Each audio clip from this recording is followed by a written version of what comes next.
Nope.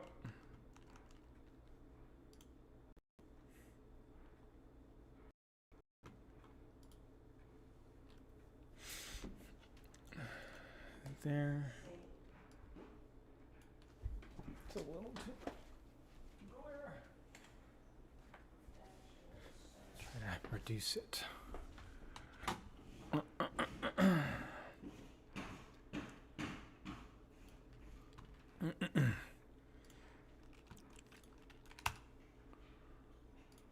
Hey, Kyber. Hello, Skitter. That's fine. Update my YouTube stream.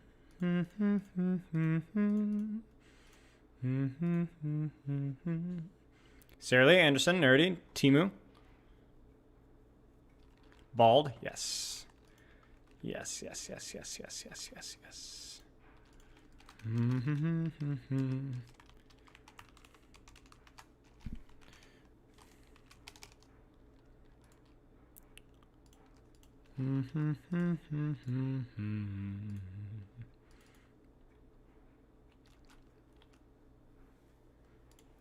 Discord ping.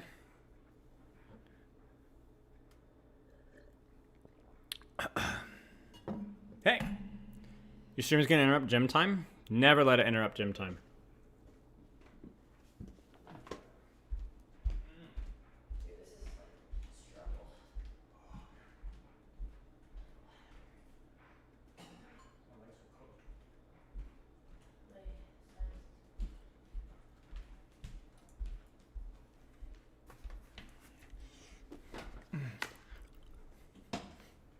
Heard of a strong anti-hog gamer who's very well spoken?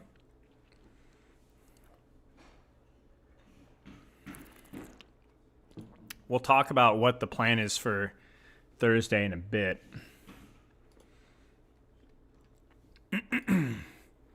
Hey, Magister, how are you? Thoughts on Reaper in the meta? Good.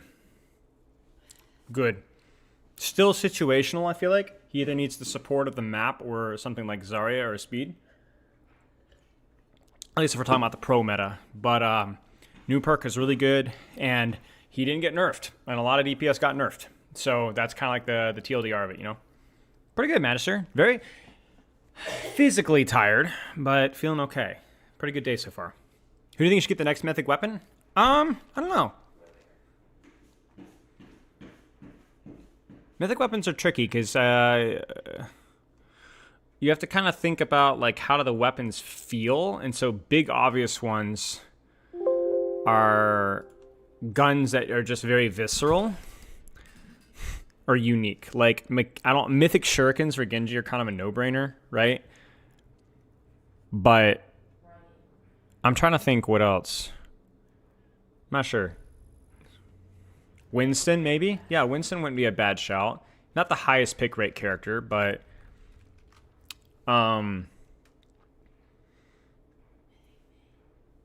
seems to be the top of my list for sure.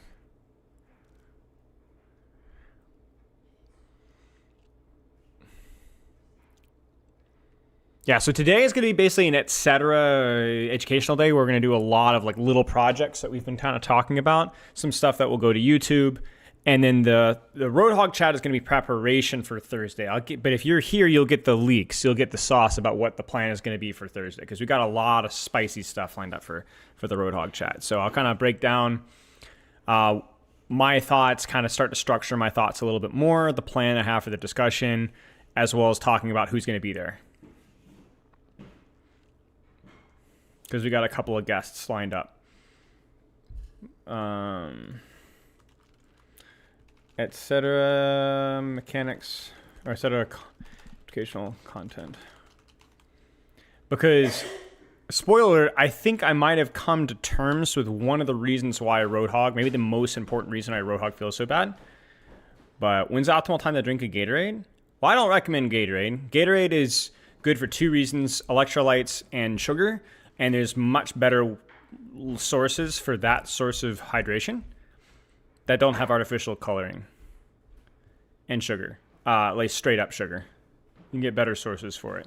But if you're looking about, I would say it's definitely a drink like Gatorade is probably more of a mid, right during or right at the start of an athletic engagement. Because it doesn't have enough electrolytes to like really fuel your blood increase. But it's, and you don't, and sugar, the sugar rush is not going to last very long with the type of sugar in Gatorade. Water the cucumber is okay. I'm not as familiar with the electrolytes that cucumber brings, but it would be lacking sugar. Yeah, recommendations or alternatives? Google. Anything that I would say would be under-researched. You could probably just do your own research, you know? So I do about 16 ounces of salt water about an hour prior with about a cup of coffee worth of caffeine about 30 minutes prior.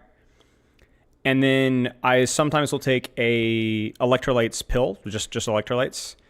And then you're either sipping fruit, just some like mix a little bit of fruit juice with water or just straight water. Yes, Sync. That's a great statement.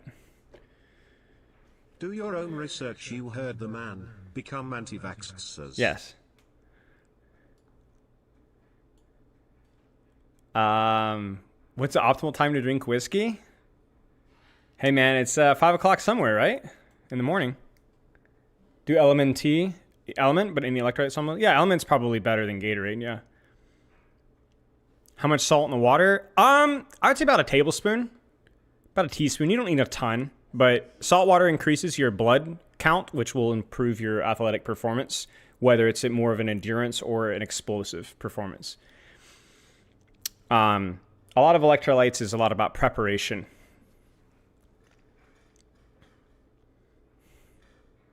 What's up, MGBC? How are you?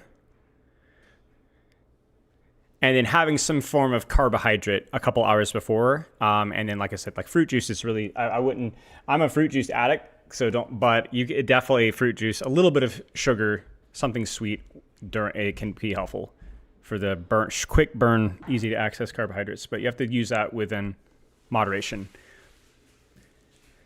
We're talking about athletic hydration, and I'm saying salt water, caffeine, healthier nutrition, more nutritional but easily accessible carbohydrates, basically. How are you today? I'm doing pretty good. Pretty good. Element packs are fire? Yeah. I take a really boring electrolyte pill. Just it tastes terrible. It's just you just swallow it and it's that. But yeah. Water is really good during sport. Yeah, you don't necessarily need to replace your electrolytes during the sport unless you're training for an extended period of time, like over an hour. Water is probably fine all year. That's a good warm-up routine for track and field. Skips. Anything that involves short exposures to explosive action. A skips, B skips, high steps, Heisman's, cherry pickers, tuck jumps, bounces, ladders are fine. Anything that's going to be very going to allow like quick little tiny doses of maximal effort are really good for track and field. Because you want to warm your CNS up, but you don't want to do it you need to kind of warm your body up at the same time. Drinking during sports is bad for you? Yeah, you don't want to drink a lot of water during sports. You mostly just want to sip to keep your mouth from being dry. You don't drink a lot of water, but you should be drinking a little bit. Right, exactly. I'm talking from a perspective that I've done a lot of this research here, and this is like, I really like this kind of stuff, so it's not even crucial to get all this done. So it's optimal for flag. It's optimal for the training. It's optimal for anything that's explosive. I would do that for tackle football. That's probably good for European football. That's good for anything that's going to involve explosive movement. No opioids? Yeah. Option. Yeah. Nice, Elijah. We love those typos.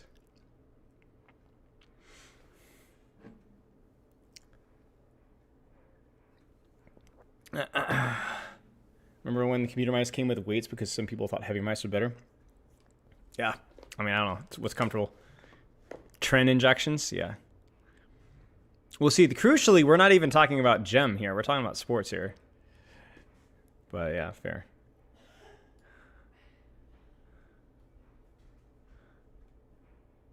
The newest capitology video?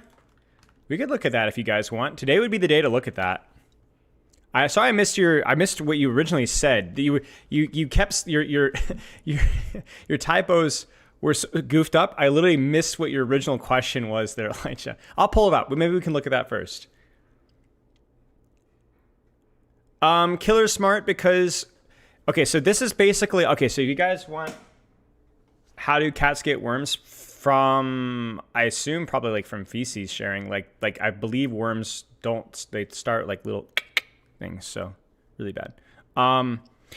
Yeah, so basically let's kind of talk about like what the plan is with the Roadhog chat here really fast. So on Thursday, and then maybe we can take a quick look at, we'll sidetrack to this capitology video.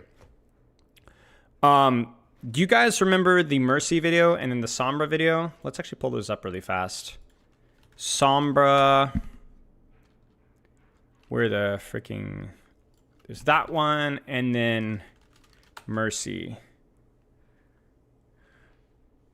Yes, okay, so these are the ones that we're looking at here. So there's this one you guys remember where we did like r/mercy mains, and then we talked with Yeetle, and then I had Relth, and then I had Neander's thoughts, and then I had Skiesti, you know, and we basically, I presented my thoughts with Mercy, then Relth's thoughts, and then Neandra, who's a Mercy main, and then r/mercy mains, and then Yeetle, who hates Mercy, and then Skiesti. And then we did something similar with Sombra as well, which was like Poopkip, who's one of my buddies. You guys know Poopkip, old school Sombra main back in Overwatch 1. Then Questron, who's very spicy. Then Ralph, who's definitely more of the utility side of things, old school Coke. And then Sombra Wizard, who is like one of the better Sombra players out there and ranked, or was at the time, who had a slightly different take. So everybody had a slightly, and then even the subreddit itself. So there was like a lot of different takes. And it was like, I thought it was like, I'm trying to provide people the platform to kind of spout their ideas and share them, but I don't really want to debate. I want, you make your own conclusions. I want to give the developers something that they can work with. And everybody in this discussion, and the same thing applied to the Mercy discussion, was able to clarify their thoughts, clearly communicate like exactly their problems or the things that they loved about Mercy. And with Sombra, we found some common ground. Although it was a little bit more controversial. And Mercy was great, because Mercy, I think what it clarified is that basically most people agree what the issue is with Mercy. Like, the Mercy mains, the plat gold Mercy mains on Reddit agree with the Mercy haters. Is kind of like what was the takeaway. And it wasn't really as big surprise to me, but I think it was a surprise to some people out there, right? That's like, I think everyone kind of agrees what they would like Mercy to look like and what they don't like about Mercy, right? And so, if we ever take any action on Mercy, I don't know what the developers' plans are, then this would be a really great starting point. And I think even if they don't, it helps promote a position, a community of understanding where like, oh yeah, we're on the same page. Mercy sucks. I wish, you almost feel like a sense of empathy, I don't know. I found it productive. And so we're going to do the same thing with Roadhog. It's not just going to be me presenting my ideas, which, as you said, I've done something similar, although I think I have a couple of changes to what I would say then, similar. But I'm going to have a bunch of Roadhog players. I'm having r/Roadhog mains. I asked on Twitter for Roadhog haters, so we're going to go through that at some point today if we have the time. Apply. You guys know Apply, Roadhog hater. Going to have him on for about 5-10 minutes at least to give him his unstructured rant. But then we're going to also have Dirt, who is a pro player, OWCS Roadhog, not one trick, but kind of a one trick. And yeah, we're going to have 6 as well.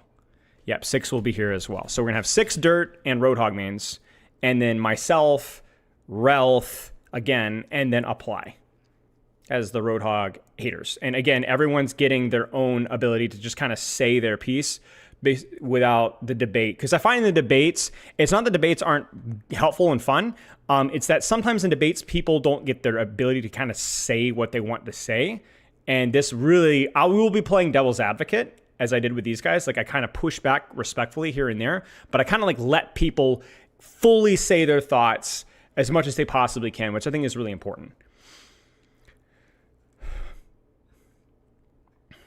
I think Hog players won't agree with the haters, though. I think it will be more like Sombra, yes, where there will be a lot more controversy, yes. But even with the Sombra one, there was a lot of common ground. Like, I think with Roadhog, I think Roadhog players like Roadhog because of Hook. I don't think Roadhog players like anything but Hook. I mean, Vape is boring. Like, it's just, they just want Hook. You know, like, can we find a character that has a Hook? I think that's my prediction. And I think the answer might be yes. We might be able to find a way to make Hook work. And there's a lot of other things about Roadhog that we can kind of work around that. So we'll see. You know, obviously there's going to be people out there that aren't going to agree with my thoughts or aren't going to agree with everybody here, but I want everyone to have a platform here because I like giving people the opportunity to discuss their thoughts productively. So we'll go from there. And I'll kind of give you guys my thoughts in a second, my very unstructured thoughts. We'll have it all structured out for Thursday, but that will be on Thursday. Was Rez one of the points that Mercy players mentioned having issues? Yes, the Mercy community that I spoke with, which obviously isn't a huge sample size, but r/Mercy mains, not just the high rank, people just generally didn't like Rez. It was almost uncontroversial. Like, there were a couple people that liked Rez, but it was the vast minority of people liked Rez. So Mercy mains didn't like pocketing. They didn't like Rez. They just wanted to move and have a cooldown to use. That's it. They wanted to move. They don't like standing behind a corner and rezzing, which all the complaints versus Mercy were the things that they hated. So yeah, we will we'll get to that. I'll tell you guys my thoughts in a second here. So, because there's a lot of issues with Roadhog, but I think there's one encapsulation for Roadhog that kind of simplifies why so many people have problems with him, including the people that play him, and why he feels so volatile. Now, the reason why he feels volatile is a lot of little things, a lot of big things, right? Like everything about his kit in that aspect. But it's important to kind of clarify exactly why. Hi, love you. Thank you for the excellent content, Chef. Keep cooking. Thanks for the sub, dude. Of course. Appreciate it. I'm really trying to make sure that whatever we're doing is interesting and thoughtful and cool and different. And community in chat give you ideas for Hog. I will not be looking for Roadhog rework ideas as much. I will have some conjecture here and there, but it's not going to be a we reworked Roadhog necessarily. I'll have some ideas about that, but that's not exactly the purpose of the discussion. It's to raise light to the issues that Roadhog has clearly and things that people clearly like. And maybe, yeah. Movement speed? I don't think Hog needs movement speed any more than he already is necessarily. The problem with Roadhog is that he needs simultaneous changes. He just can't do things one at a time. We'll take a quick side thing. Somebody in YouTube chat, Elijah, was asking me about watching this, and we can take a look. Capitology. How I would fix Overwatch as a former pro. Capitology is a former OWCS coach. You can check out his YouTube channel here. You can tell him to subscribe. Got some good videos. We've looked at a couple of his things before. Definitely recommend giving him a check if you're interested. And then I guess to finally put this out, like, this is a YouTube title, and it's obviously provocative, so let's find out. Very short. Do you think coaching all the time gives you a false perspective on the game? I think it is unavoidable to have a bias. It is not possible to have a purely objective viewpoint on the game. Not possible. Everybody's going to have their bias. However, I do think that there are certain perspectives that lend you to having maybe less of a bias or a more broad bias, I guess. And I'd like to think that coaching low ranks, high ranks, coaching all characters, playing a lot of characters, I don't even really have a main anymore, gives me a little bit more of a broad opinion of things. And then I also try to crucially expose myself to other opinions and criticisms whenever I can. So I am not without bias, but I'd like to think that I've done a better job than the average person, not through some moral fiber, just because I put it as a priority whenever I can, you know. Balancing rant. Because someone was asking me about this the other day, like, what would I change? There's a lot I would change. Boom. Okay. Boom. Boom. Boom. I think people that only play the game, especially if they main a role, have a very warped view of the game oftentimes. Not that they're stupid, it's just unavoidable. They can have really good takes, but they often have major blind spots. And I think the Mercy example I just gave, where people that don't play Mercy think that all Mercy mains just like pocketing behind a corner, was just completely false. You know, so okay, let's see here. Boom, boom, boom, boom, boom, boom. Let's do this. So he's already grouping it by role, boom. which There is we go, interesting. okay. So now we're gonna start the rant. Someone asked me. Main support. I don't think Lifeweaver really controls short range space anymore, but I'm curious to see why we're grouping these things. Me the other day what I would do if I had to fix the game, just for some very recent history.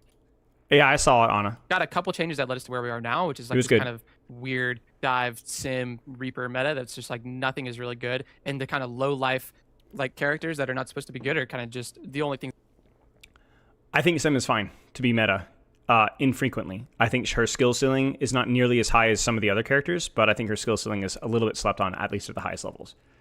And I think she has a very, very salvageable kit. There's a lot of things, little things I change about Symmetra, but I don't think she's that bad. That are left in a usable state, and this is because hits gains got fucking destroyed. Like this patch that came out this season was like one of the worst patches ever. By hit scan, we mean characters with range. We're not saying literally hit scan. Otherwise, Sojourn and Freya and even Hanzo, it doesn't make sense to have them as hit scan. We mean range. We say hit scan, but what we mean is range. And the same when we mean main support, we usually mean characters that generally play, people that play Lucio.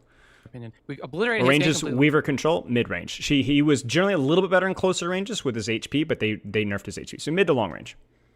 Ram got completely obliterated. Hazard got super nerfed. They fixed armor, which is obviously should have happened, but on top of these two things, like destroyed these characters. So hit scans had to be replaced with these like weird situational characters. Mobile tanks were good, and just like. Hi, Kitten. Yeah, I mean, if you nerf DPS, other DPS have to take their place, and so it will more often be DPS that weren't as good before. So. Overwatch has the worst naming scheme in competitive gaming this system. I mean, it's not really fair to say that. It's just the fact that all of our naming system is archaic. Like back when flex supports flexed around and main supports just played Lucio. And flex DPS meant that you were flexing around a lot, but hitscan just basically played the one hitscan character. Like those things are whatever, you know.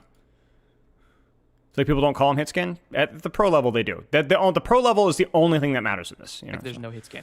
This is the way that I would separate the characters of Overwatch. And I think that... Okay.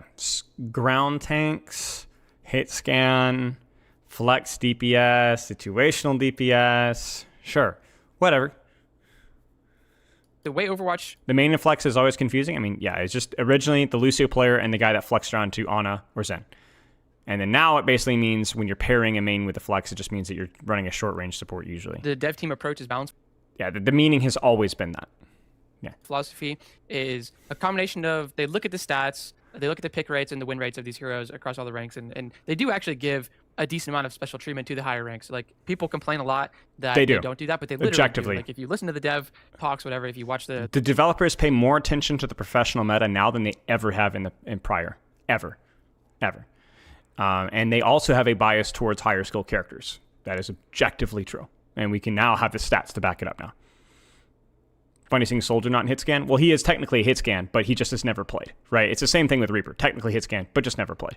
So, yeah, this doesn't really apply to your rank situation. Yeah. The guy that tweets about balance patches, like they look at GM and champ more than the other ranks because it just makes sense that you would use the people that know how to play the game as your litmus test for what's actually good and what's actually partly bad, Jacob, right? yes. How to do those changes. The problem is that they look at heroes really individually. Like if you look at the way patches get balanced and characters get changed, you can tell that all they're doing is they're looking at very individual characters that are good or bad, buffing or nerfing those characters individually based on those stats. That doesn't give you a complete view of why things are the way they are. Why is I do actually agree that this has occasionally been a problem. I don't think it's been a huge problem, but obviously everything has to be done within context. And I know he's about to talk about why Genji's overperforming, and I'm going to agree with him. It is true. I'm going to let him finish his sentence, and then I keep interrupting because that's why we're here. I don't sit here and watch a video. I give my thoughts, but I want to let him finish his thought real fast. Genji's so good right now, right? Like the devs, I can just tell they looked at the stats and they saw Genji was really good right now, right? Especially in GM and Champion and Pro Play. And they said, okay, let's nerf Genji deflect. But this is a horrible change, in my opinion,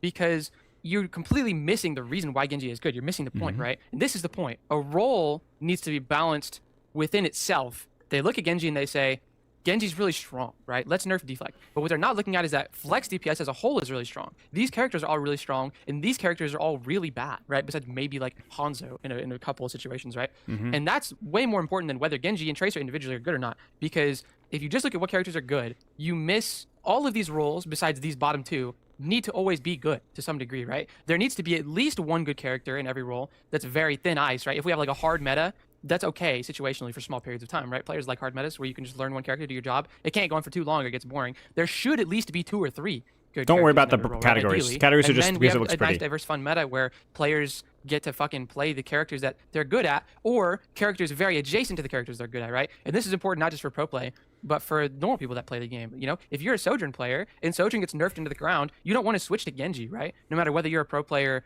or a diamond player, right? You want to switch to a character that's adjacent that is Partly true. I think this is like a lot of players I work with don't really stick with the same hit scan flex DPS role. I think that's kind of the pro bias here a little bit. very But close. yeah, point It's still easy for you to stands. kind of pick up and still get some of the enjoyment out of, right? This is the big failure of modern Overwatch balance, in my opinion. When you look at this patch right now and look at which of these roles are actually good, it keys you in to what's going on with the game right now, right? Why are the situational DPS, this tier of DPS that should be situational, why are they so good everywhere all the time right now, right? If you go look at pro play, one of these characters is in every game on every map. That means something is wrong.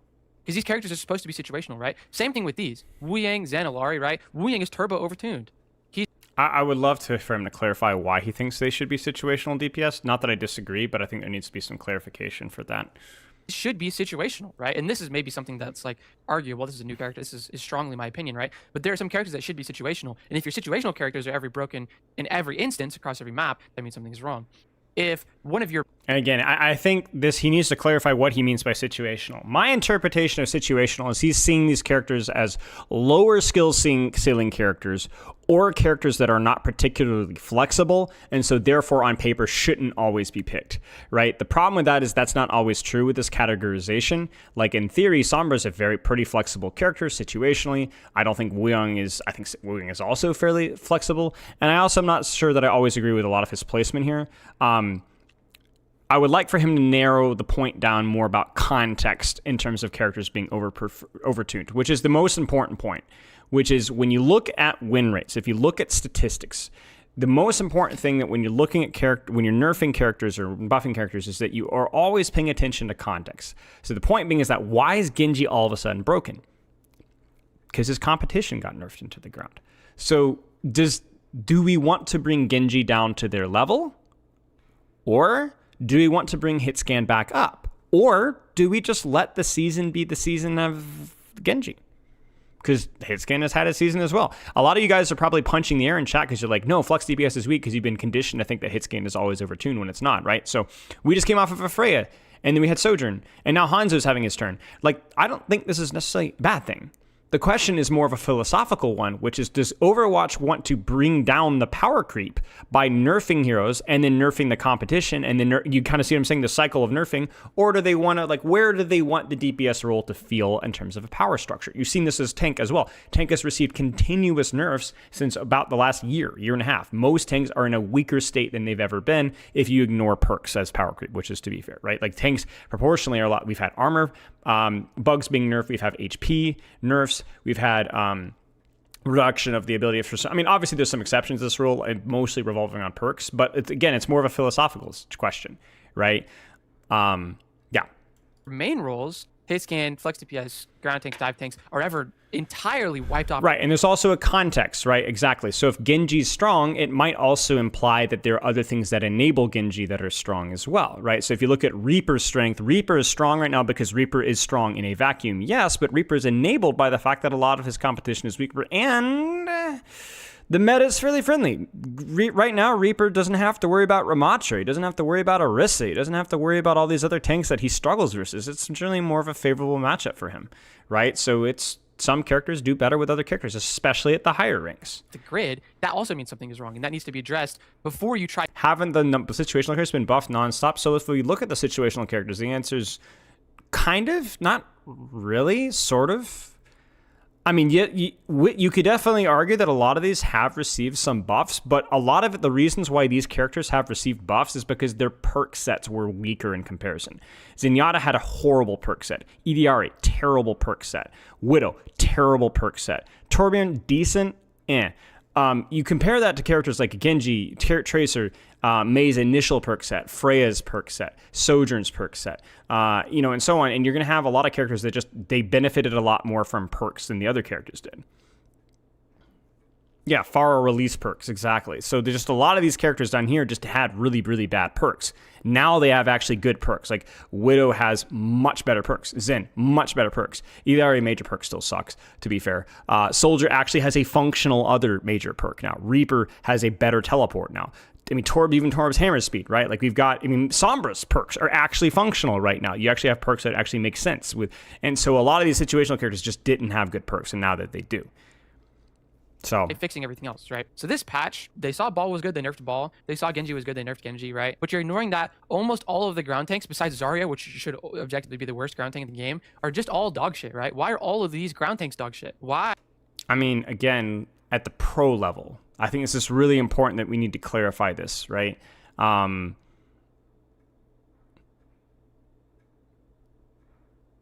not even so sure that all of these are trash either.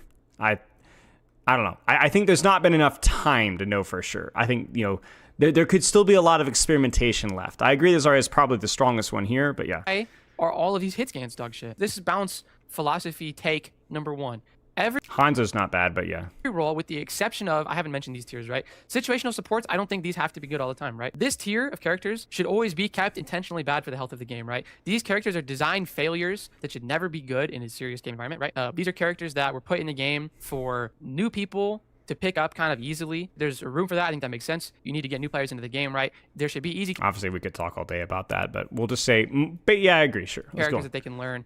These characters should always be kept intentionally bad for the health of the game. If any of these characters is ever actually good, you have failed so badly that you need to drop everything and patch the game tomorrow. The way that you specifically go about it, how do you target things? Power creep versus nerfing philosophy. When you're balancing roles, you should take a power creep approach first, and then you can take a nerfing approach to individual heroes within the roles, is the way that I would do it. Hit scan is dog shit. Ground tanks are dog shit. Power creep. Now you gotta clarify your thoughts here, Cap, because the role first, right? Make the role good and usable, and then individual characters within the role can be taken down the power level. As you power creep a role, you'll realize which people are the turbo threat, and those are the things that should be done quickly as well, right? I think Zarya, Rein, Sig have kind of. I would have loved more discussion about that because I actually don't think it's really very obvious. I think general people like more things to play from an engagement standpoint, but I think when in the world of perks, it's much.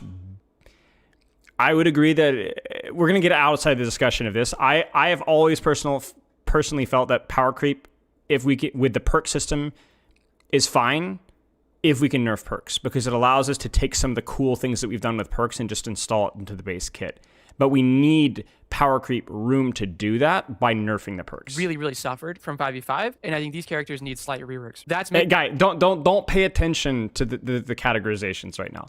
He's just using it to discuss balance. They're not even half accurate, and they're not applicable to you. Don't worry about it. Maybe Don't it worry would be about it. the Trust me. third step, Just don't worry like, about it. If you buff a role and then we nerf individual characters, say we buff ground tanks, we nerf Ram, but Zarya, Rein, Sig are still just not really getting played at all everywhere, right? These characters need slight reworks to keep them up with 5v5. They were designed for 6v6. They've been failed by 5v5. All the dive tanks have been able to keep up. They have their niches. These characters need slight reworks.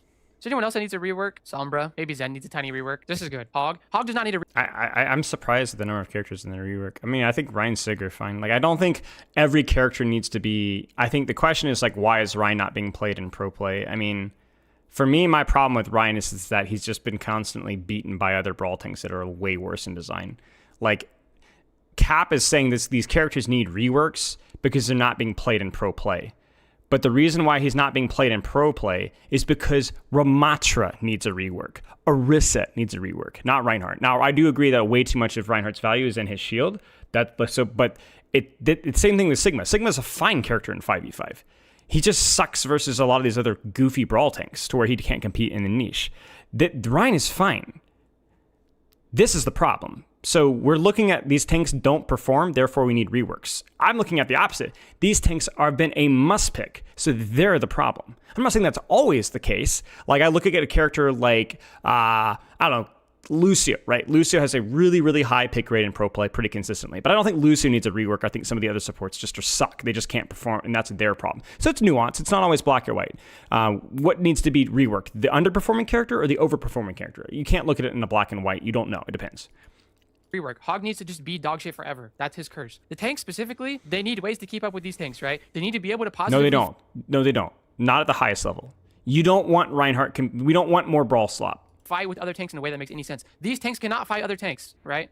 Ryan gets shit on by half of his own category if he tries to fight them. Zarya gets shit on by by everyone in her own category if she tries to fight And that is a crazy take in 99% of ranks.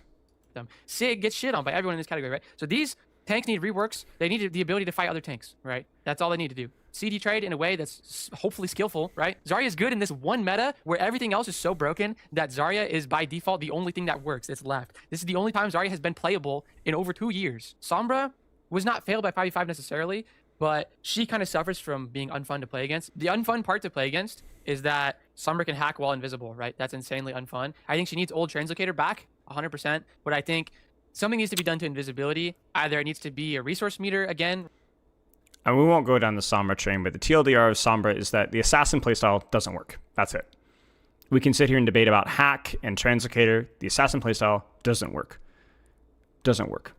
Too much front loading into virus, which means rewards a playstyle that is really toxic. She needs the Questron treatment, which is more uptime, less burst lethality, and then we can discuss about whether we should lean into more consistent pressure through damage or more consistent pressure through utility.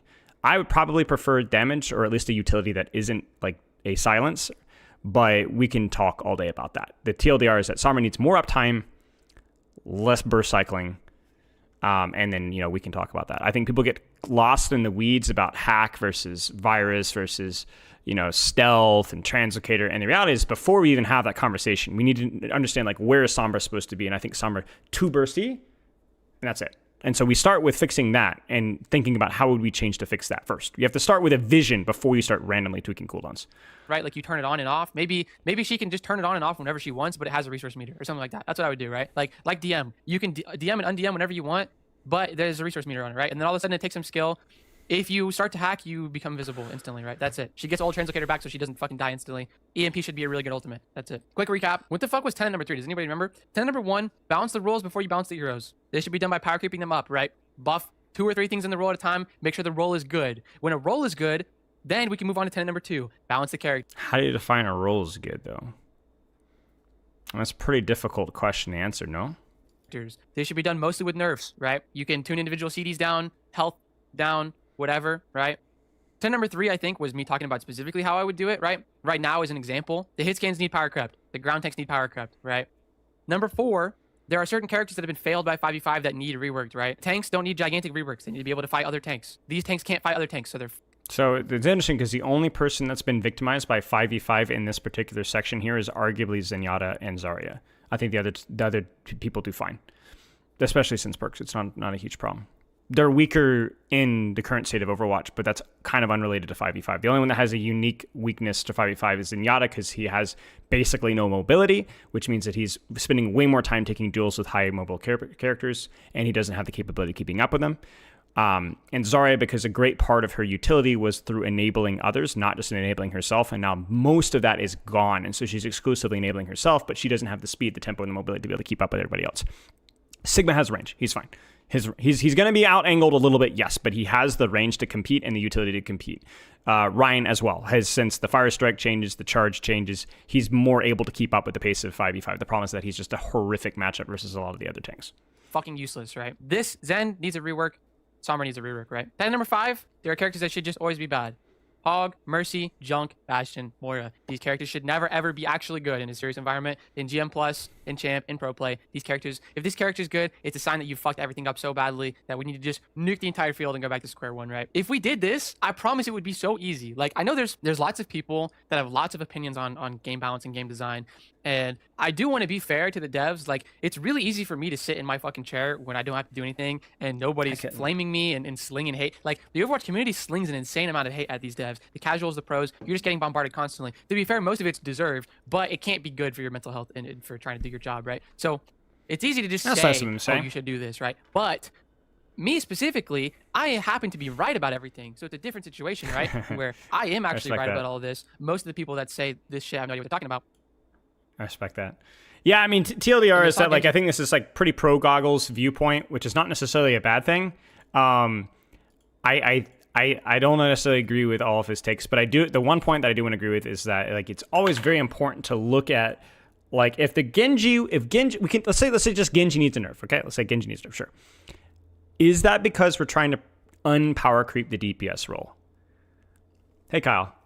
If the answer is yes, then nerfing Genji is the correct play. The type of nerf I would disagree with, but nerfing Genji is the correct play if we want to unpower creep DPS. Tank has had the same, right? Tank has been unpower crept as well. Heck, even support has probably received a couple of recent nerfs more. They've been more nerf heavy recently, this couple of patches, right? At least that's my impression. I don't actually know that. Maybe I'm wrong. Maybe you guys can fact check that. But my point being is like, there's nothing inherently wrong with nerfing a weak, an overtuned character if that's what you're trying to do to the role versus buffing hit scan back again. The question comes down to obviously context. You always have to look at the context. Like, should we nerf or should we buff? You know, and then obviously the main criticism that I have was not the nerf to Genji, but whether whether it was the correct nerf that kept the character still fun to play. Because as you've seen with Reinhardt, a character can be fun to play, or not, kind of frustrating to play rather, and still be good. And that's probably like the worst case scenario. So, anyway, I appreciate Cap's take there. Make sure to check out Capitology if you guys are interested. I don't think he does these kind of videos very often. I saw even Unter did a patch reaction, which was kind of funny. So like everyone's kind of dipping into the the patch reaction discussion stuff. So yeah.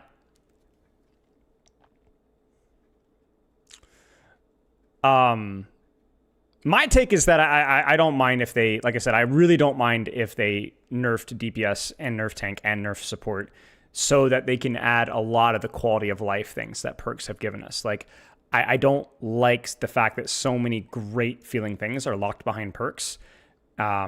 I've given you my take on perks being more transformative and letting some of the quality of life stuff be just into the base kit. And if we need to nerf the role slightly as a result so that we can reintroduce a little bit of power creep there, I'm fine with that. That's been my opinion. So... Okay, let's quickly talk about what I have for Roadhog here really fast. So let me get my notes for the Roadhog discussion. This won't take too long.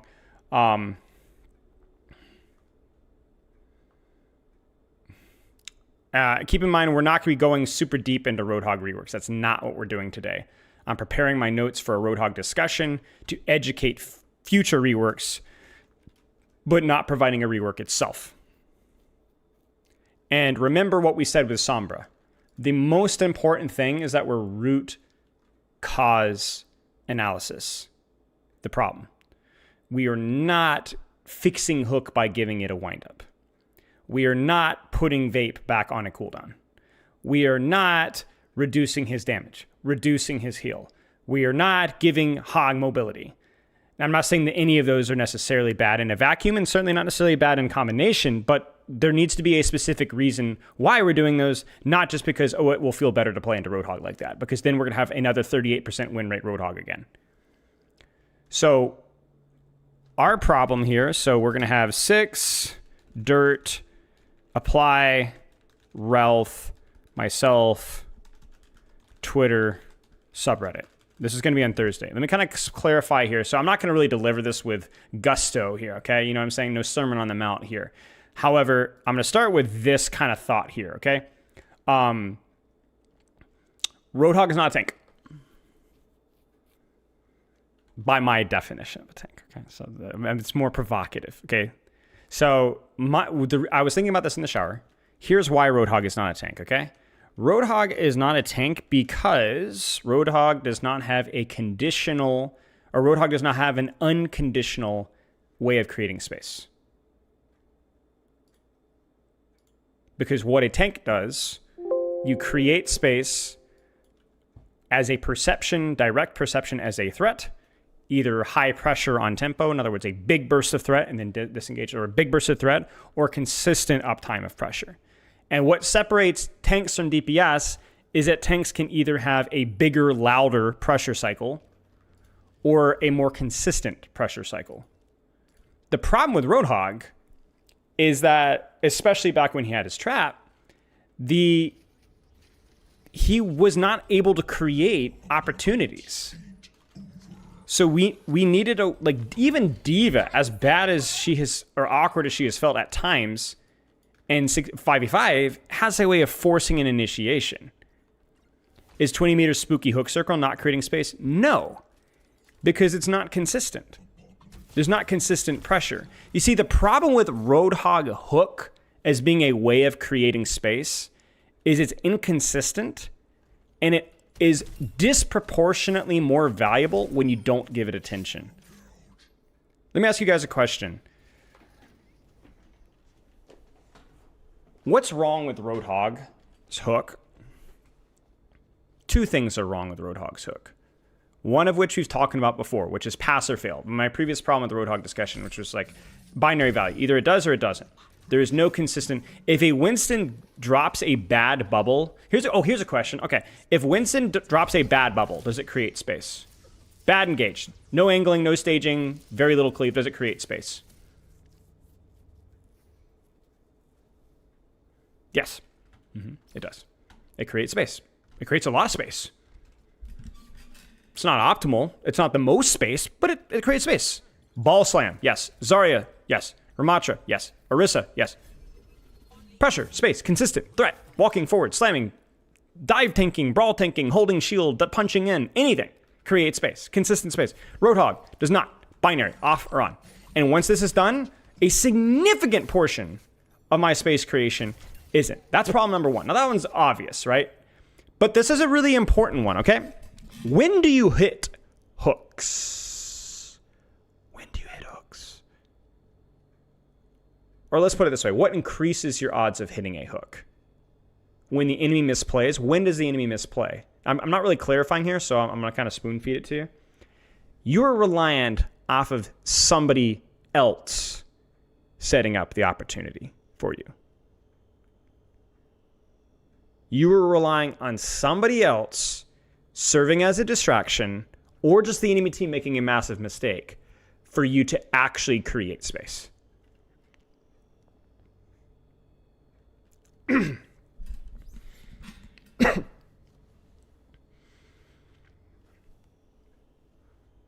So the point being here, as I'm choking on my own spit, is you, as a hog, are relying off of your DPS and your supports to create more consistent space creation opportunities for you. Someone else does the opportunity and he does it for you. Does that mean that you're incapable of hitting hooks when somebody's looking at you? No, you can. But if you've ever watched high-level Roadhog gameplay in 5v5, it can be very challenging to find those opportunities. There's no consistent space creation whatsoever because there's no guarantee that your cycle is even going to do anything. You're relying off of surprise. And that's just not a consistent way of creating creating space in a 5v5 format especially. Now, one of the arguments for Roadhog is that he worked better in 6v6. And I will say that the answer is yes. He was still a horrifically toxic character in 6v6, but the reason that he worked better in 6v6 is because there was somebody else that was able to help create the space for him, even if it was another off-tank. Any warm body to pull attention to create more opportunities for him to hit a hook. So the problem with Roadhog, and this is why we have to start with this, is that he's not a tank. He does not consistently create space for himself, at least not near as well as any other tank. He is reliant off of mistakes on the enemy team or somebody else creating the opportunity for hook, because hook, by design, is a cooldown that is not consistent to land.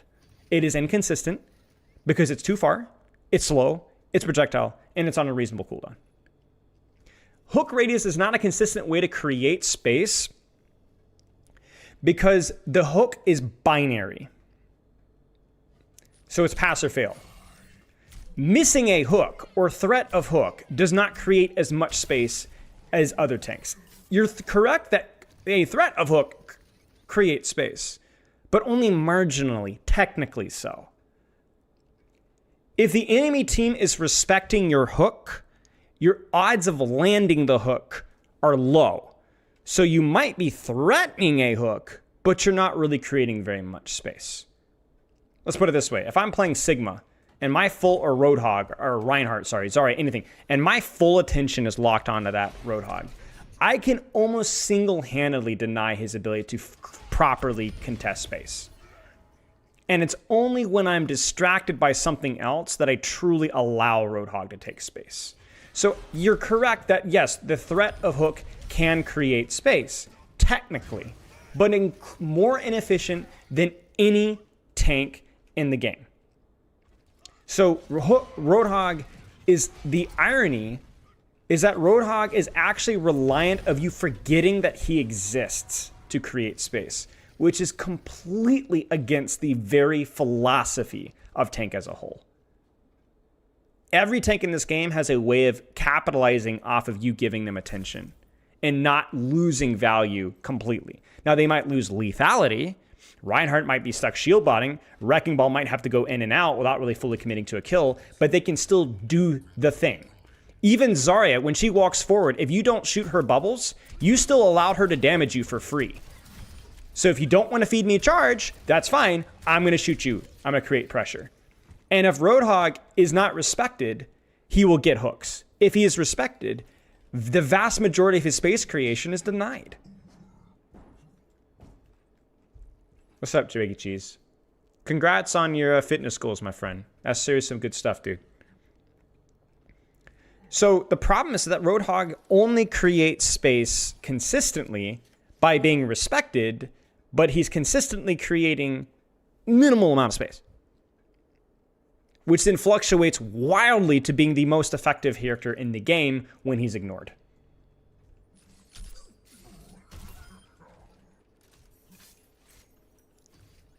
So Lukagu's right. Right click has improved his pressure a little outside of hook, but not nearly enough. Right. So one of the best thing about the Roadhog reversion, which is why I was always a fan of Altfire, is it allowed Roadhog to apply a little bit more consistent pressure between hook cycles, because he actually has some lethality, some frontline pressure, backline pressure between his hook cycles. So it allows his pressure to be more consistent, his space creation to be more consistent. But the problem is that he's still, as long as hook is in the iteration that it is right now, is that he is a character that directly capitalizes off of your inattention or your distraction. And if you give him a respect, he has no tools of outplaying it. And he's not the only character that does that, but he's by far the worst example. Now, somebody in my YouTube chat is saying something, which is ironic because there is another character in Overwatch's history who had a very similar life cycle. Chat, can you think of another character in Overwatch's one life cycle that was extremely volatile, incapable of creating space if you gave them attention, and yet the most capable space creator in the entire game when ignored?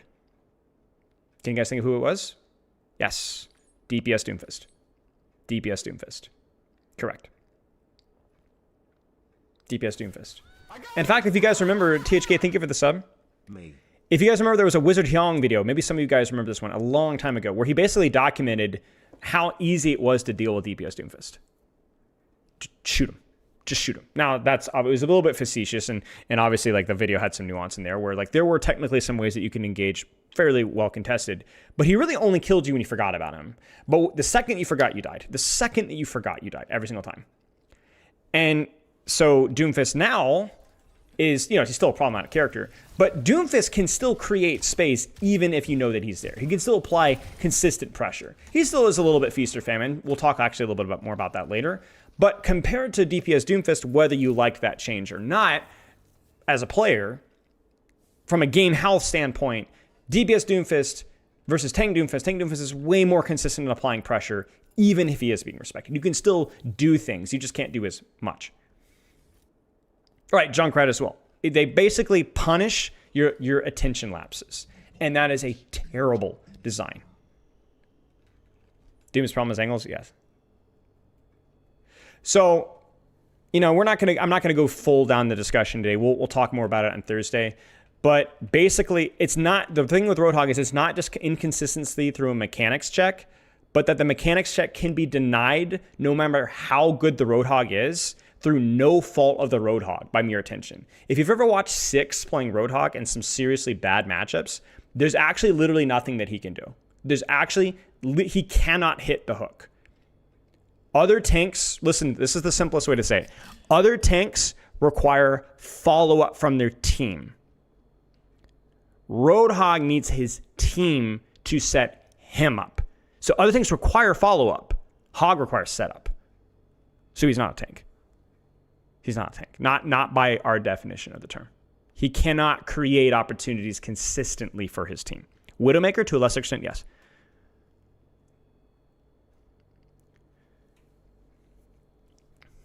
Does that make sense? So what we need from Roadhog, more so than anything else, and this is what our discussion is going to be like tomorrow, hopefully.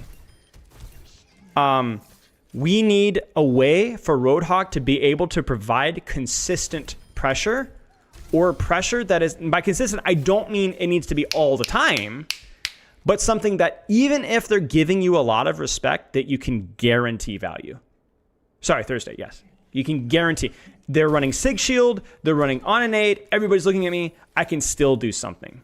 You have to be able to do something. So this is why, like, a lot of people are like, nerf Hog, nerf this, nerf that, nerf that. If we really want a good long-term state for Hog, there must be a way for him to provide guaranteed pressure. Not guaranteed kills, not guaranteed picks, but guaranteed pressure. Because there is not a tank in the game that has less guaranteed value than Roadhog.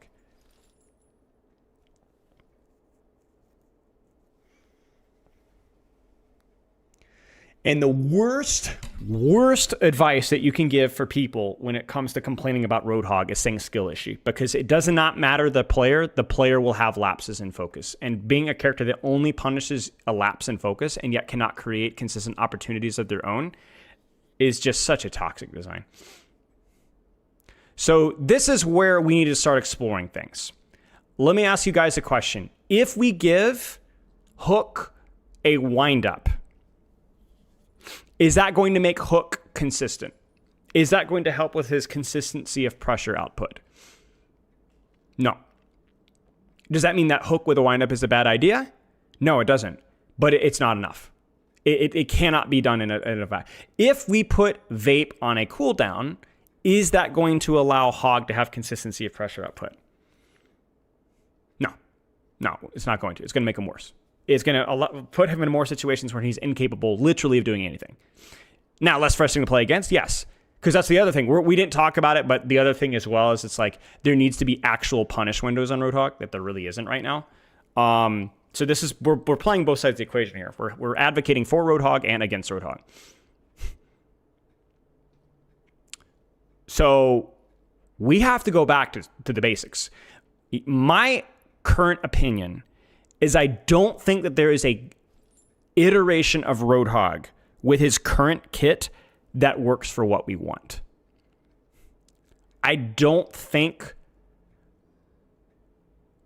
I'm saying that he needs another cooldown, at least. He needs something to be able to apply consistent pressure. I think probably something leaning into some form of mobility, as much as it pains me to say it. I think he needs more combo potential. I think you probably want to put Hook on a shorter range. Allow him to move. Allow him to select his engagements. Allow him to be punishable by those engagements. See, what's the difference between Malga and Roadhog, right? Besides, the obvious, is that Malga's girth doesn't bother him because he can move. And when he clears an angle, you are forced to respect that. So, you're forced to actually... He's punishable. He dies instantly. They're both very shootable. But, you're forced to... You're forced to act... you are forced to respond. He might not get a kill, but you're forced to respond.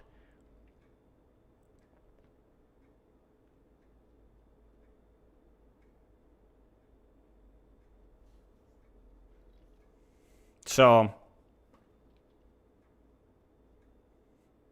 yeah. We'll think about it. I'll put some thought into it tomorrow.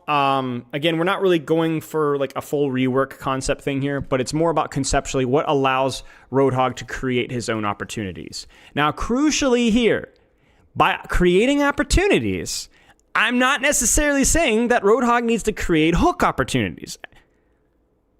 Or maybe I am. And maybe Hook needs to have its one-shot removed.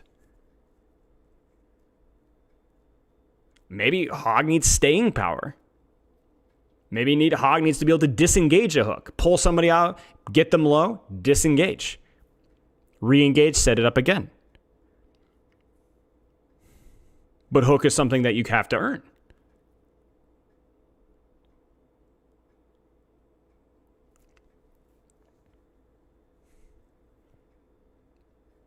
One shot is core part of his character fantasy. Yeah, exactly. See, the problem with that is like when you see, this is the problem. This is why one shot has to go.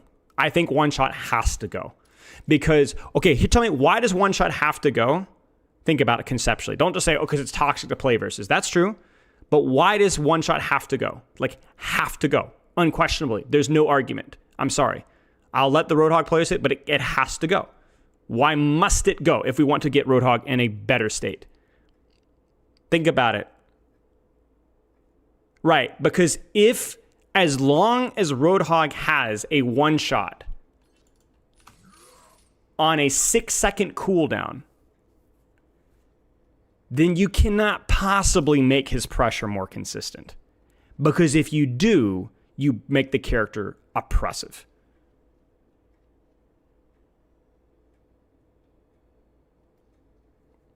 You can't possibly balance that, right? So then he becomes the very definition of feast or famine. So that the more value a character gets out of one button press, the less value he's allowed to have in the other ones. You know, see what I'm saying? So as long as he has this one shot, he's screwed. I enjoy these little chats with the epitome of an internet bubble that's trying to solve a problem that only exists small player numbers. Sure. We're here to discuss Overwatch design. That's what we're here for. And if you're arguing that Roadhog is not that big of a deal, I think that's just a wrong take, to be honest with you. You're welcome to your opinion, but this character has been frustrating people for 8 years. Am I against Reinhardt pin one shot? Of course not. Because it's hard to do. And pin has multiple things to be able to provide, besides just hitting and killing somebody. The difference between Roadhog pin. What's the difference between Roadhog hook and Reinhardt pin? What's the difference? It's not just the punishability. That's obviously the risk. Yeah, that's true. But think about it from the Reinhardt's perspective. Can you guarantee value with pin? Yes, you can. You can. Now, not pinning into the middle of the enemy team. That's not. But to move. To disengage, to clear space. Yes, you can. It's guaranteed.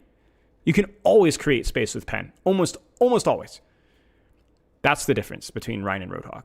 So that's why it works. You can guarantee space. Can you guarantee space creation with boosters? With punch? With block? By wall? With a bubble? With grapple? With shield? With javelin? Yes, you can. It's guaranteed. Every time. Consistent. It's not always going to have the same value, but consistent. It's a cycle that you can follow and learn. You will always get value out of these things. You always get value out of a Sigma shield. Or even your shift. Like when a Sigma screws up his shift, it's not, oh, I misplayed mechanically. It's like I misread the situation. I can absolutely get guarantee value out of Sigma shift. You know what I'm saying? So the problem is Roadhog just doesn't have, you can't guarantee value with Roadhog. You know what I'm saying? You don't think value should be guaranteed? You're misconstruing what I mean by guaranteed. I'm not saying guaranteed picks or kills, but I think saying that, whether you use the ability and whether it gets value or not is completely random is like the opposite end of the equation, right? I want pin to always have guaranteed value. The level of value proportionate to the amount of skill that you put in. But that same logic does not apply to Roadhog. Half of the hook's value is agency given away to your teammates, creating opportunities and the enemy team making mistakes. And the half that is left to you is strictly mechanical. Hello, Disable. Disable. And by the way, does that sound familiar? That's why people hate Widow. There's no way to guarantee pressure with Widow with the exception of holding a really good angle. And you just shoot and shoot and shoot and shoot and shoot. And a lot of characters have that problem, right? So, yeah. Roadhog's value is completely dependent upon whether you're able to create those opportunities or not. And there's no consistent way. The hook cannot provide consistent value. It is the definition of inconsistent.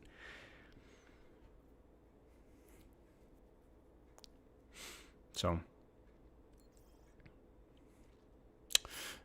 and notice that we're kind of throwing Hook into the toilet here, but again, it's not. I'm not saying that Hook has to go.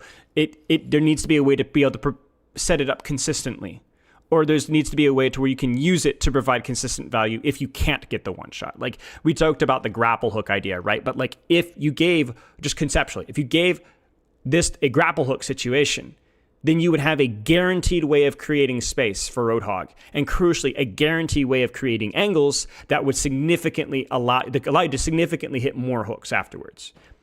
If you gave just literally no other changes to Roadhog, but gave Hook a grappling hook mechanic, then you would allow a Roadhog significant more consistency and agency with creating his own space. Now that I don't want that, we need a lot of other changes outside of that, right? Starting with that one shot, but yeah. And that's why secondary fire is so good, because it is the only thing that Roadhog has that is consistent in terms of you can just aim better, right? Because it's fast. Now you can say, can't you just say that with Hook? No, because it's not consistent. It's burst. It's on a 6 or 7 second cooldown, crucially. But more importantly, it's travel time. I can always just shoot somebody in the face, you know?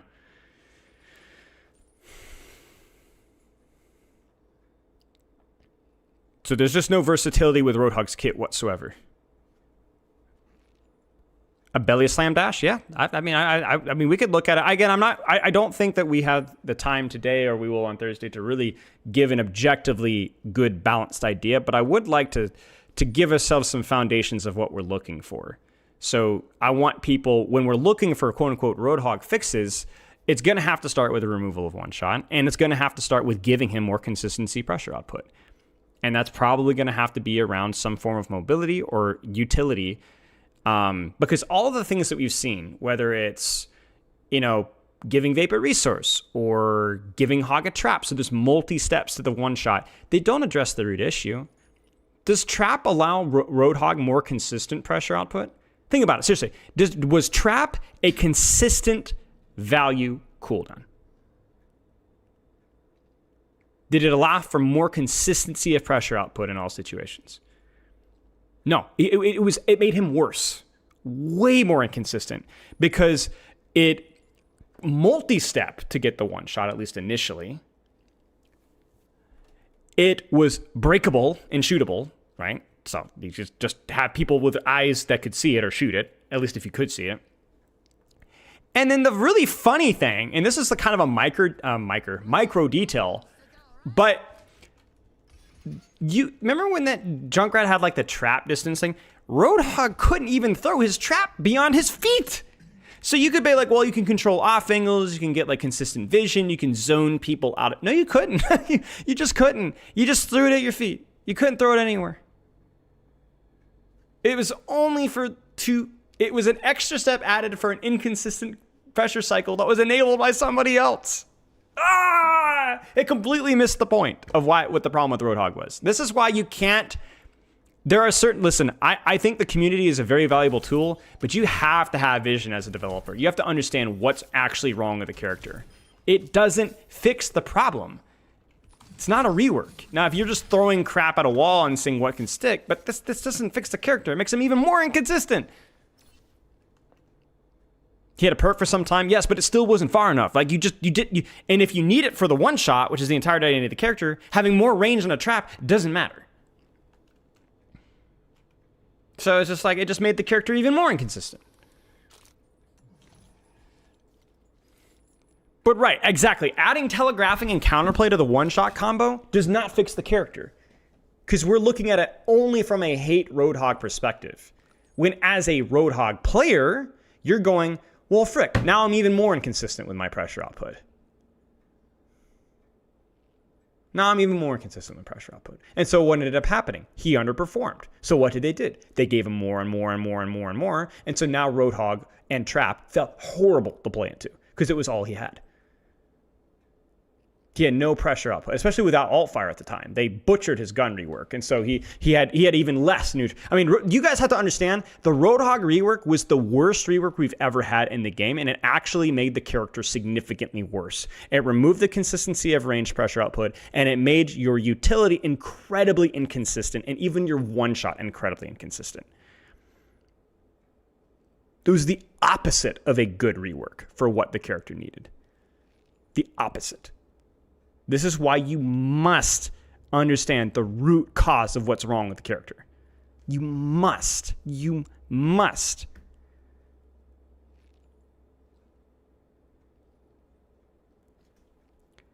And if you've ever watched like high-level Roadhog play, it feels terrible sometimes. You ever played Roadhog in Lijiang Tower Control Center? Have you ever played Roadhog in like Oasis University? If they pick the wrong tank or the wrong backline, there is nothing that you can do. You are done. There's no space that you control. You have no way of outplaying the enemy team. You have no mobility. You have no utility. Your entire gimmick is shut down by the enemy team's attention and the tank selection, and you're done. You're done. So to me, it's like, I don't know. If we're really in good faith trying to fix quote-unquote Roadhog, it has to start from that standpoint. Now, if some of you guys just don't think it's worth the development time, then we should just neuter the hog and throw him in the dumpster and not care about him, I don't think that you're wrong. But obviously our discussion is going to try to be a little bit more productive and hope that he has some thoughts here. So you can be in bad faith. Yeah, I mean, I legitimately don't think there's anything wrong with that. Yeah, I mean, if you hate the character and think he's unredeemable and not worth the development time, yeah, sure. Junker Queen is already the hog. I mean, Junker Queen's the definition of a good hog rework because you have a skill shot that significantly spikes your value, but if you miss it, you're not useless because you actually have more consistent utility. You have a little bit of mobility, and you even have ways of providing value to your team. So there's different things that you could do. Not everything revolves. Now, a lot of her value is played into the knife, but there's one other thing too as well. If you hit the knife, it's not the end of the world. It's not the end of the world. It's bad, depending on the situation, but not everything is revolving around that. It's consistent. Junker Queen is the definition of a more consistent Roadhog in terms of pressure output. Now, she's still not super, super strong. She still has some limitations around some other things. But when I look at some of Junker Queen's limitations, I'm more suspicious of the context around Junker Queen, especially with other tanks, than I am about Junker Queen herself. When I look at Orisa versus Roadhog, I say, yeah, Orisa sucks, but Roadhog sucks too. When I say Orisa versus Junker Queen, I say, yeah, it's all Orisa's fault. So. Right. There's combos with Junker Queen. There's nuance. You have mobility to rotate, and yet she's not a dive tank, clearly. So not everything has to have a jump, you know? Right. Isn't she only pro meta when shot is busted? Yes. But remember, we don't care about exclusively pro meta. And if you want to know why she's only exclusively played in pro meta in certain situations, it's exclusively because of other brawl tanks outperforming her. There's nothing conceptually wrong with Junker Queen necessarily. Yeah. We have the same problem with like a character like Reinhardt, who is not a perfect design by any means, but he's salvageable in many ways, but he's just terrible versus the other more toxic tank design. So yeah. So that's all. We'll talk more about it on Thursday. So consistency of pressure, being able to create your own opportunities and taking away one shot so that we can do that. That's the big thing.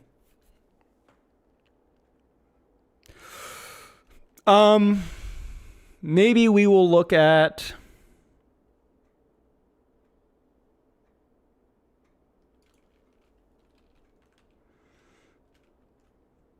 cheers. You guys want to look at the Roadhog discussions? Or should we look at the Twitter? I think we look at Twitter first, because we'll just kind of zoom through and see if there's any interesting thoughts. Isn't it kind of the same for Widow? Mm-hmm. Yep. Yep. 100%. It's not an accident, right? Jeez, all the most hated characters are ridiculously inconsistent in terms of their pressure output. Wow. Weird. Here's another thing with Widow. How many times with Widowmaker do you go, wow, that was a crazy shot, versus frick, I forgot? Seriously, ask yourself, how many times have you died to Widowmaker and gone, I forgot, right? You blame yourself. You know what I'm saying? You see what I'm saying? You see what I'm saying? That's the problem. You look at a character like Wrecking Ball when he's being babysat by a brig. You can have a lot of your value denied, but even the world's best brigade cannot fully deny a Wrecking Ball from getting value. You cannot do it. It's not possible.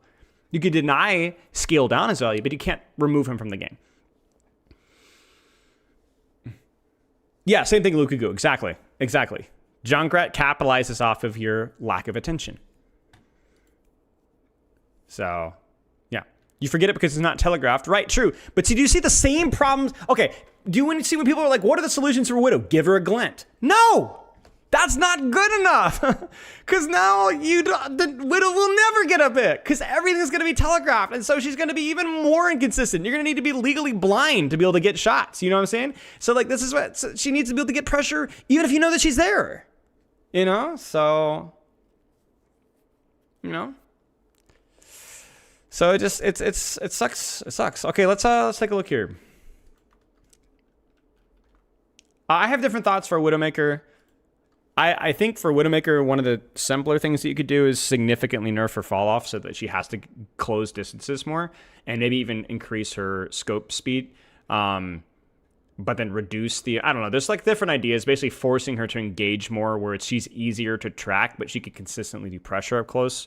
I just don't think a character that can stand 60 meters back and still one-shot you is ever something that will work in Overwatch 2. Ever. Making her more along the lines of Ashe. You see, this is the problem. We look at somebody like Ashe versus Ashe is consistent with pressure output. You can always hit a couple of shots, hit a dynamite. It's not always going to kill you, but it's going to pressure you, you know? And it's hard because you look at Ashe and Junker Queen, Roadhog, Widow, they're just the better versions, you know? They're just the better versions, you know? So, okay. I'm just kind of scrolling around here. Roadhog Later's love and hate. Interesting. Chicken says consistent value. It's more frequently available, that's for sure.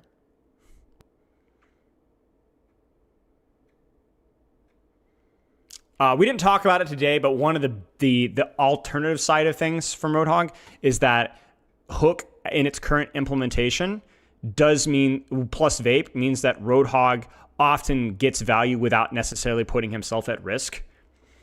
It's the same problem with, guys, what do I hate about support players, especially in mid-low ranks? Not hate, but irritates me about game understanding. Is they put their teammates on the line. Their teammates suffer for their lack of proactivity, their lack of risk, right? Roadhog does the exact same thing. His team will suffer if he does not take appropriate risk, because he's not punishable, so his teammate suffers for it. You know, when a tank makes a mistake and dies, that's creating space for your team, you know, and it's also providing immediate feedback. Whereas a Roadhog can just exist, not die, and lose the game because he's not doing anything, which is why Roadhog is always kind of underperformed. Even right now, I don't think he's super. I mean, I'm curious to look at the stats because I imagine he's probably close to like 50%, but he's not like insane. Just because he just doesn't get punished for his mistakes. He loses games, but he doesn't get punished for his mistakes. There is not a single character in Overwatch that should not get punished for their mistakes. Every character should be required to take calculated risks to be able to engage in this game. It is foolishness to think that there should be characters that are allowed to spectate, whether to support, DPS, or tanks. You have to engage. Does that mean point blank all the time? No. But there needs to be risk with your engagement. And there are certain characters that don't encourage that risk. They don't provide feedback to you that you should be taking more risk, is kind of the point. You get what I'm saying? Hey, quick. Lifeweaver Lifeweaver's problem is not even necessarily life grip. Lifeweaver's problem is that, especially with the recent reversions, is that they discourage you from taking risks with Lifeweaver. So you're a spectator. You're a spectator sport. Yeah, I saw the Cager Hog video. I think it was good. I like his idea of. I don't know how I feel about all of his ideas because it's a very difficult thing to do. I think he gave it a good go, but giving him like the whole like gas cloud thing that he said was interesting because that's consistent value. Like you can always get value out of that and force people to move into your hook. Maybe. It's not a bad idea. I mean, we'd have that. I'm not going to talk about the reworks as much, but yeah.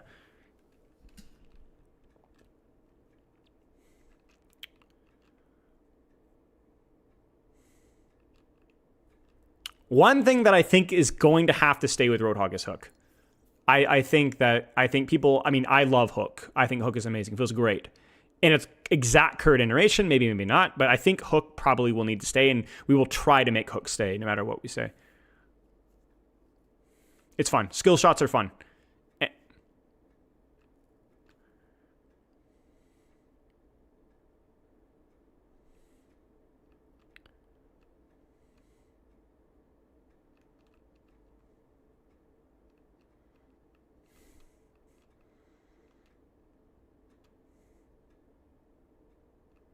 Selfish playstyle. Yep. Relth talks a great deal about that. That's his main point, is that Hog was created for selfish players. And by selfish, we don't mean that he can't help his team, because a lot of characters in Overwatch don't have utility for their team. But as in, you don't get punished for your mistakes, your teammates often get punished for your mistakes. Remember we talked about, right? So what that means is that you can always feel that I'm doing no wrong. I have 37% hook accuracy, but I'm fine. My teammates are just dying off of cooldown. Well, why do you think you're dying? You ready for another selfish character? Lifeweaver. But you...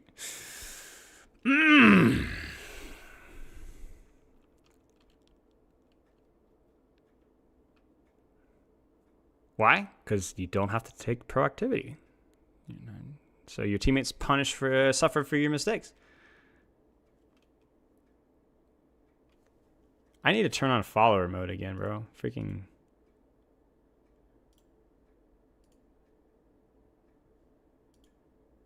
getting free follower things. What if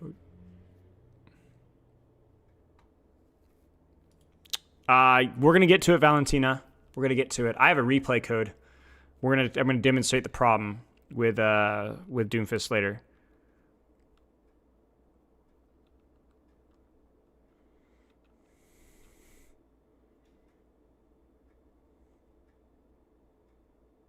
Yep, Greed's got it. Yep. Think about it. What other tank can you fish?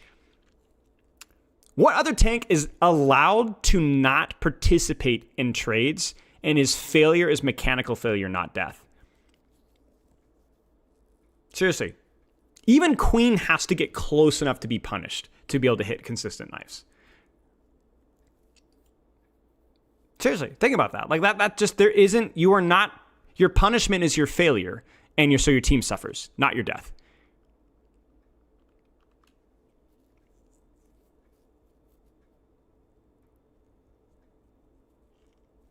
No, because Sigma, a great portion of Sigma's value is that he doesn't have the sustain to be able to allow himself to maintain pressure without being killed.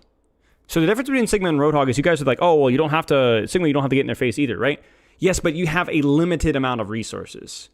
Roadhog has unlimited resources, technically. You're not technically relying off of any healing. You can sustain pressure by yourself without any help at all. Sigma runs out. Sigma takes damage, he dies eventually, right? So, you can have problems with Sigma from like, should a tank be ranged? That's maybe a longer conversation, for sure. But Sigma isn't strictly self-sufficient. That's kind of the problem.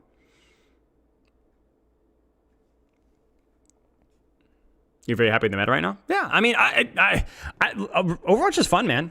I like talking about this stuff, but let's not be ungrateful. Overwatch is fun.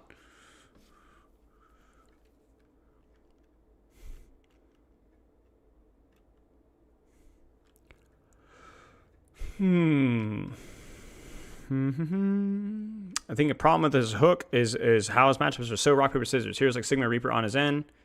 True. Yeah. Is Roadhog that big of a problem? It's not an intolerable problem, but we had these conversations about Mercy and Sombra as well, so.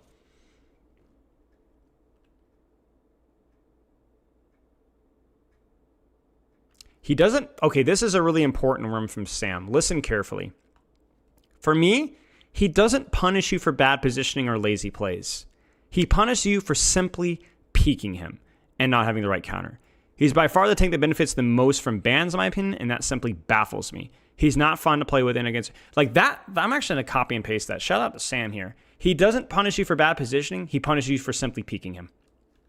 Think about that. I see this used all the time. Hog punishes bad positioning. What a lazy and false statement. What a lazy and what is cover supposed to do? Cover is supposed to deny 2 shots. 2 shots. You get shot once, disengaged, prevent the death. Cover is not supposed to prevent 1 shots or supposed to hide part of your hitbox. Now, obviously, Hook has a little bit of a wind-up technically, but saying that he only punishes bad positioning is such a reductionist and simplified and facetious statement. Just don't peek him. Really? Really? What character in the game doesn't let me peek them at any point in time? Whittle? Hanzo? Congrats, you're in that category right here. You know? And the irony is that, this is the funny thing too, the irony is that Roadhog is actually very vulnerable to being peeked. Because the Roadhog doesn't have consistent, he's versus especially some characters, he just blows up. He gets crushed, right? So the irony is that sometimes the worst thing you can do from Roadhog is not peek him. So it's like this weird mechanic of like peek him, but don't get hooked. Shoot him, but don't shoot him too much. You know, it's just a disaster.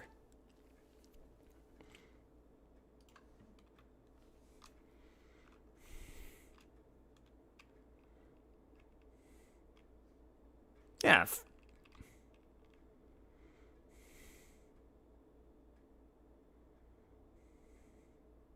Hog and Helios Will has brought me the most joy of any experience I've had in a video game. I think the thing that Hook has to maintain is displacement. I think displacement is the most satisfying part.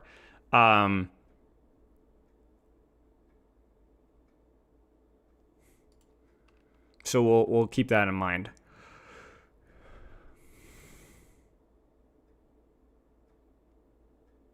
Hero couldn't be farther from what he was designed to be. He was meant to be a glass cannon off tank with a high skill ceiling. Now he's a roaming nuclear bomb with a healing cooldown. Yes and no. We've already talked about how 6v6 definitely enabled more consistency because you could off angle.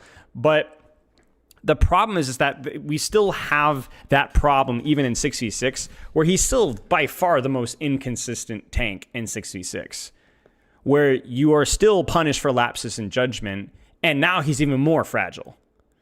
So is he better in 66? Absolutely, because there's more consistent pressure output opportunities, right?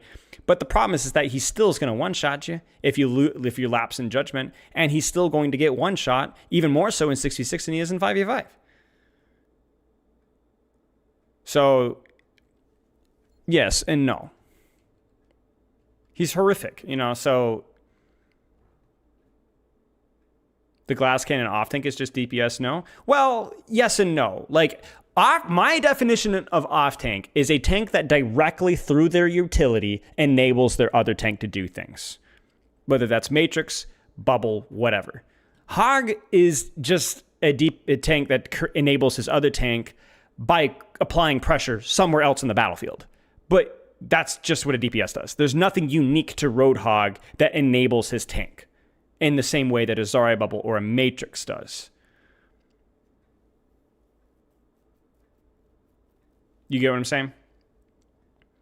Is it ridiculous to say the most problematic characters have the biggest spikes of pressure and then the lowest consistent pressure? No, that's absolutely spot on. Do you know why people played Hog Triple Tank when Overwatch first came out? To be honest with you, it doesn't matter, because at that point in time, people were too stupid to really know how to play the game properly. So probably because Roadhog was strong and Ryan was strong, and Zarya was strong, and that's probably good enough reason. But you can go back in time and probably tell those people to be like, yo, jackasses, pick Ryan Zarya, Ryan Zarya Diva, or pick Winston Diva, or pick Tracer Genji always, and it doesn't matter. It was early meta. It doesn't matter.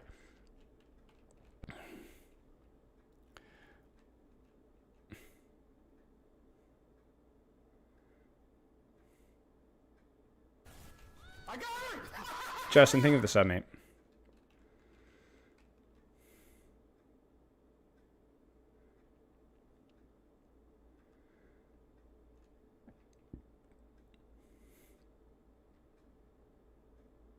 Oh, my rants. Thanks, Justin.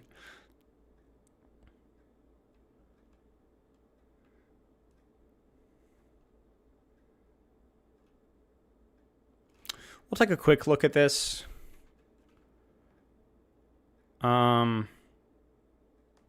Obviously there was a lot of responses. As always, I really appreciate the responses, but I might not be able to, I'm kind of skimming right now, looking for newer ideas or newer thoughts.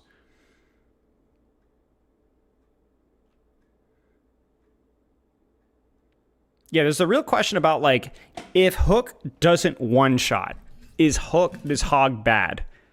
And if the answer is yes, then that's a problem. Hook should be valuable without one-shotting.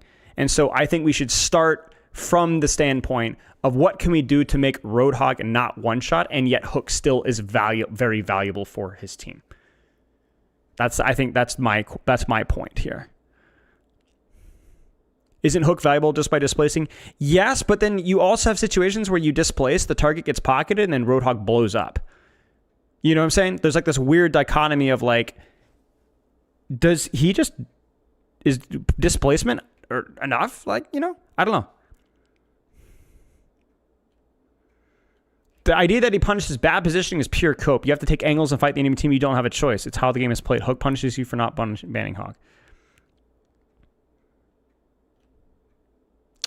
Yeah, we talked about all right. So great.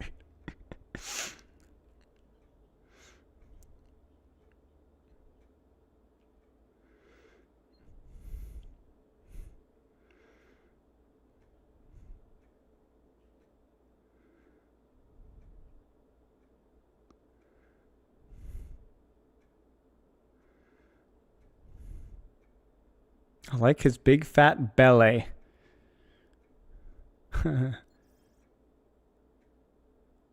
Yeah, see, one of the main complaints is that Roadhog doesn't work in 5v5 because he's supposed to be an off-angling lurking menace. And I agree that definitely increases consistency, but that does not really answer the question about whether that is something that you want to play versus.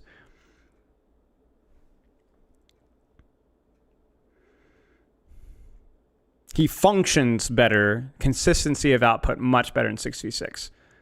The question is whether that gameplay loop. Oh, what do we got here?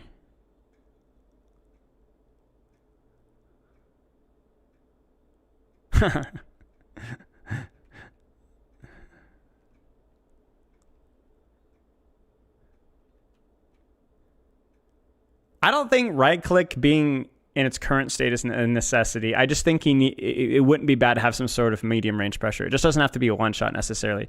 You know what the problem with the problem with Roadhog's alt fire? Problem with Roadhog's alt fire is it's as inconsistent or more than his hook.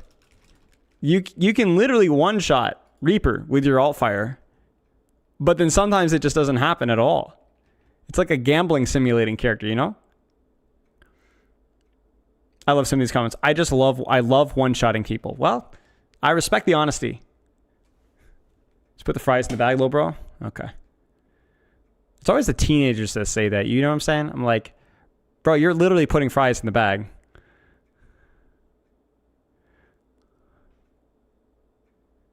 What on earth are these comments? There's nothing wrong with putting fries in the bag, you know? Get into your grind set, your honest paycheck. I respect that. You were younger than me? Nah, that's a cap, bro. I'm 46.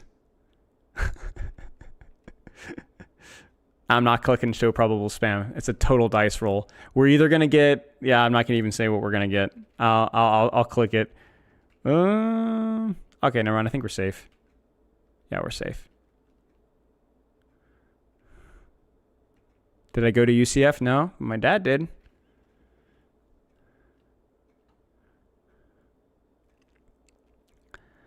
Saw this rework today and everyone said saying send it to Spilo. All right. I'm not 46. I'm joking. Thank you, though. No, I'm not 46. I always had an interesting idea how to rework Hog. As he said, give Hook a charge up time, make him spin in front of him. The longer you charge it, the farther it goes, and would take a chunk of the meter after throwing. The spin is your mitigation, just like a Orisa spin. It will eat damage for you. You move some over while charging it. It's like a Orisa spear charge.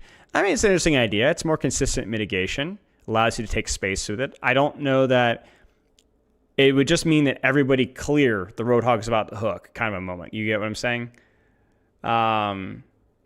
That's my one concern with wind up with hooks, especially with that obvious of a wind up time. I'm actually not so sure if I love the whole concept of a wind up with hook. That's the crazy part. You know what I'm saying? I think a little bit of a wind up like that. I know that that's like a very consistent idea, but I don't think that really fixes the problem. Hook is telegraphed, big eye slow on. Yeah, you're not able to preemptively outplay CC. That's true. So the Orisa javelin spin kind of concept does allow for more consistency with taking space. That's true. So it makes Hook more inconsistent, but allows for more consistency with this ability to take space. I think this will slick you when the niche of disrupting dies and someone jumps close to you. Yeah, I mean it's yeah, kind of, yeah.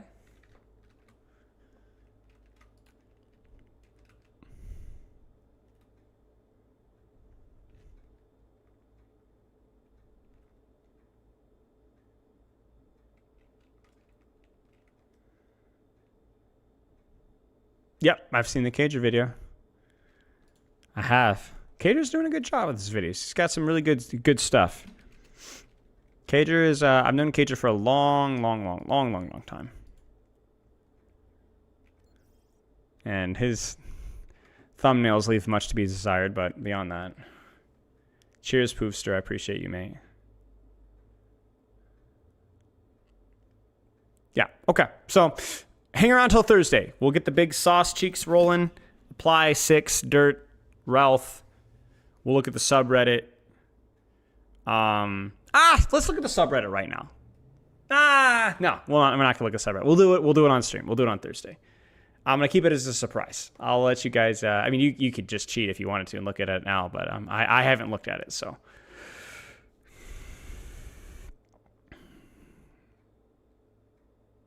Yeah, Cager does a good job. Cager is a qualified popcorn guy. You get what I'm saying? He digestifies it, but the information is good. It's not cornball crap. It is actually good information. So he does a really good job of making it digestible and edit it well. And he also has a good understanding of the game himself. He doesn't just regurgitate other people. Although I know he gets the opinion of that. Cager's definitely can be a bit of a content thief, but the guy actually does know his stuff. So. Spilo didn't read your reply. What did you say, Spoonlicker? I missed it. What do you think of Wuyong now that it's been out a while? He's fine. I need some water. Give me a second. Then we might talk about Doomfist.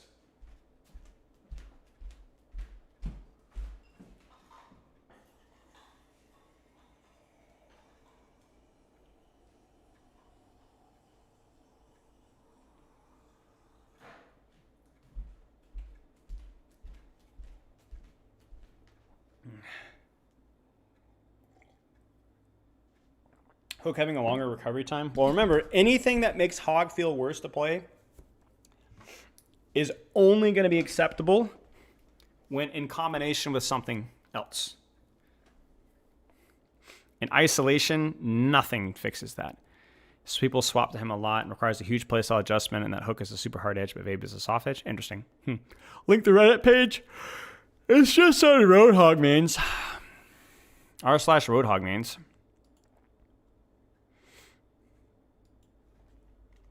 Here, I'll drop it in Twitch.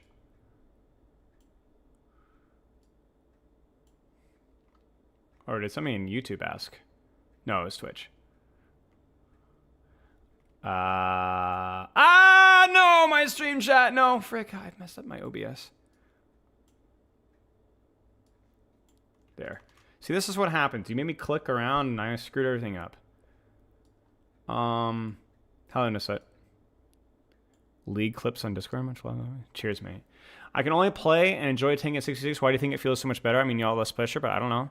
I don't know. I mean, you can kill tanks faster too. Small sample size, I don't know. Split attention, split pressure. It also depends on the tank that you play. What tanks do you play, Khalil? What tanks do you play, Khalil, usually? That probably is the most important question.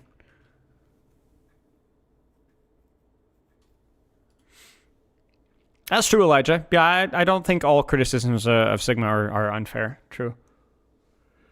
What is I will master OBS? No, dude. No, I will not mess your content. Ever. Never. Not once. Technology is Hog, Doom, and Monkey. Hog makes sense. Doom makes sense. Monkey, your mileage may vary. Doom is great in 66 because AoE. Hog is really good in 6v6 because distraction value. I mean, we just spent a long time talking about it. Monkey's interesting, though. I think Monkey feels a little worse for me in 6v6, but your mileage may vary. Maybe if you get another an off-tank player, Monkey can feel great. In my opinion, in 6v6, the off-tanks feel just so much better. Roadhog feels more consistent, as we talked about. Zarya feels really fun. Diva feels good. Yeah.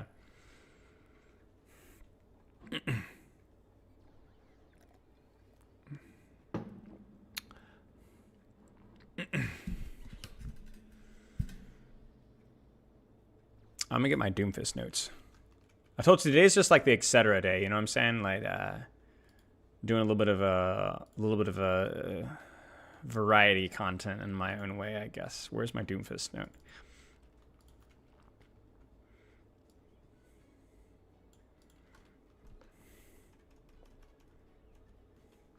Well, it's just a bunch of projects that I haven't really had time for. There's always been something else to do, you know, and now we actually have a little bit of time to do stuff, so.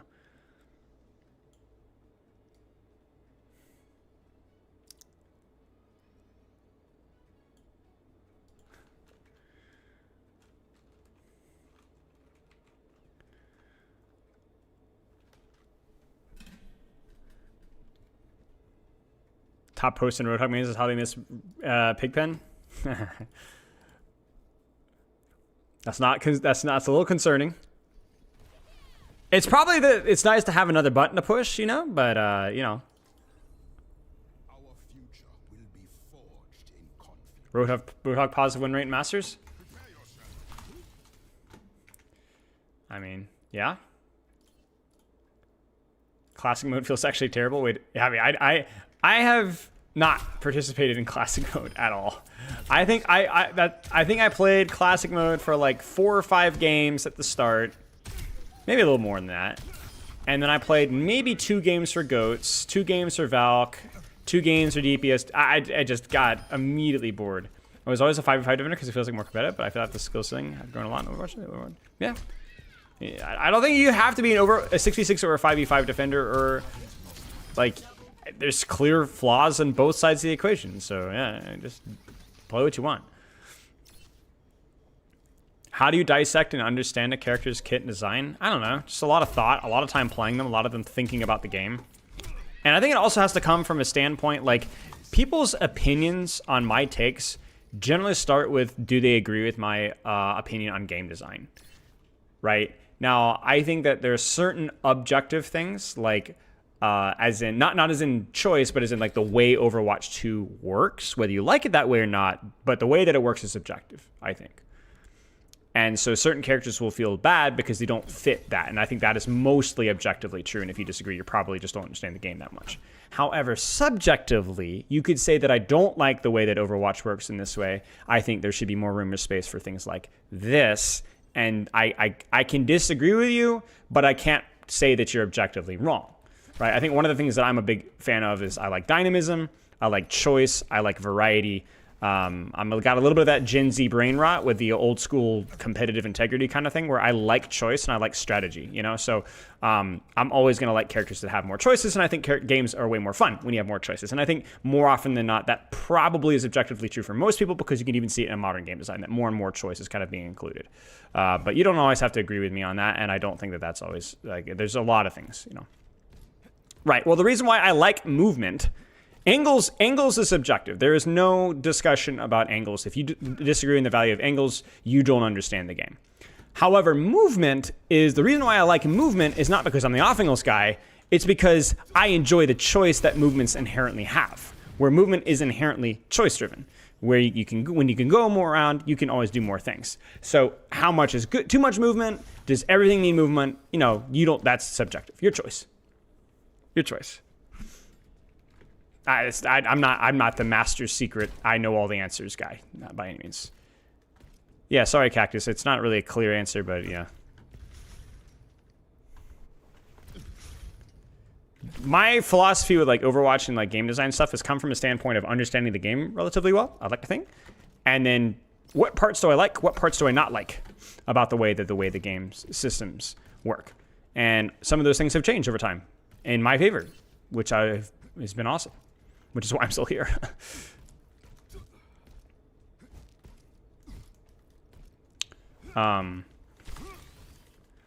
When people look at design, they usually look at their ideal version of the game instead of looking through the lens of what the goal of developers and what the plan is running. Right, but I don't think that this is necessarily wrong. You know, I think people just have to try to clarify their points. Like my criticism of Capitology's video was not, it was more along the lines of that he wasn't clarifying as much like how much of this is my opinion of how things should work versus what is clearly intended, right? So if you want to criticize the intentions, you're more than welcome to do so, but you need to make sure that you're criticizing the right thing.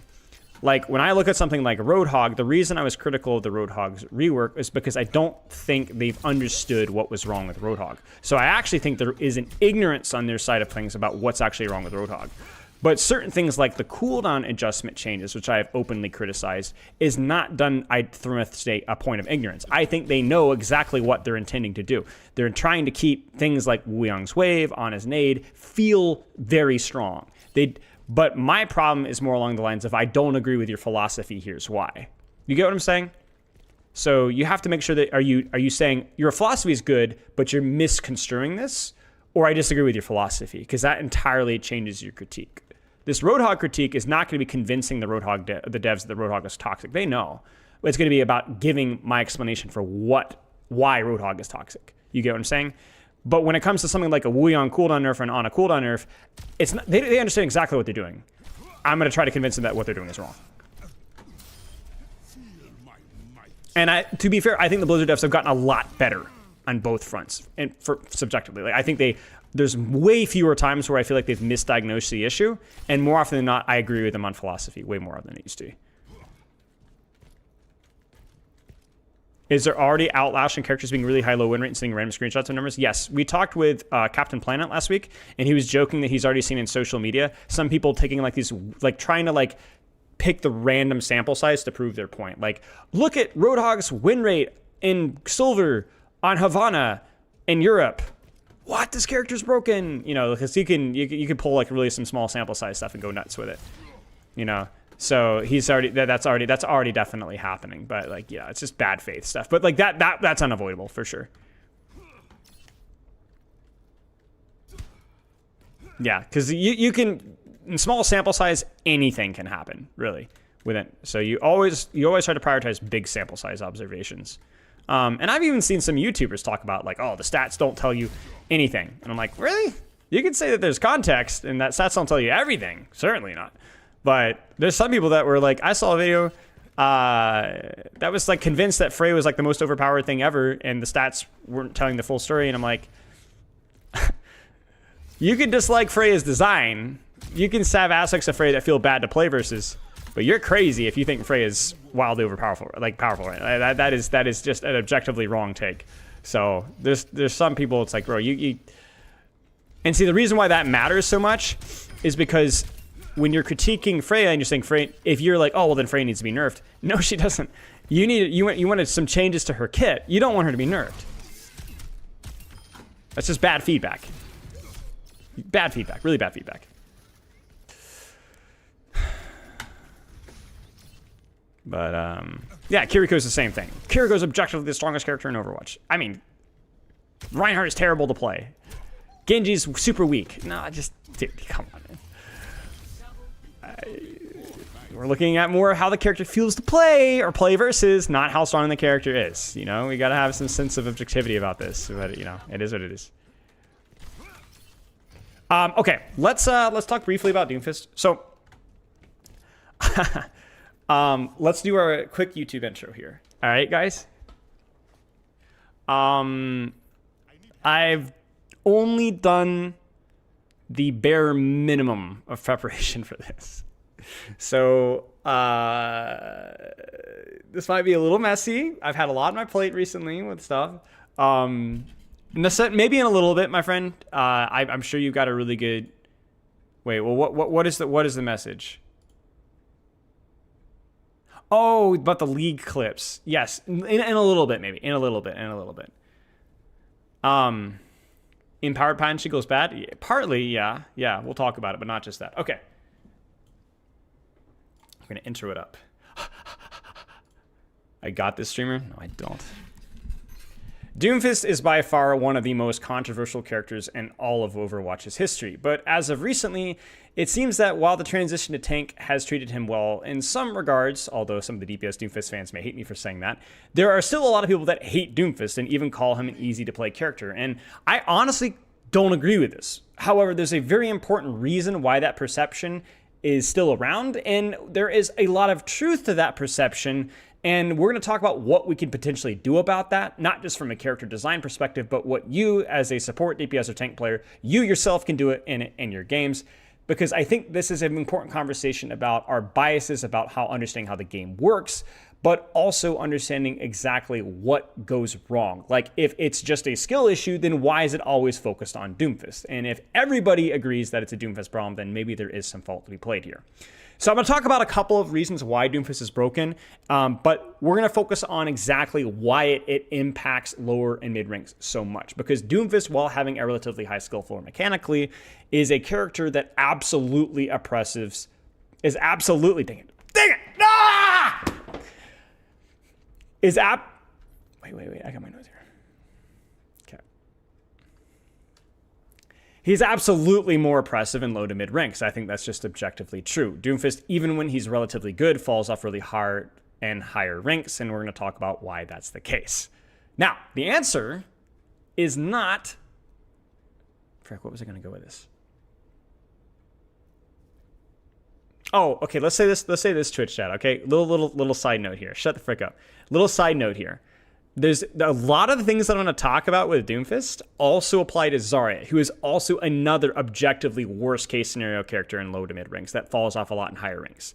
So I want you to listen to some of my points about why Doomfist is really hated, because it actually directly applies one-to-one to Zarya as well. All right, stay true. So here's the problem with Doomfist in a nutshell. He is 2 feast or famine. Everybody applause. Woo!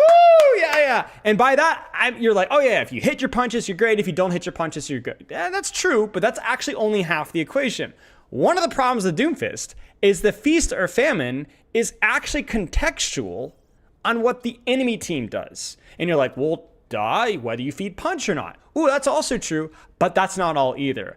Doomfist is contextual upon whether you actually take off angles on Doomfist or not. And I'm going to back this up with real facts and logic, guys. So when I'm talking about Feast or Famine, it's a lack of angles. It's mechanical mistakes, like as in you messed up your shots, you messed up your cooldowns. He's a fast-moving character, it's easy to miss. It's Empowered Punch, and this is the big juicer. This is why the lack of angles matters. AoE value. Let me explain what AoE value means. Area of effect, it's an old MMO term. Maybe it's been around for a lot longer than I don't know.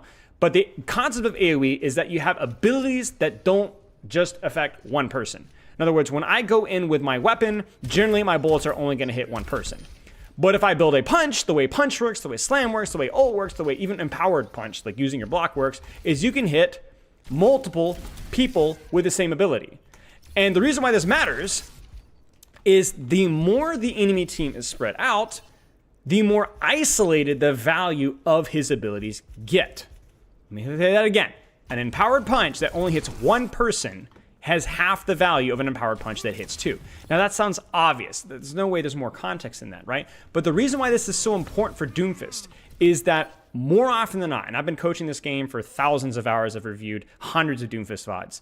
The reason why the situations where Doomfist feels the most oppressive is when he's hitting multiple targets with his abilities over and over and over again. Now the question is why is that the case? Well, we're going to talk about that. People counter swap poorly into Doomfist.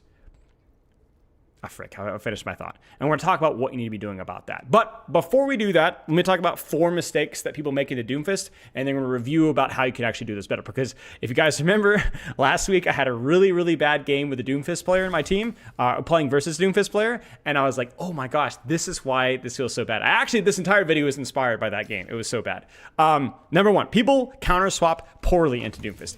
Now, if any of you guys were like, wait, take off angles on Doomfist? No, if I get isolated, he's going to isolate me and kill me. Okay, so that's definitely the type of person that's going to disagree with me here. We'll get to that one later, by the way. But for right now, let's focus on the counter swap side of things. People only counter swap Doomfist more often than not with a focus on survivability. Now, that's not always the case. I do see people sometimes going on it. I do see Cassidy being a very frequent swap, who's actually fairly frequent. It's not bad versus Doomfist. But one of the most common swaps that I see, especially in low to mid ranks, is people will go Moira.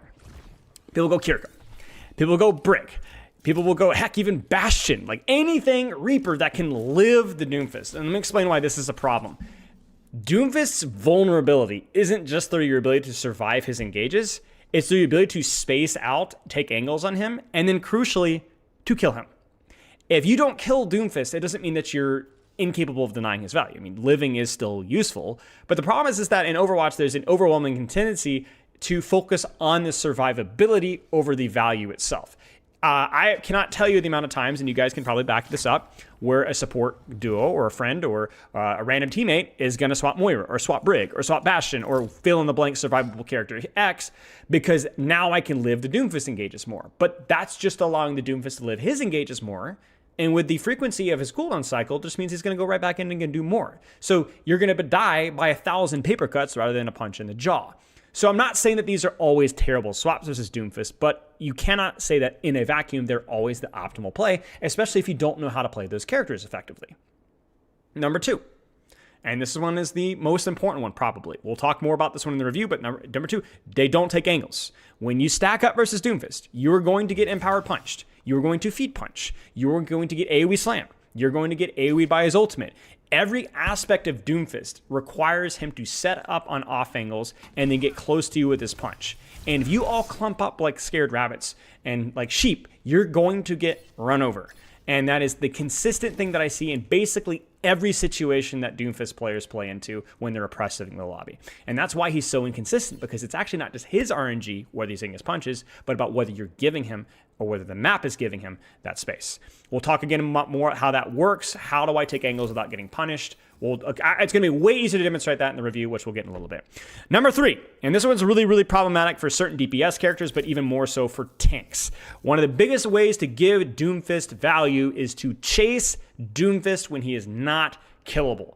How many times have you guys seen a tank, a Ball, Winston, Ryan, Roadhog, Sigma, whatever, run around the map chasing the Doomfist trying to finish him off? If the character's low, 1 HP, and you have the mobility to do so, sure.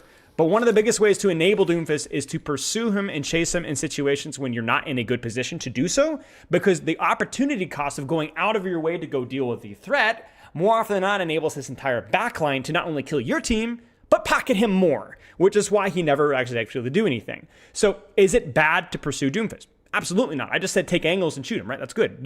Punish him, right? But only do so if it's convenient for you, or he's in a position or in a situation where he can actually die. Otherwise, you just trade his backline or pressure his DPS or control space. Doomfist almost never, unless he's a smurf, right? Never solo carries a lobby. It is very easy to focus on Doomfist because he's the biggest, the loudest, the strongest. That's the tank situation. But he always has a support group that is providing as much, if not more value than he is. And if all you do is you fixate on the most obvious problem, you're falling for the trap. So pressure what is convenient to you and cut off Doomfist support line in whatever way that you can, or deal with the Doomfist directly if you're close to him. And the fourth mistake, and the most obvious one, and by the way, remember the Zarya analogy here? You feed punch. It's not always bad to shoot punch in the situations to get a little bit of tickle, to force the punch out. Obviously, I understand for certain projectile characters. Now listen, this is not an advocacy for Doomfist's current design. I think Empowered Punch is super toxic because it makes playing versus the character super unintuitive. In addition, Empowered Punch, unlike Zarya Bubbles, doesn't like provide consistent space creation. Like nobody forces you to shoot Zarya Bubbles, but she is going to take space off, and the Doomfist is just going to buy time for CDs. It's not quite the same. But yeah, Doomfist Power Punch is really toxic, and your team may or may not feed it. And if they do, they just dramatically increase the value that Doomfist is going to get, which is just a really toxic game design, and why your mileage may vary. The only thing I can say is don't try to tell your dopamine receptors to not shoot the punch. By the way, why do people feed punch more often than not as opposed to bubbles? Because bubbles don't sound good. At least they don't sound as good as Doomfist Punch. Doomfist Punch sounds crunchy to shoot. It's, dopamine, juicy, right? Unironically, that stuff matters, man. That stuff matters. So yeah, they counter swap poorly. They don't take angles. They chase the Doomfist. They feed punch. And so I challenge you guys to, whenever you're playing versus Doomfist, to at least do one of these things. So you need to play the character that you're good at. Don't counter swap unless you're playing swap to a character that you're very, very good at playing. Take angles, take space, so make the Doomfist isolate you where your team can see you. We'll again demonstrate how that can be done. Focus on your screen. So if you can deal with Doomfist, great. If you can't deal with Doomfist, don't chase him. And finally, don't shoot the punch. Now, what we're going to do here is I'm actually going to go into an actual game where we had a Doomfist running our lobby. And I'm going to demonstrate exactly what my team needed to do to play the Doomfist, outplay the Doomfist better, including a couple of fights where we actually did it relatively well and it ended up working out. So for Twitch, I don't really have this structured out right now. I don't have the timestamp. So editor guy, I'm going to be like, and I'm like, oh, hey, looky here. Hi ho, hoo, hoo, YouTube, and you'll know when. It is the Busan game. You knew it. Now, obviously, for Twitchers in chat, you guys know I didn't play this game super well. I mean, any game that you play, you can always do better. But I think this game was a really good example of exactly why you need to control and take space. So let me actually turn up the audio just a tiny bit here. This was Diamond 1, I want to say. I'm not very good on Genji, so probably like Diamond 1, Diamond 2. Okay. First things first. Let me ask you guys a question. We'll look at one character here. I would want one character to help me take an off angle to shoot the DPS, to shoot the tank from the side, and to get better vision. Because let me ask you guys a question. If my Doomfist here decides to go in very deep here, he's going to get the attention of how many players? Right? 3, 4, everybody. Everybody's going to be here. How easy will it be to feed punch it? Very easy. If, for whatever reason, he gets Empowered Punch and punches my Wu Yang, where will my Wu Yang go? Where will my Kiriko go? Right. Any support could go in here. See, the difference here is if my Wu Yang walks to this position here, or my Kiriko walks to this position where I am here. If the Doomfist focuses them, can my Wu Yang pocket my Kiriko here? Yes. Can my Kiriko disengage? Yes. And vice versa. Can my Wu Yang disengage? Can my Kiriko pocket my Wu Yang here? Yes. Notice that we're not necessarily always isolated where nobody can see you. My team can see me. I mean, even me, right? Like, if the Doomfist comes after me, I'll deflect and I'll go to where my supports can heal me. But I want him to go for me, and only me, or somebody to the side, because I don't want him getting AoE value here. And crucially, if you're a support player and you are playing in a situation where you are stacked and accidentally getting AoE'd by Doomfist, not only is that bad because of the AoE value, but even for a character like Kiriko survives by baiting people to a location that she can easily leave. You understand what I'm saying? So for this situation here, if my Kiriko is here, she has a safe teleport because the Doomfist will use cooldowns to try to kill her, and then the Kiriko will use a cooldown to get away, and the Doomfist has to wait before he keeps going.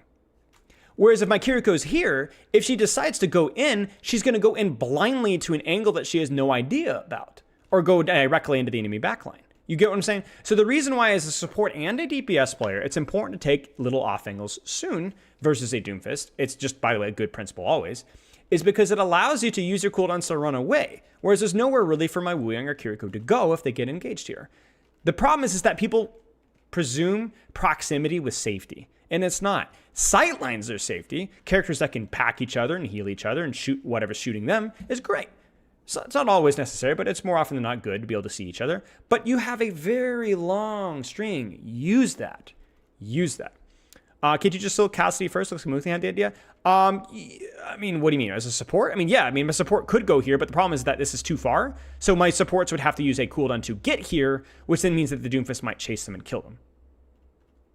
So we need my DPS and my supports to start to take space, start to take some off-angles. Make the Doomfist make a choice. Because you see, this is my mistake. I shouldn't have gotten punched there. I'm able to finish off a kill. I promise you this is not going to be a glazing session. This was not a good game for me. But like when the Doomfist focuses me down here, notice that I'm able to get all the resources in the world, and Doomfist is vomiting everything he can on me, and only me. And only me. Which then means my supports are just relaxing. They're shooting, they're healing, they're not under any pressure. They would be even under even less pressure if they'd gone with me. But yeah, I'm prioritizing pulling attention away from my supports so that my supports can help me. But it's not just about the DPS doing that. It's also the supports themselves. And it's not an accident that, you know, my Winston took space to the side. My Genji took space to the side. And the Doomfist is not a threat here. Now, I would highlight here that I probably took too much damage. And then my supports maybe over-fixated instead of helping my Cassidy so he doesn't get help in time. But we end up winning this fight because we're able to comfortably control lanes, and Doomfist is, he doesn't know what to do. This is why Doomfist doesn't perform in Grandmaster, because the higher rank that you get, the more angles that you see, the more space that you see, and Doomfist just does not have a consistent way of dealing with damage from multiple angles. Watch this from Doomfist's perspective was also good. Yeah, this is, by the way, this is really good from my Kiriko. I think she mechanically screws this up, but let me ask you a question. Where can my Doomfist mitigate damage right now? He's getting off-angled by myself. He's got pressure from Winston on here. And if he chases Kiriko, what does the Kiriko do? What does the Kiriko do? Well, she just leaves. And then she takes a different off-angle, right? The problem here, and this is what so many DPS and support players do when they're playing versus Doomfist, not just support players, but DPS too, is they do this because she got too close. She got whip-shotted, shot in the head, and Doomfist got her. And they go, oh, I shouldn't be off-angling here. I shouldn't be off-angling here. No, you screwed up. You screwed up the execution of what you're doing. But you know what's good about that? You were confronted with your error. And I killed the Tracer. Nice job. Good job. We love that, right? But the problem is that the Kiriko's going to go, oh, I died. I must have done something wrong. I'm not going to even attempt that type of play at all. And that's what guarantees the Doomfist value. We'll keep going here. We get a couple of trades here. Doomfist is able to finish up some kills. I just think the casting missed a lot of shots here. Actually, unrelated to the review, I'm like, why is this Doomfist not being punished? We missed the Hinder, which is really important not to miss. We shouldn't have even used Hinder there. By the way, that's another thing as well. You don't have to panic with your CCs. People panic with CCs so much with Doomfist, but...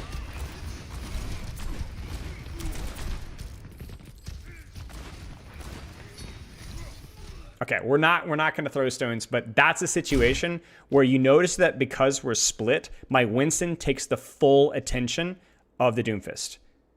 So that opens up, I mean, to be honest with you guys, I should have punished this more as well.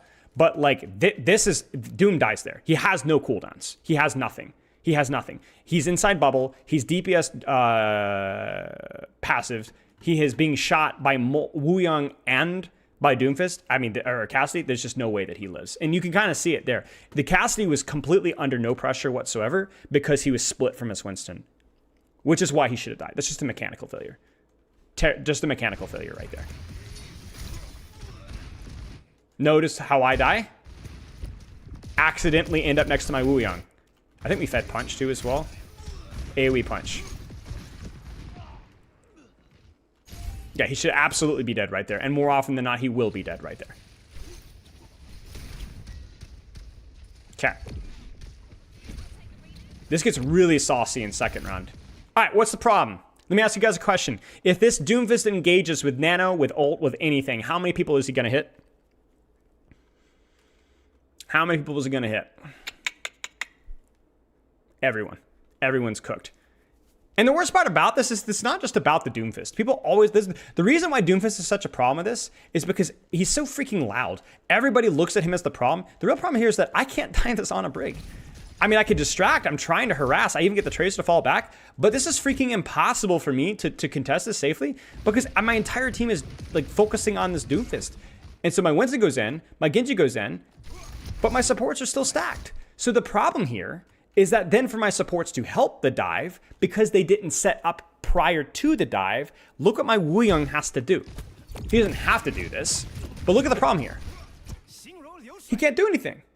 So he has to use a cooldown to go to where he should have already been, where he could have baited the Tracer, baited the Doomfist, and then run away if he needs to back to his team. So the supports are way out of position pre-fight. You guys are just playing way too fast. It's not even the support's fault. That's incorrect. One of the biggest things that the support player needs to do is use their time wisely prior to the fight. In this situation right here, we have 2 minutes. Or we're 2 minutes in, sorry. 1:59. And we're going to wait 1 pressure, 1 trade, 10 seconds, 12 seconds. 12 seconds of preparation and time to take space. Why would you want to walk into Brigitte on the left room and then just take the rest of the map? You can. I mean, to be honest with you, I'm not really going to engage because the point is to showcase a concept here. You're asking why a diamond player isn't performing perfectly macro-wise. So that's just a sunk cost fallacy. Now, if you're saying, oh, instead of helping off of the dive, maybe one of my supports rotates here instead and leans towards point instead of following up here. That's correct. That's correct. That's not the point of the review. So I'm not going to get sadly baited because you're asking why aren't we doing this high level concept when we're not even doing the base level concept? You understand what I'm saying? It doesn't matter. So whatever. We go too deep. Wuyong has to reach. And it's not just Wuyong here either. Wuyong has to reach. Kiriko has to reach. Suzu's wasted. We end up getting the kill, securing the kill. But the problem here is that we're once again in a situation where we're an AoE value. You see this? So we're constantly being herded by, as in clumped, because we've been incapable of splitting off and forcing. Nano Doomfist and Tracer is going to kill a support. Hello, Hadi. It's going to kill somebody. Somebody's going to die. Just make sure it's not everybody. The problem here is because we've been unable to hold space, split, and we've chased. Now, the pulse bomb, the nano, kills everybody. Everybody dies, and is so incredibly convenient too. It's consistent. You might die as a support. You might die. You might die as a Cassidy, right? You might die as a Genji, right? But if you can force that resource to be somewhat expensive, play cover, disengage, play distance if necessary, then it can work. Very, very unforced here. Okay. We're going to rotate as 5. That's fine as long as we split off once we're ready to fight. This is a huge mistake for me. That forces Suzu unnecessarily and my deflect unnecessarily. But, you know, once again, we're kind of just... Well, are we split? No, we're stacked. No. Yeah, this is just support cattle being rounded up for the Doomfist clip montage, basically. This applies to DPS as well and tanks as well. My Winston was doing a relatively good job here. But I think even my Winston ends up falling for the slop later on. I think we'll highlight that one later. What do you guys think of this? Who did the Doomfist Tracer focus here? Tracer focuses Wuyong. Resources being put... Look at what my Wuyong is doing here.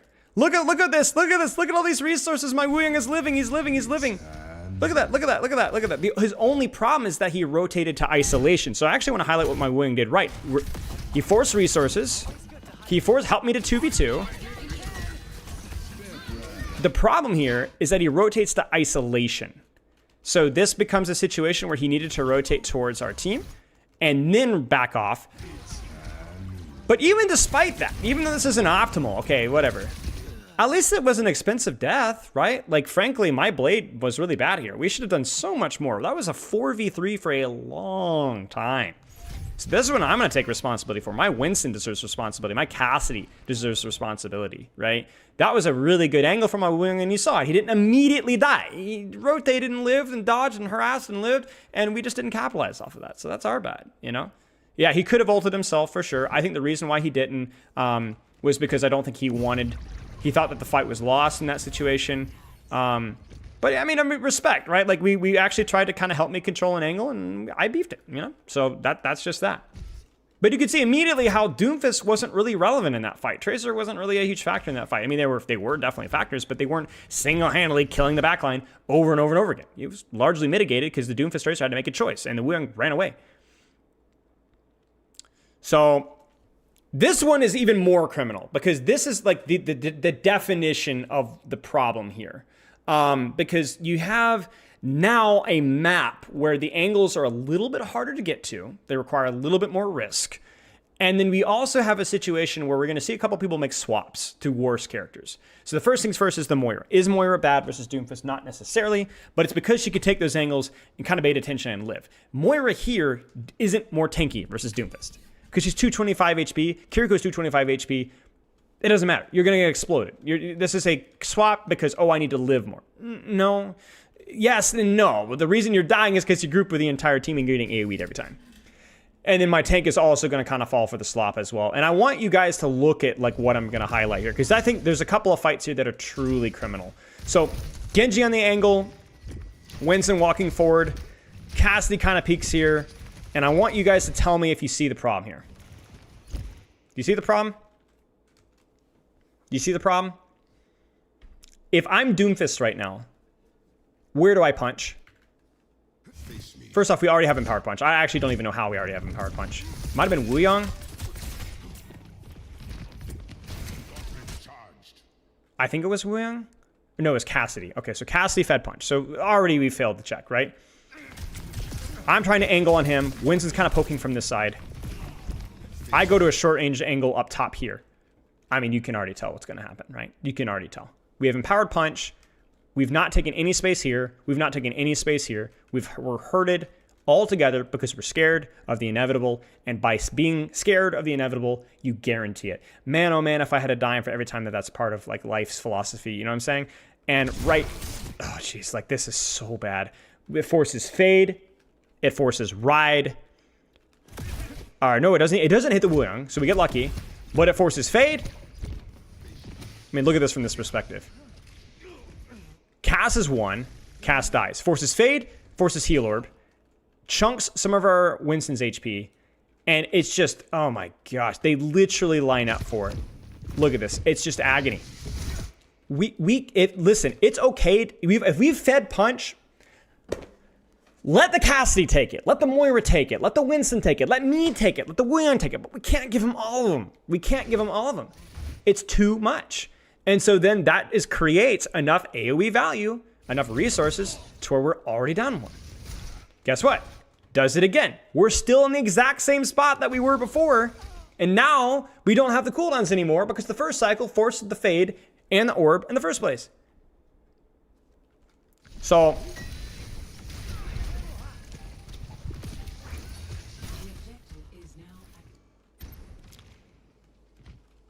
yeah, we already saw the blade Tectus, the horrific blade on the end of first point. All right, now you can already see where I'm going with this. Now, instead of just criticizing here, let's offer some solutions. Doomfist, Tracer are highly mobile. How can we help our team walk out of the choke here? How could we do it? How would you guys do this? Think about it.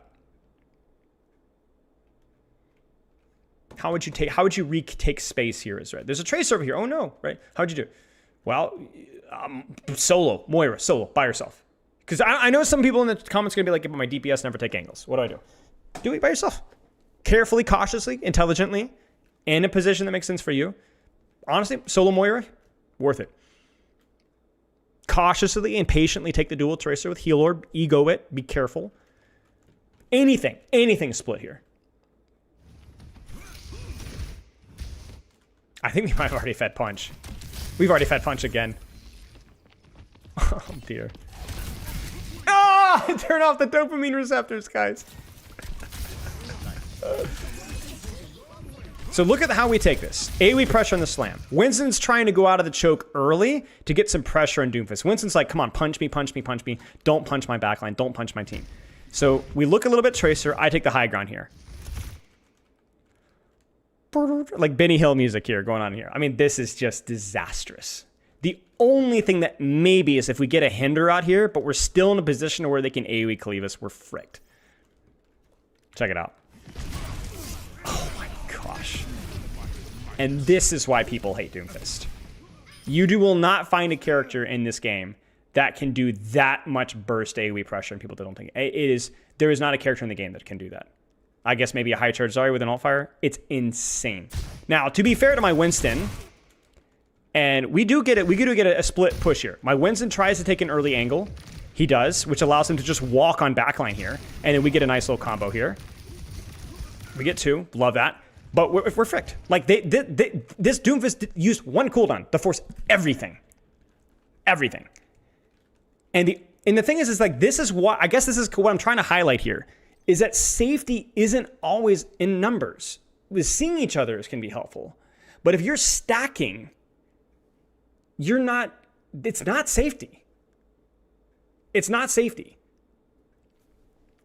And obviously this is just one example. But this is, again, I've coached this character and played versus this character and coached versus this character.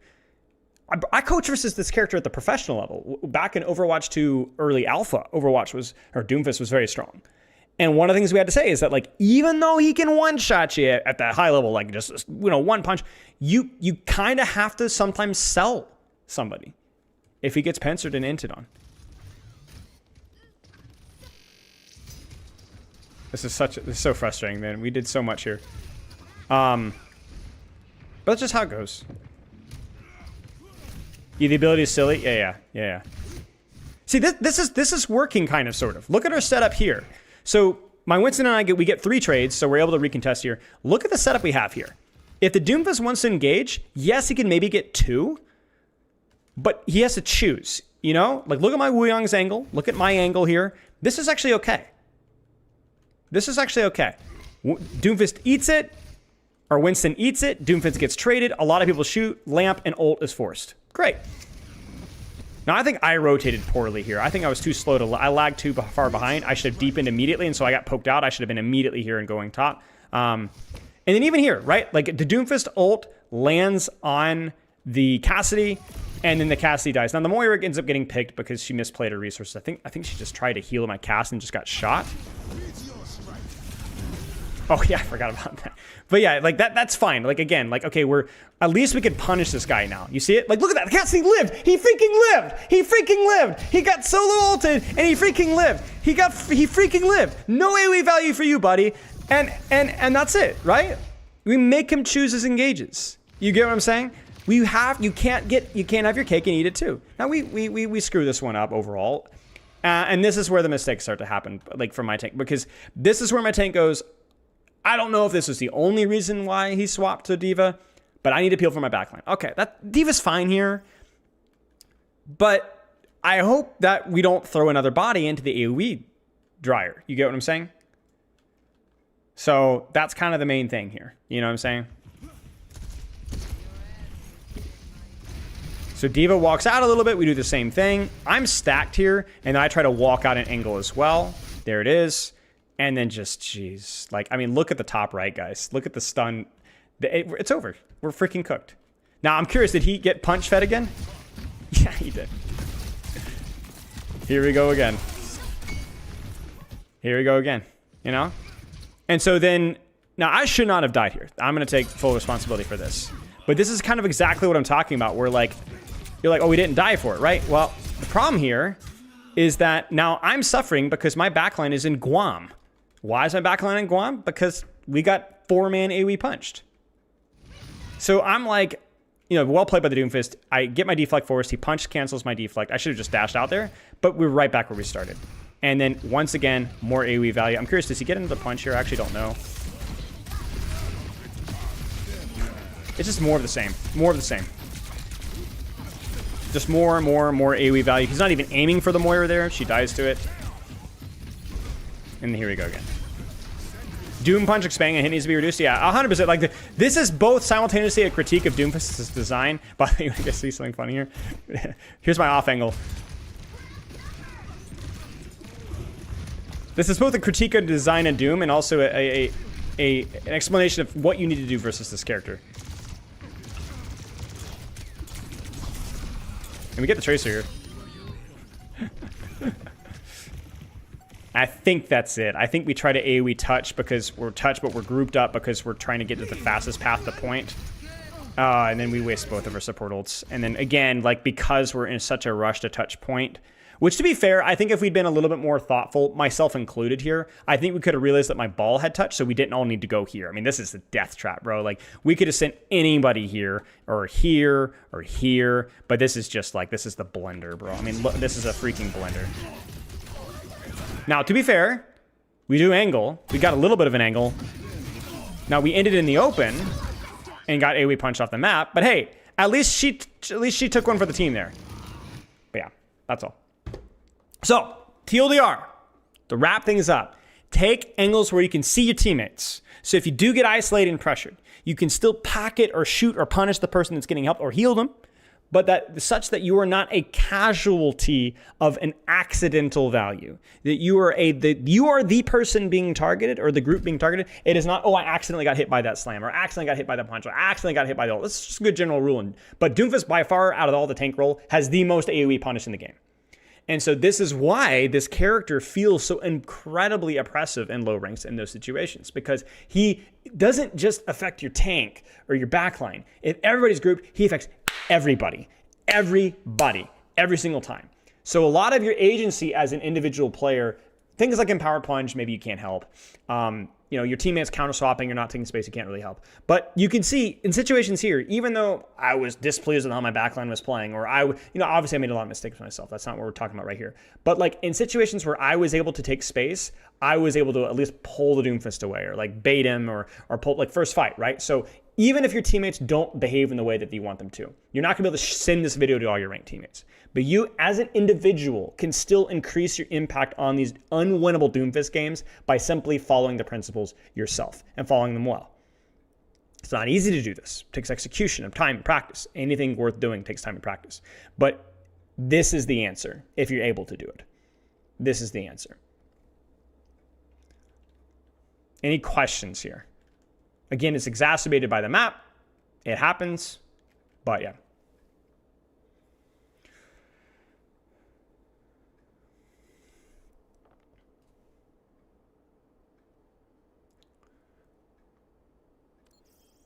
It was reduced in season 2. Good to know.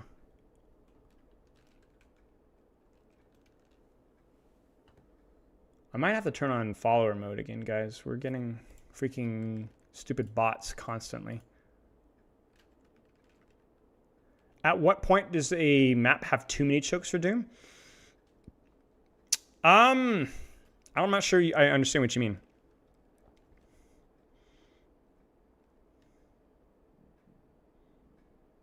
I heard they call spot they need to catch criminal hiding and using part. Yes. Yes. That's I'm your guy. I'm your guy.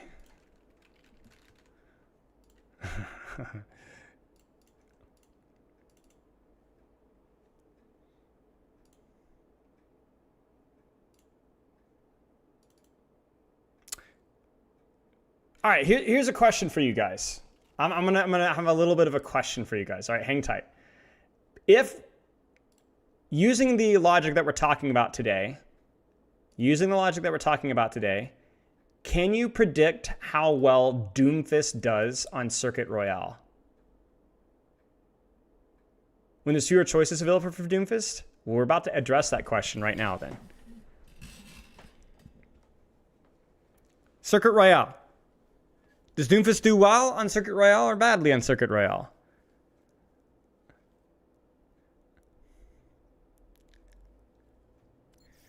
He's really good in Circuit Royale. Now you're like, what? It's a poke map. Doesn't matter. Everybody's in a giant clump. AoE value. Doomfist wants high grounds and angles to stage from, but he likes his enemies grouped up. He's great. Third best tank in Circuit Royale. Third best tank in Circuit Royale. And the only other tanks that he's losing to are tanks that are also relatively good at AoE, like, but are just better at longer ranges. So Ryan, Sigma, obviously, you know, like they just hold shield, whatever, and that big clump all shoots there. Yep, just behind Ryan. He's great in Circuit Royale. What's another choke-focused map? Can you guys keep cooking? King's Row. What do you guys think about King's Row? A little more choke-focused, right? Still some verticality. It's got like that verticality choke. King's Row, second. Second best tank on King's Row. Makes sense, right? There are angles for him to stage, but if the angles are a little bit awkward for other people to take, so he just abuses chokes. Shambali is a little bit more spread out, but he still does very well in Shambali. Fourth best. Lijiang Tower. Third best.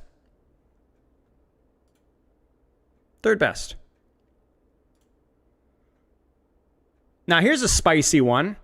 What is the most dive spread out? Hello, Flowers. What is the most spread out map type in the game? Dive, high mobility, push a little bit, yeah. Flashpoint, right? You guys want to know what Doomfist's win rate on Flashpoint is on New Junk City? 49.8. The 6th worst tank on Flashpoint. What? He's a dive tank. A dive tank that is reliant off of AoE. The more spread out the enemies are, the worse he performs.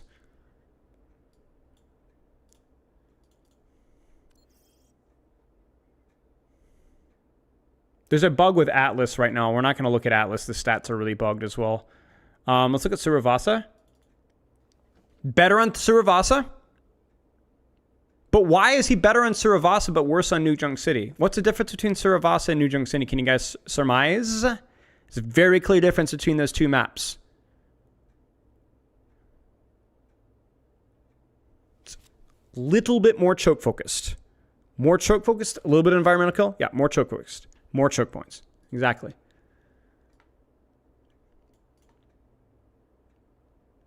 Esperanza, spread out. Doomfist. He's not bad, but he's much worse than his other tank, other maps. Gibraltar. Good on Gibraltar, but why? What's the big strength of Doomfist in terms of mobility? Verticality, right. Still some chokes, but verticality, crucially.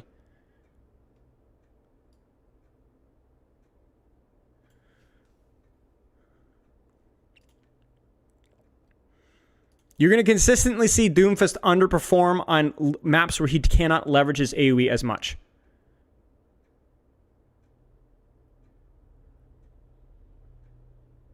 Why does it not match my experience then? I feel like I do far better on divier maps and far worse in Circuit King's Row. Skill issue.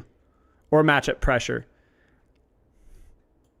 You're less able to confront crowd control on those maps. So if you're hard counter swapped on brute choke maps, your individual weakness as a character or as a player may feel exploited. However, remember, we're talking about win, not performance. So if the enemy team hard counter swaps you on King's Row and you just have a miserable old time, but you win the game because they're all playing characters they suck at and they're all focusing you, congratulations, you've won the game anyway. So if the map allows for counter swapping, and you can still win the game because they don't know how to play those characters. Havana, not great for Doomfist. Not terrible, but not great. 2 spread. Dorado, again, we talked about the verticality. Like, let's be very clear, Doomfist is a strong performing tank right now, but he wants you to be clumped. Junker time for Doomfist? Well, what do you guys think? There's a little bit of verticality, but is it super choke focused? It's mid. It's okay. What would you guess is the worst map is? I would have guessed. I'm gonna try to not cheat here. Let me guess. I don't know. Blizzard World, I would say, is not amazing, but there are some chokes. There's some. Ooh. Maybe Blizz isn't great. Route 66 might not be great either. Runasapi, yeah. No, he's fine in Route 66. Seems to be fine in Route 66, at least since the update.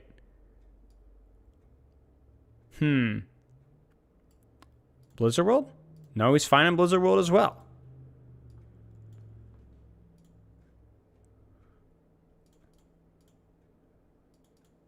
I'm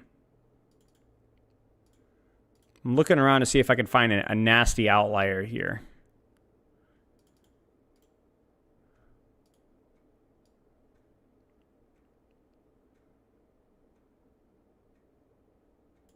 Yeah, what might be the case is that there's like this balance between like if it's a very choke focused map, but a choke focused map without a lot of verticality, then he may not be able to outperform characters like Zarya, Orisa, Reinhardt, Junker Queen.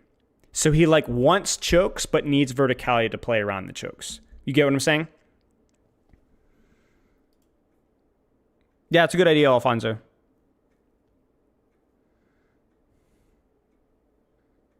That might be the case. Rialto also not great? Yeah, Rialto's pretty spread, so that would make sense. Yeah, it's not super great. I mean, Doomfist is doing very well. He's one of the best tanks right now.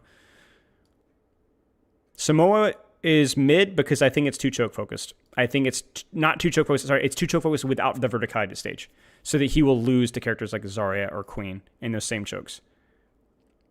No, Circuit Royale provides enough verticality and is very choke focused. He's the best performing dive tank. And he's kind of always been the best performing dive tank. This was my conjecture even prior to these stats being published. So, yeah, he's weird. He's very strange. He does not like being surrounded. He doesn't like people being split. He wants you to stay and let him take all the high grounds and just stage on you. That's why he's never been pro. He's never been meta in pro. Like, never. Outside of the literal alpha, basically. We've seen him occasionally here and there, but he's just incredibly easy to counter. Has no armor. He has no consistent mitigation. His value is way too spiky, reliant off of people feeding him punch. And because of that, his lethality and pressure is really inconsistent. Like a Doomfist without empowered punch, slamming on a DPS on an off angle is really not that threatening.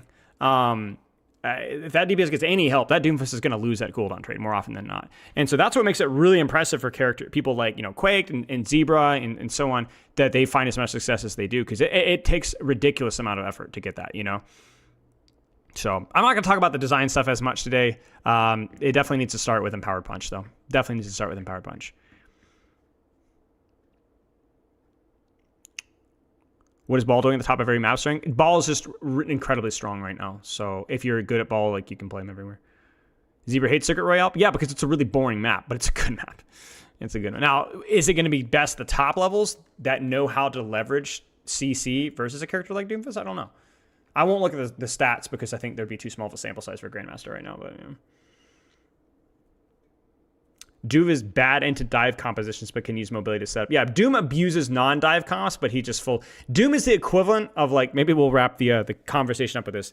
Doom is like the bully that has never taken a mixed martial arts, boxing class, exercise class in his life, and he's gonna beat up on the small little twinks. What am I saying? What are the twerps? The twerps. Yeah. But if anybody that has ever taken a single karate, jiu-jitsu, Muay Thai, boxing class is going to destroy him. He's just a bully. He's a bully. He can't stand up to anybody in his own category. He just bullies other people that can't beat him.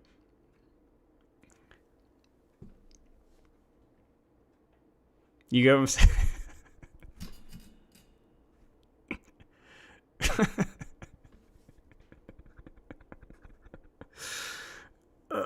But you know what I'm saying, right? Like he folds to Tracer, he folds to Sombra. He beat Winston in a 1v1, but Winston gets so much more consistent value. It can play around CC, so yeah.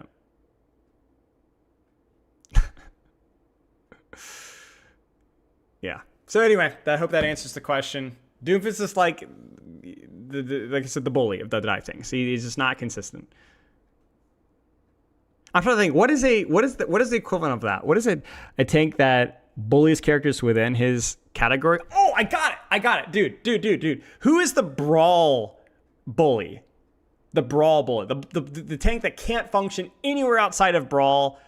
But I feel like it used to be a Ramacha. No, I think Orisa's okay versus other comps a lot of time. I think it's Ramacha. I don't know how strong he is right now, but Ramacha has always been completely incompetent versus any other situation. I feel like a Ramacha in that situation. Like, you literally just ignore him. He's just completely worthless. I think Orisa's a little bit more flexible. Orisa's not a bad shot, though. Orisa's not a bad shot. Please don't make this your last Doomfist vid. All right. Yeah. You could say that, Orisa bullies the other brawl tanks more, which is a fair point, but I think Orisa's way more dynamic in what she can be played in, whereas Rayman is freaking worthless in a lot of maps and a lot of situations. He just does his ult's bad. The only thing he's got now is Vengeful Vortex, you know? His damage is too slow. It doesn't travel fast. He just is like, fight me, my suffering. It's like, all right, buddy, sure. Whatever you say. Yeah, so... yeah, that's my commentary on Doomfist. Diva to dive as well applies kind of. A little bit less so. She's slower for sure, but you can. She's okay. She's okay. She's all right. How is Winston so different? Doomfist? They don't work on AoE. I assume what you're gonna say. Winston's bubble allows Winston to actually take effective trades and angles without his HP getting exploded. Like, Bubble's better, more consistent. Jump is way more consistent at doing damage and controlling space. His Primal is way more consistent at doing damage and controlling space. Everything about Winston is more consistent than Doomfist on maps where you can move. Yeah, Hazard as well. Hazard is like... Hazard can struggle with range for sure, but Hazard doesn't need for his jump / combo to kill anybody to get value. He's going to force some resources, wall climb up, block you off, shoot your tank a little bit, block. He's just way more spread with where he can provide value, so there's not going to be a lot of situations where Hazard's going to get abused. Is Doomfist over health better or Winston's armor? Way more. Winston's armor is way more important. When you're stuck with the choke, doesn't feel really bad in Doom is to be forced to kind of abandon that side, like playing Doom with some of the characters don't cause it.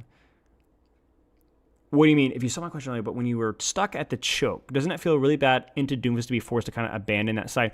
If you're talking about like this here, you don't abandon this side. You just don't put 5 people through the side. That's the difference. You just need to send somebody here. Like for me, you notice that like even though I went by myself, that was enough. Again, I'm not trying to pat myself in the back here. I actually think I played okay to this game compared to the other games where I played much worse, which is why this was so frustrating for me. But like we killed 3 people just with one angle. If my support had gone with me, then we would have won this fight. Just one. So I'm not advocating that just don't walk out as 4. Don't walk out as 4. You guys saw it with the Wuyong when he went with me with me on Genji on the previous point. It worked. I failed mechanically there, as did my tank, but that we just need just one. So if Doomfist is on you, that's fine. Yeah, you just can't go all out of the one choke, right? And it's never good to do that, but it feels especially bad to do that to Doomfist. When I say staging, I mean setting up pre-fight. Staging is like as in I'm not going in to fight, I'm setting up for the fight. What support my angle take if they went with me? Just solo angle. Like, if my Moira's fast, she can legit just go here. She can just go here. Moira's not even a bad swap here. Kiriko could have wall climbed up with me if they were still on Kiriko. But Wuyang or Moira, just slide across to here and fight here. And if I'm with them, I'm going to fight with them. You know, so, yeah. Moira is amazing here. Moira would have cleaned up this entire backline with us, and then probably would have killed the Doomfist afterwards. Moira is really good on deeper angles when she can close the distance. So she can go really far and get really isolated and not really get punished for it very often. Random question, does Anagun ignore armor a lot because I shoot around? I don't think it does. I don't think it ignores armor. No, I don't think so. It's a good question. There's some weird bugs with the Anagun though. So it functions really strange. So One of the bugs, for example, is that like if somebody's getting a health back when you shoot, it just doesn't register sometimes, like as if you did 0 damage. So you might be right. There might be some bugs with it, but I'm not sure. Yeah, exactly, Poke.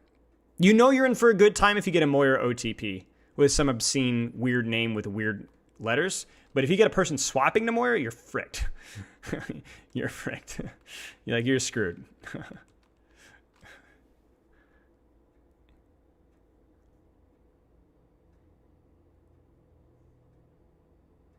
Yeah. And you guys saw it here too, where like the Fade, Hinder, Orb weren't really enough to keep themselves alive versus Doomfist, because when you're grouped, you will get your cooldowns forced accidentally. Whereas when you're angled, you force the Doomfist to be deliberate with forcing your cooldowns. I'm a Master's Moira. I don't hate you for it. Moira one tricks. If anyone's gonna play Moira, it's a one trick. All poison on darts and widow mining armor. Interesting. How do you know when you're approaching the end of your 3 to 4 hour peak mental window? I mean, to be honest, if you're at the end of the 3-4 hours, you kind of already know. So like you already know. I mean, part of it is objective, like it's like saying, I've ran a marathon. How do I know when I should stop? Well, you've ran a marathon, your output value is probably going to be reduced. But the other one is also as well, it's like the level of times, the amount of times that you catch yourself kind of autopiloting is a good measure. So.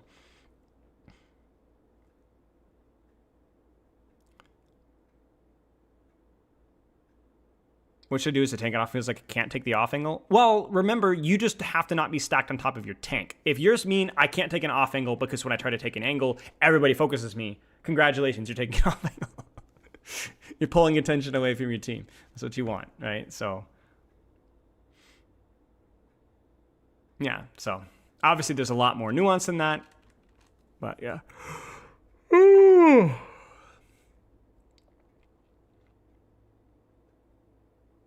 People who swap the Moira into dive instead of Lucio Brig the Bane of Existence. Yeah, 225 Moira, it can be pretty tough into dive. Like, you have to really know what you're doing. Moira into dive is way about, like, consistent. Moira is, like, the definition of consistency of output, where you really don't want fast engagements with Moira. Like, I remember playing... So we played a pug. You guys know Rhea. I don't know if Rhea's in chat here, but he's like a GM tracer. And I played Moira into him in a pug on a Flashpoint map. And I was, you know me, you know where I'm going to be spacing, right? I'm pretty good Moira. He smoked me the first 2 times because I just got a little bit cheeky with it, a little bit too, like I was taking engagements with the mindset of I'm going to get a big burst of value, high risk, high reward. And you just really can't do that with Moira. So you need to take deeper angles. But we ended up winning. I ended up doing okay because I really drew those engagements out. Little tickle damage, hide, early heal orb, bait his attention, chase him a little bit once he tries to disengage me, chip his resources down, never get surprised, always 15, 20 meters away. You just got to draw the engagement out. You get what I'm saying? And then we won, but you had to like really drag those matchups out because Moira is just like really like slow to develop that. You know what I'm saying? Like, you think about what Moira's strengths are, it's the self-sustain, but it ain't burst, buddy. Like, you have a slow self-heal, you have the heal burst off of orb, which is extended over a period of time, and so when you get to a high level, even in lower ranks, like let's say like a Cassidy can just 2-tap you, right? Or 3-tap you. So it's like, you got to try to draw out engagements, your pressure cycles,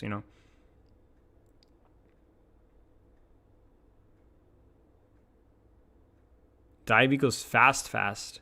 Dive is just highly mobile. Dive was just able to control a lot of different wide angles a lot of the time.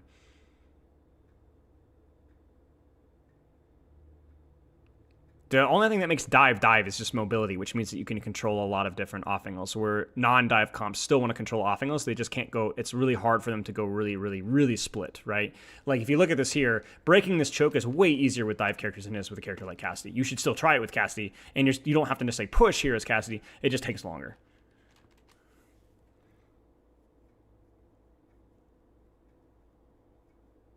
Yeah, it's fine.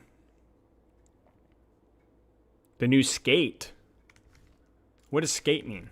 What is the new skate? Chat, what's the new skate? What is a skate? EA Skate? Oh. No. Skateboard game. Wait. Let me Google or YouTube this. The new skate.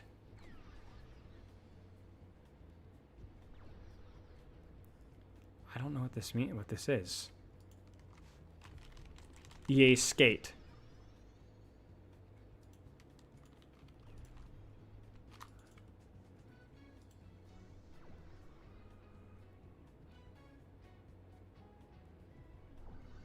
I have not played the new Skate.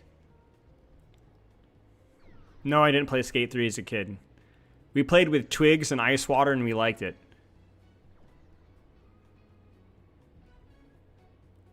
I only play the same 4 maps because people hating on Friday. Yeah.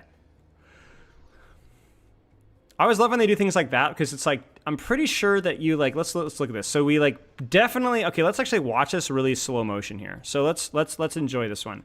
So we kick flip or whatever they call that. We land, no problem.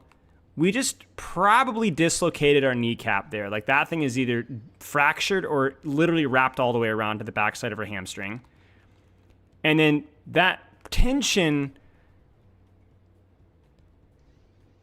like that tension probably jacks up. We might have pulled a hamstring, well, probably not pulled a hamstring, but he jacked up your hip there as well. We could have had some lower back damage as well from there. And then definitely that roll, that's landing on the side of her head. And we can see the head rebound there. So that's probably a shattered kneecap, a concussion, a little bit of rug burn there, maybe some back issues as well. But yeah, dislocated disc, yeah, for sure.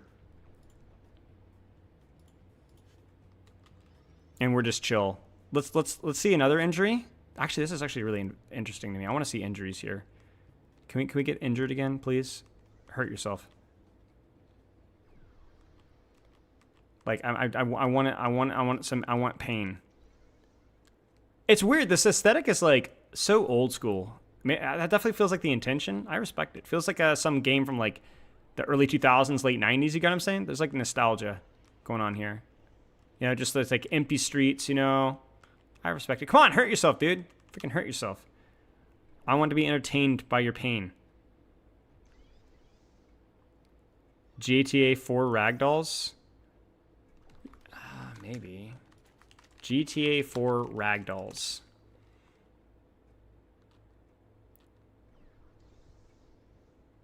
Okay, the first one is this guy shooting himself in the head, so maybe we don't do that one. EA Skate accidents. Mechanics discussion? No. I don't know if we're into anything.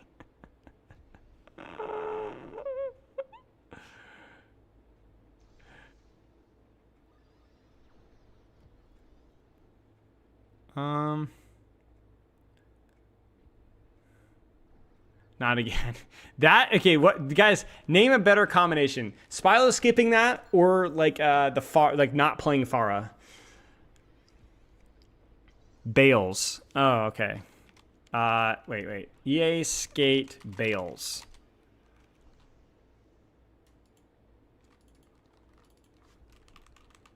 Ooh. Oh my gosh! Holy crap! Ah!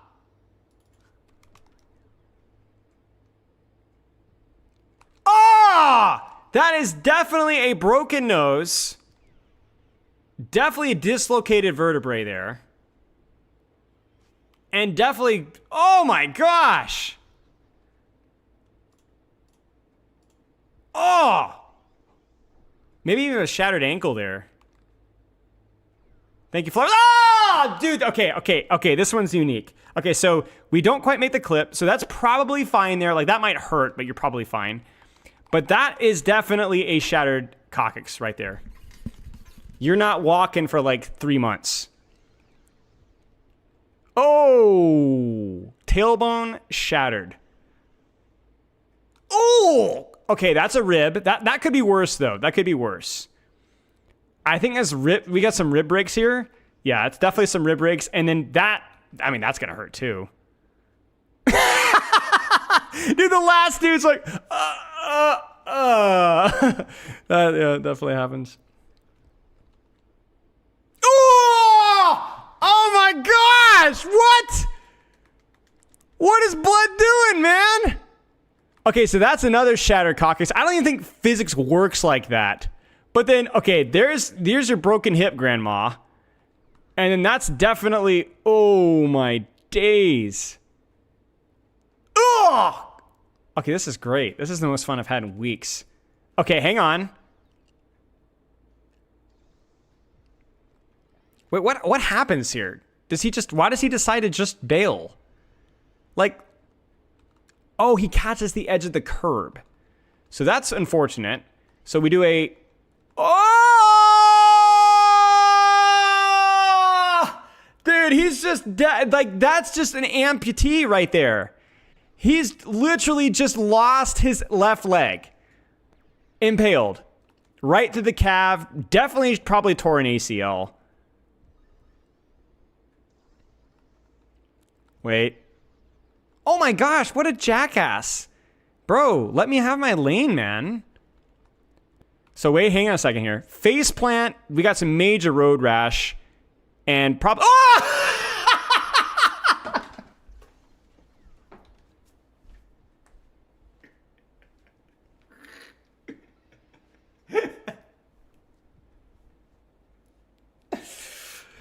Well, okay, so that went from major road rash, probably a broken jaw and nose, to I think, I don't know.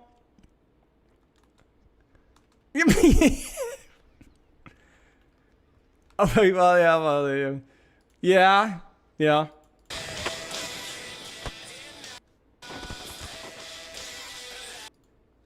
Okay, result. Oh, no. Oh no! ACL, ankle, the whole 9 yards. Back jacked up.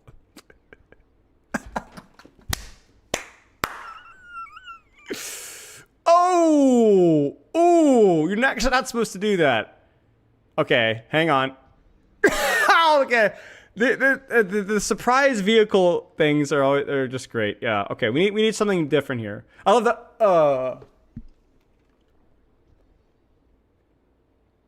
Dude, he's straight chilling.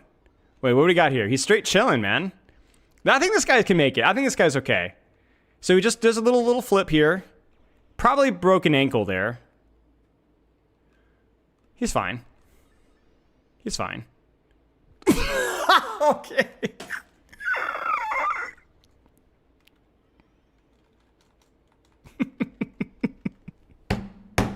Like my dad used to say, bang bong. Oh my gosh. It's over. Oh, dude, in your head. Ah.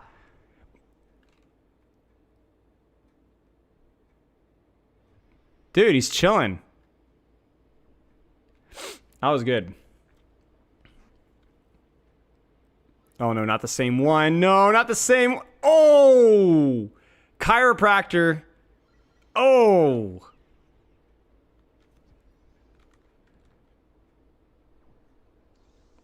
Oh, no, it's the same one. Dude, they keep hitting the sign on the jump there, man. That sign is hurt so many. Whoa! Chill. Okay. Can you follow that one up? Oh, dude, what was the plan? Bro, what was the plan? Like, what, you're going to, like, seriously, what was the plan here? Like, this is like the first one I don't even understand what the plan was. He's just gone. Like, I mean, that would hurt. I mean, I don't know. What was the plan there? Oh, yeah, that's a broken collarbone, at least.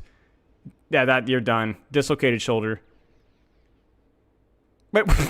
Wait, what was this guy trying to do?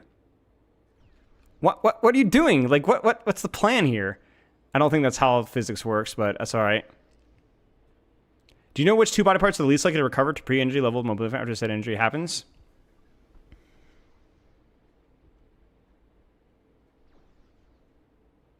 I mean, wouldn't this also be because partially do we not understand like the level of like the way to rehab, like our understanding of rehabilitation is probably improving over time?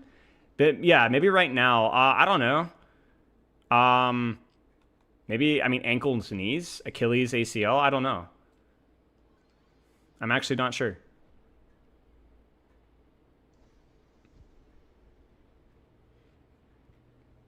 Caught myself trying to skip live. I've done the same. Lower back area and shoulder. Interesting, interesting. Shoulder especially. Cool. Huh. Again, I always wonder about, like, in terms of, like, is that, how much of that's sort of understanding of rehabilitation, or, like, what's the explanation?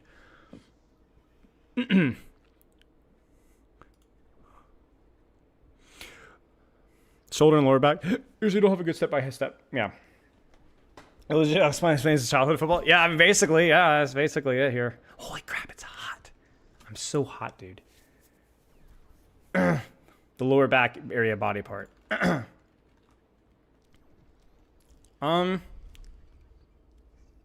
Should we do one? Should we do one? Oh! All right, you got. We might nominate Farah. Oh boy. All right, nominate. We got Farah. Farah will make the list automatically.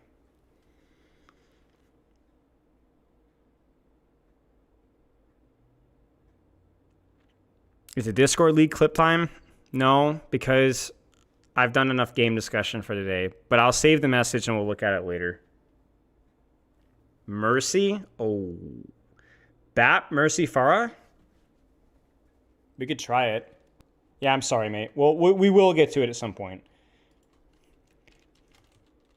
We've already done Tracer, and it went actually okay. I was like Diamond 4 on Tracer, I was shocked. We did okay. We did way better on Tracer than I thought we would. Okay, let's do this. Let's set up a poll on Twitch. What? Farah, Bap, Mercy. Farah and Mercy, we will probably have to do quick play because I am super washed on Farah, and I've never been good at Mercy. So I'm going to play it in either a couple of quick play games or a couple of ranked games, and then we're going to do a pickup game, custom game. This is kind of like our fill-in when Spylo's tired, he humiliates himself kind of strategy.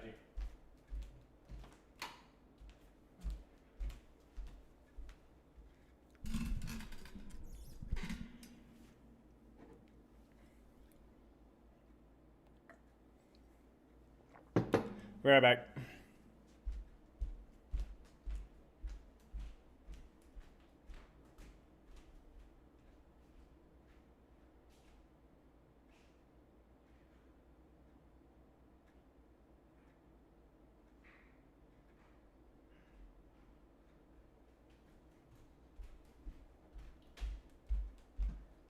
Sorry, just getting some more water.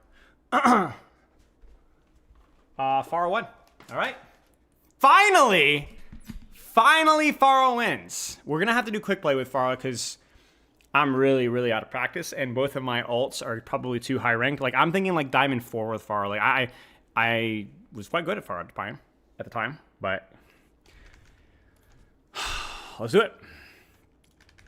Cold hard trash. Love that.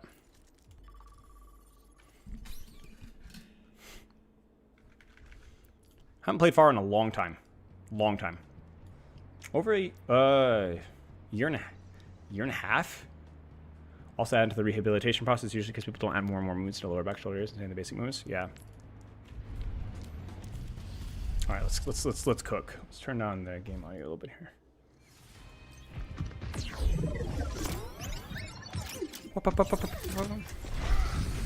Strike from above.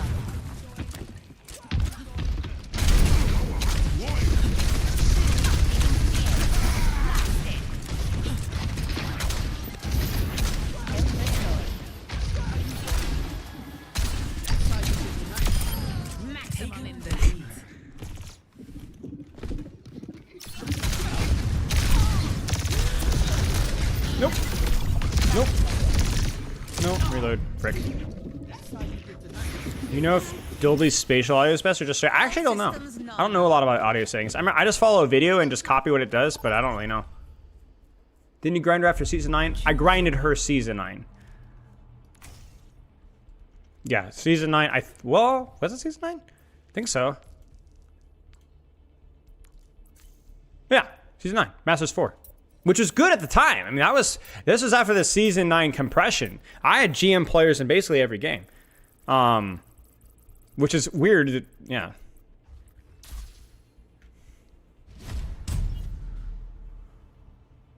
She was Giga busted, right? Everyone thought she sucked. Me and Samita were the only ones that thought she was good. Is this your only Overwatch account? I have an alt, but it only has like 150, 200 hours. Maybe a little bit more, but not much more. It's very few hours. Expect more from you? Yeah, I don't play Overwatch a ton. At least in comparison to my job. I spend more time coaching and doing other things. I mean, I didn't play Overwatch when I was coaching Overwatch League almost at all. None of the coaches I work with really did. They're way too busy to play. Stay close. I can't hear you if you stray. I will not. I mean, I think there was a period of time in Overwatch 2 or Overwatch 1 where I didn't play Overwatch outside of quick play like once or twice for like 6 months. Just didn't have time. And the last thing I wanted to do was go into the Overwatch game when, you know. 5, 4, 3.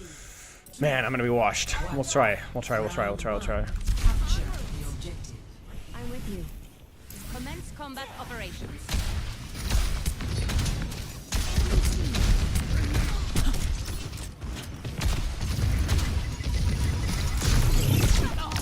Oh, frick. I was on the wrong spot. I needed to rotate towards point there. We lost the high ground, which I was not expecting, but still, it's not a place to play. Just go here. Here we. Ah.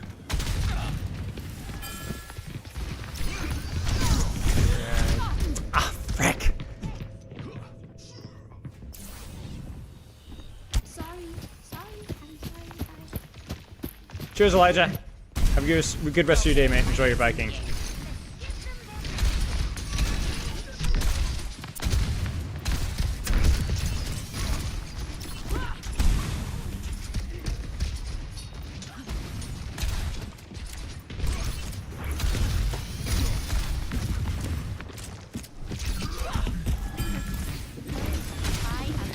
He's chasing me, I think. Yeah.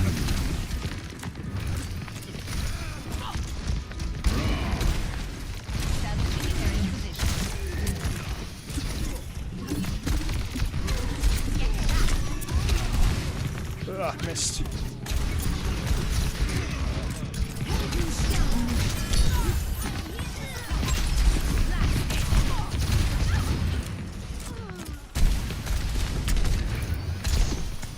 Oh, frick. Whoa. Are you serious? That was a choice. Thanks for the assist. What are you doing, buddy?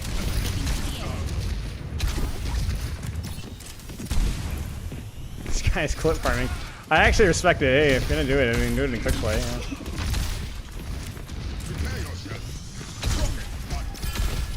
Had to time that one right.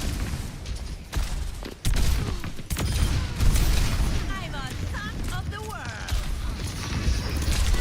Nope.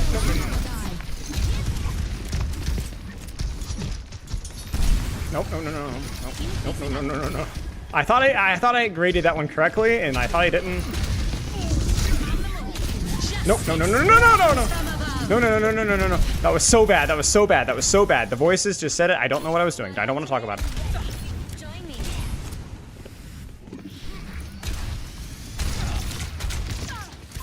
Enemy here. Gonna get some splash damage here. I am power. Messy, but we got it done. No. Frick, you're misjudged. Ooh. I kind of want to try the movement one. Frick, I thought I'd land on top, Mother Teresa. Frick! I misjudged the map architecture there. For some reason I thought there was like verticality there, but there's not. I'm just stupid. Guide you. Sector. Systems nominal. Fuel movements, you move faster, so always use your fuel when you're rolling out. Freeze. Nice.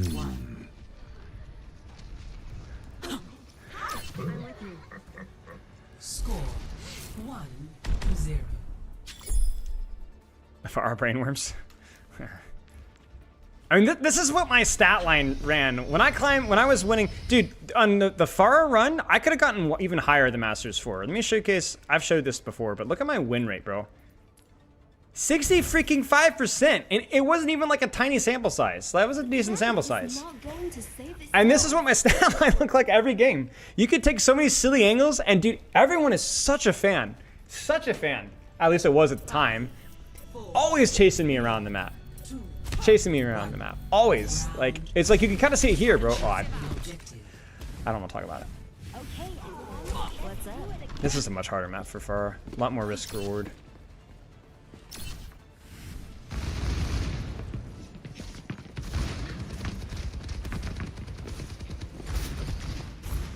You know what? Those heroes. I obliterated. I don't know what I was doing. That was bad.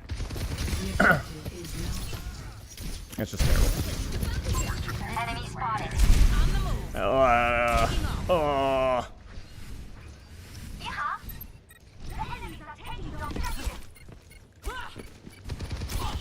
don't think I push here. Maybe we can hold some space here. I have no jump shot. I can get out. What's up?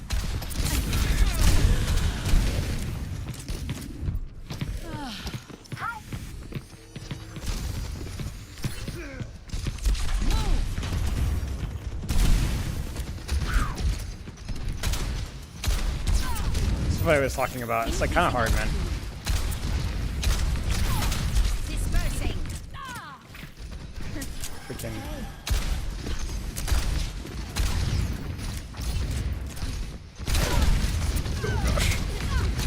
No.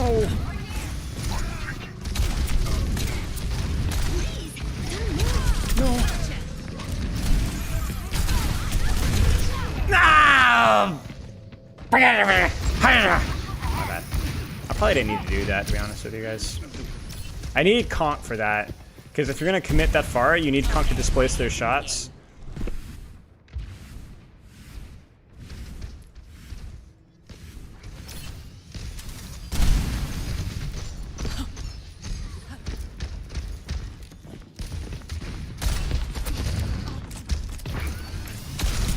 Thanks for the assist. Can't chase side, he's too fast. Let the Kitsune guide you. Frick. Establishing aerial position. En route. Frick! Got the cap as well?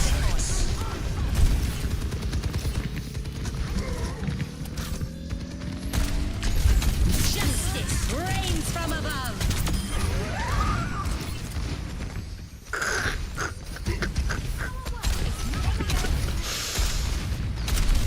Nope.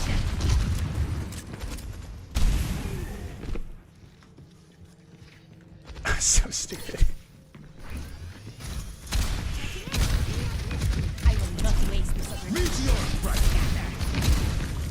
Look at that. Look at that, baby.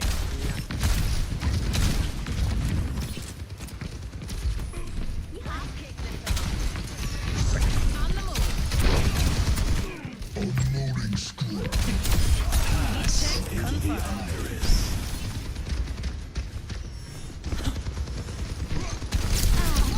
No.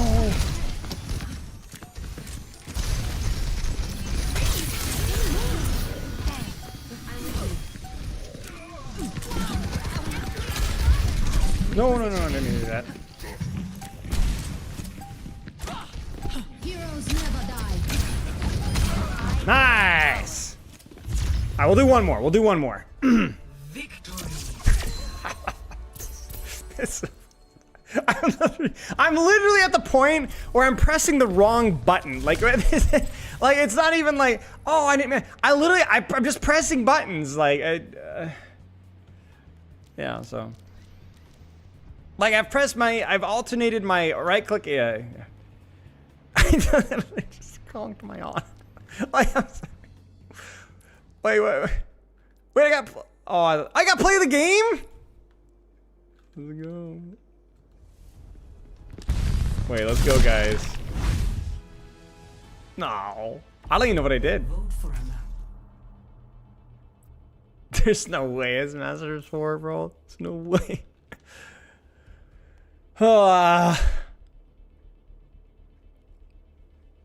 GM5.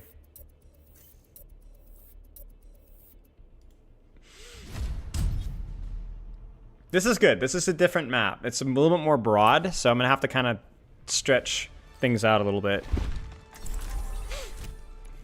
I don't know. I like the skin a lot.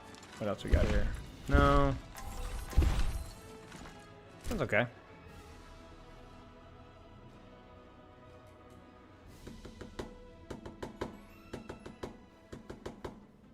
But yeah, with dash and your shields and stuff, you have actually a lot of freedom to move around quickly. Strike from above. I will not waste this opportunity. Like that map, there wasn't really a lot of vertical cover for me, so I kind of have to angle max a little bit and be a little bit ratty.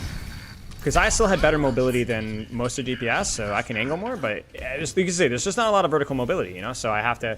On first point, I didn't have to rat quite as much because I had a lot of buildings to play around. But if you don't have a good vertical angle here, you have to flank more. She's like Freya if Freya was a little bit more mobile, you know, and didn't have quite the range. Hero. You're like a knight in flying armor. That's what I'm going for. Can I go forward here? I'm gonna try to go forward here, but I'm gonna need to be very quick to get out. One. Attackers incoming. Defend objective A. No, I'm not going to. No, not with my team is where my team is fine.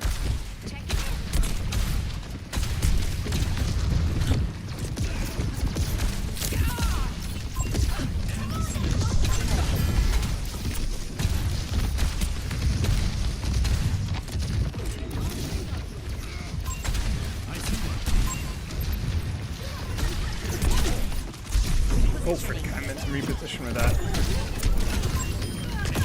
Up and away. Excellent teamwork.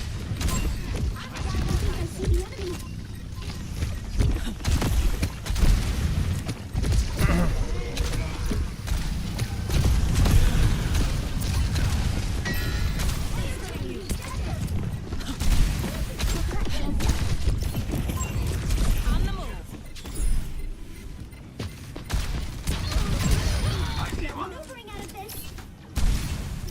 Aerial positioning underway. Thanks for your assist. Hey.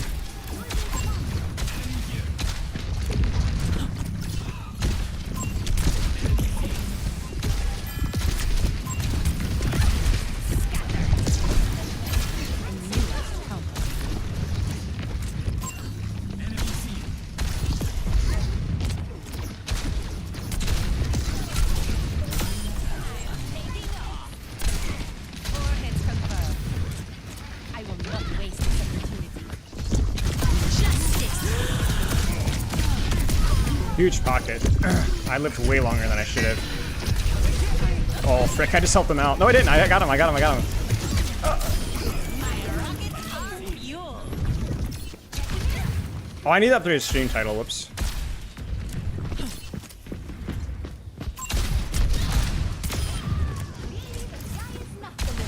Taking off. I am power.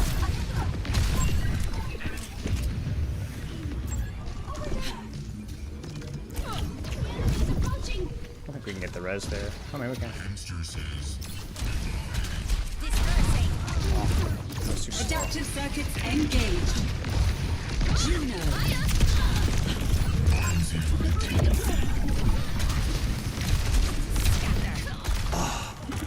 Welcome to orbit.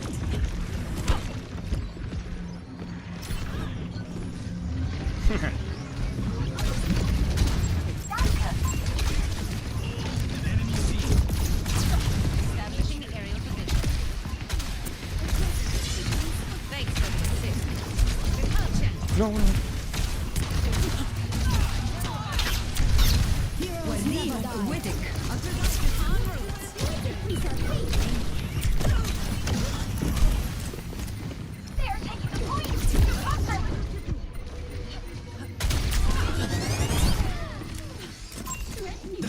I'm way more scary than Echo, of course.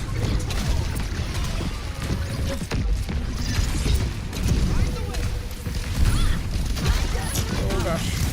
Ah, it's my bad. I crossed me open like an idiot. Oh gosh.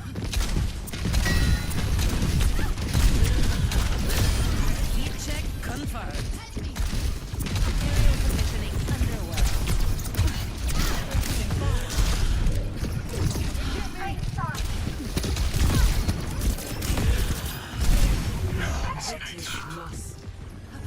Stop the payload. Nope, I didn't mean to do that.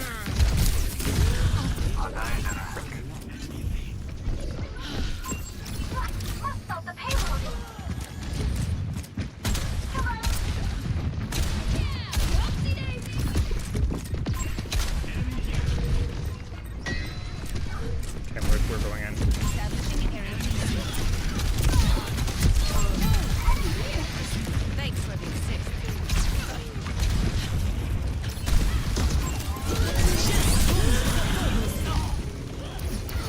One for one. I'm always going to take that trade, almost always, if I can.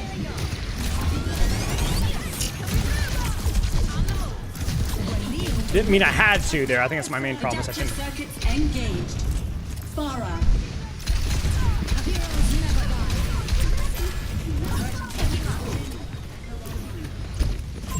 Let me disengage this. I think we're down a few.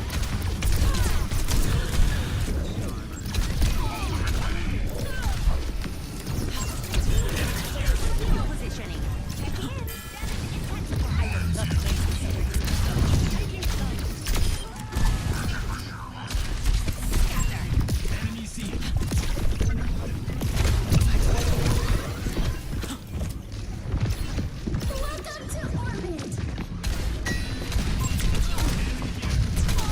Wait.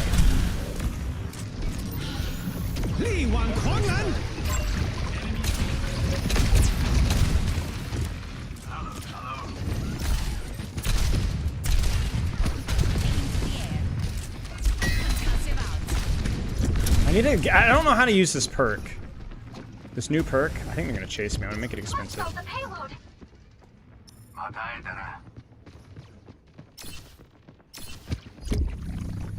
Yeah, they know. I require assistance. 15 and 45. Enemy here. Into the dark for us.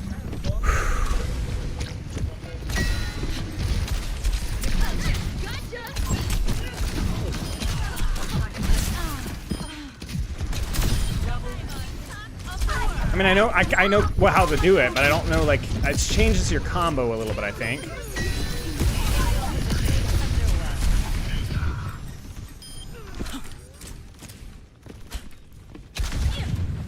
Sniper detected. Ooh, now we're gonna have some fun. I am empowered. Boosting you, Fariha.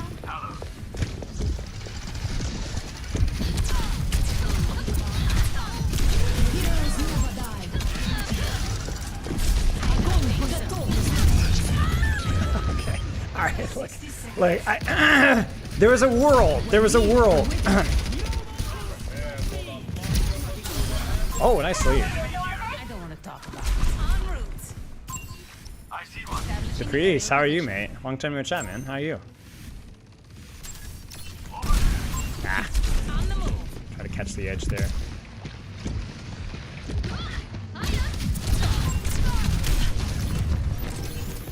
System repair.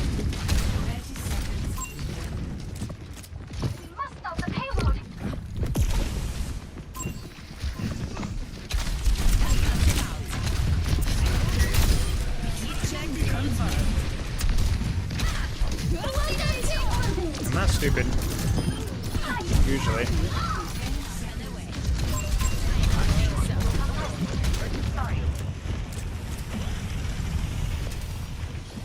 Nice. Good to see you, mate.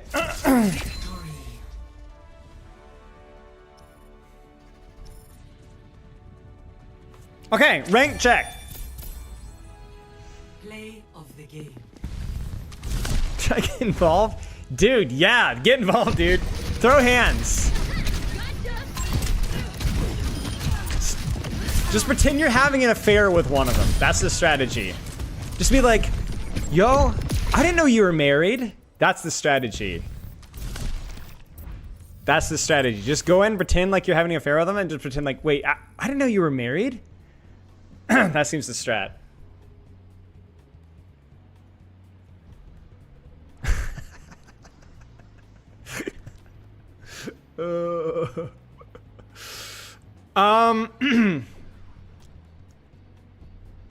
Right. I don't know, man. It's all the way to get murdered? Yeah, I mean, you asked, so. All right, what do you guys think? What do you guys think? Rank predictions, rank predictions. I have my guesses here. I'm thinking mid to high diamond, I think. I think I had some easier quick play games, and quick play is just quick play, you know? I think I looked a little better than I am, just based off of the Kiras they're playing, and I would say Diamond 3, Diamond 2, somewhere around there. What do you guys think?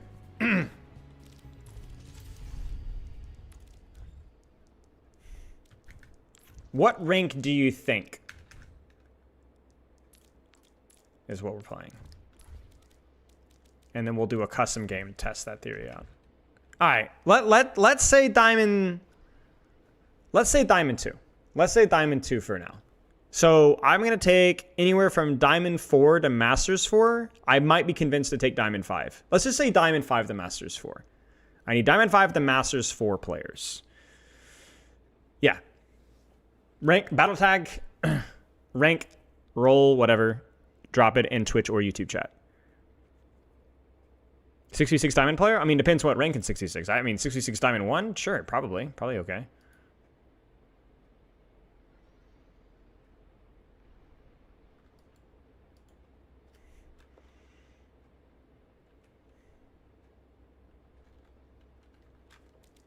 Diamond 5 DPS? Yeah, sure. Fine. You're an OTP? Masters 4? I don't care. We OTP or not. Doesn't matter to me. I'm gonna put you on my team, Simon, because we'll try and pair another lower rank on this DPS.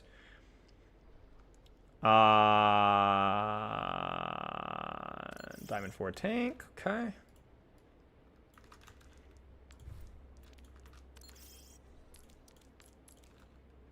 Just drop your battle tag. Diamond 4 DPS works for me, yeah. Sure, Depriest. Diamond 1. Oh, what's up, Goldfish Toast? How are you? Diamond 1 damage, Diamond 1 support. I'm going to probably put you on either as my counterpart on DPS or whatever. Masters 3 if you can find anyone else join. Okay. Diamond 5 support. Okay. Yeah, and public profile if you guys can, just to make doubly sure. Because it doesn't happen often, but occasionally we get a little turd that tries to sneak in here and dunk on people. This is EU, NA. The ping will be reasonable on either side of things. I guess if you're OCE, it might be tough, depending, but this will be East Coast. You made getting murdered by that guy? Vash, let me know when you're online. Bing hog ball 2 trick? Yeah, it's fine. Doesn't matter. M5 tank and DPS, D3 support. Okay. Just let me know when you're on. Yeah, Depriest, you're fine. I know you. You're fine.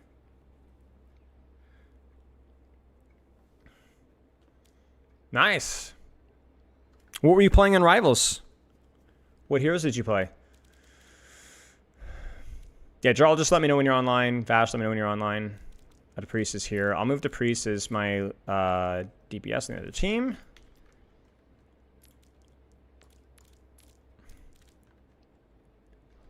I got my season 17 ball run rate. All right.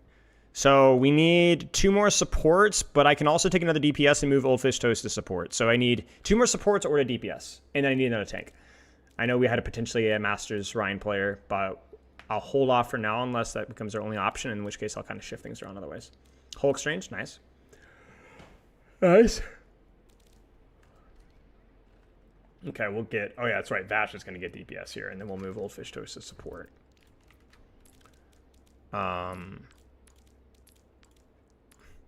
Which means we're going to need to do some finagling here. Jarl, you said Masters 5 tank, and then Diamond 3. You're DPS to Priest. But if you can play support, I might move you around. Depends. What's the ranks? Diamond 5 to Masters 4. We got a broad spectrum, so you're welcome to join. You're hiring support, actually? Yeah, that's not a surprise. You're more than welcome to. You want to beat up his Rhine? All right, Sorosol, you're getting called out, my friend. Come on in. Unless... Yeah, Hot Pants will DPS. Yeah, come on in.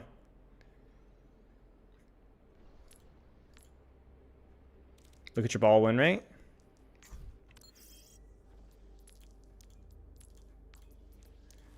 Haha, that's okay. That's not... It could be worse.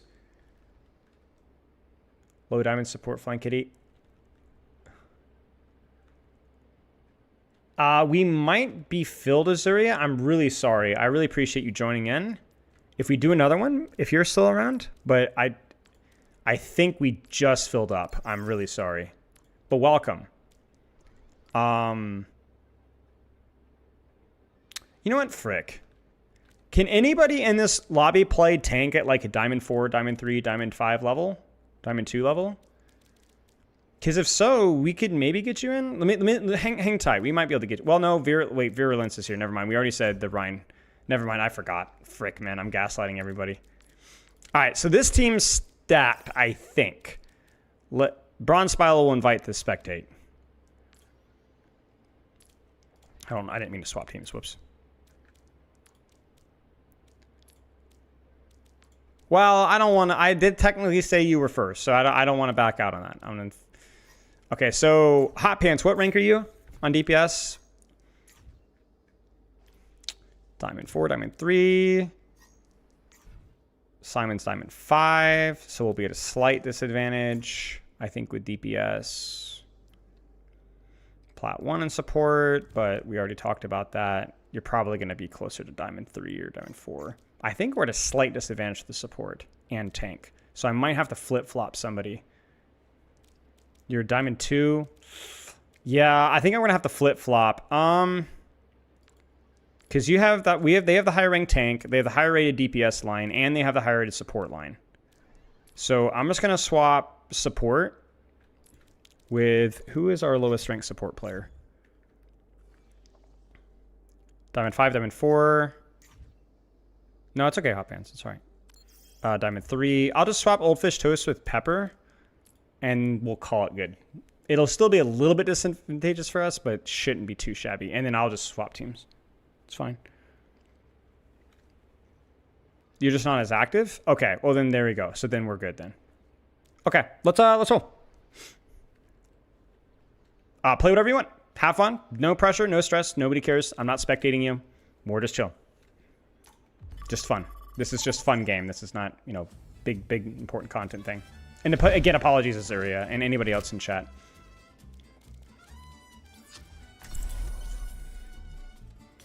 Comedy gold. Do people mute stream when they play? I mean, you should mute it, yeah, because it's gonna be delay and all sorts of weird stuff.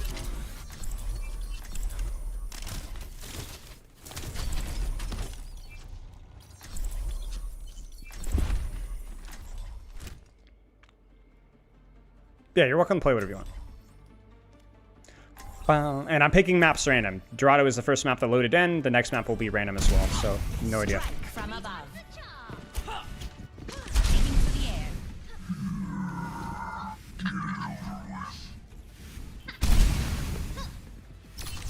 Showing off the wardrobe? Yeah, I mean, I have a ton of skins from Overwatch 1. But Overwatch 2, not as much. All have to put in the work. I haven't played far on this map in a long time. Let's try here. But I'm about to be super snappy with my rotations because there's like really naked space. You know what I'm saying? Like, look at that, right? Sitting there. So this first section is a little awkward for me. Just locked in Widow. One day we'll do Widow. One day we'll do Widow. Where are we holding? One. Attackers in Establishing area position. Nice. Over there.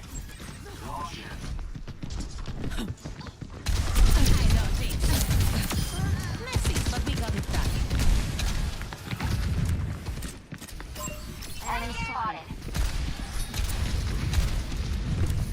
Domestic abuse. Yeah. Knocked you off your increasing altitude. Oh, frick. We have a lever. Is Pepper here? Did you crash? We'll get somebody else. But we won't mind waiting if you need a second. Do we need to restart? Do you guys have 5 at this rate? I don't know if maybe Pepper's not here. Are all kids coming back in time? I'm not sure.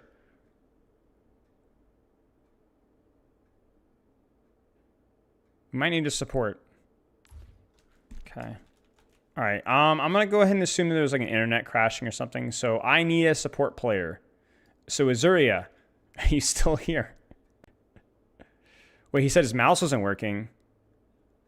Oh my gosh. Azuria, jump on. We're gonna get you for this game. I might have to replace you for the next game because I'm trying to be too nice to too many people. But we'll get you for this game if you're online. Drop that battle tag if you're online. Let's roll in. You fit in perfectly. And then if Pepper comes back later, we will get them in on the next game because we're going to do 2 back-to-back is the plan.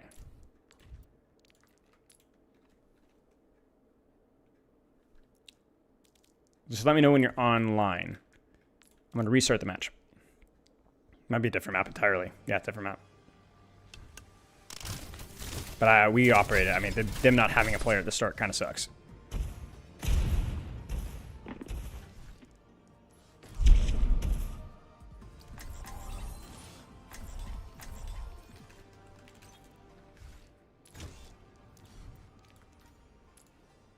Gotcha. Pick whatever you want.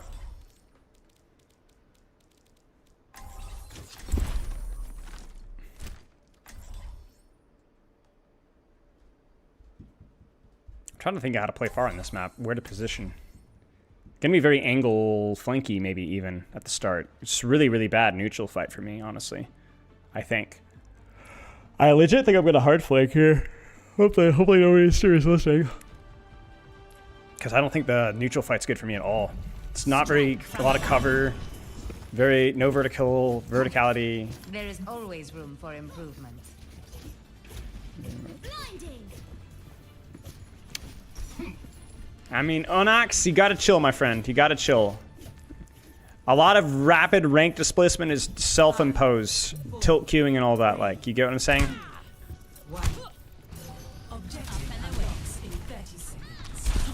It is indeed bad for your rank, Jacob. Good call. All right, we're gambling here. I'm gonna listen.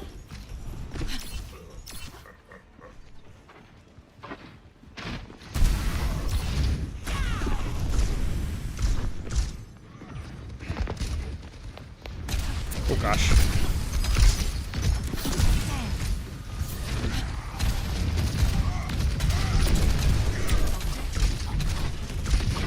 Okay, now that we've shoved them into the locker, this is much easier for me to angle from. Oops.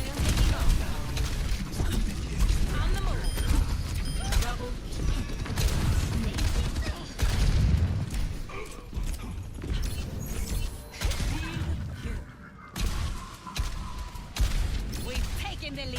Good Maybe go work, to disengage everyone. because Frey's gonna murk me here after a little bit.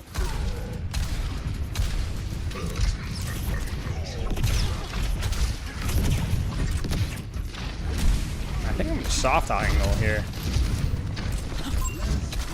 Aerial positioning underway.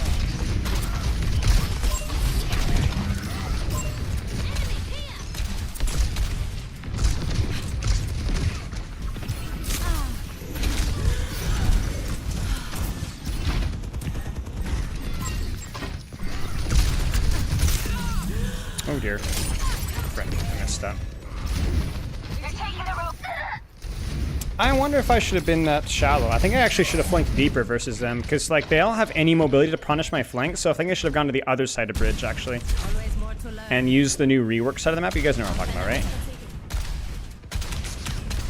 We need that robot to turn around. Oh, yeah, my bad. That was a good shot by Freya. I realized too late that Pharah doesn't have fall off there, and it was like one bolt and I'm freaking dead. It's a good shot. It's a really good shot. Making another approach. Messed up my roll well. They're taking our lead. Stop them.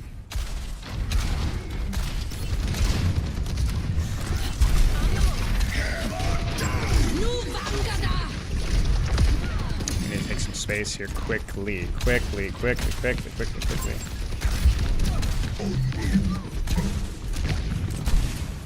Should be okay. Stop their barricade. Oh gosh.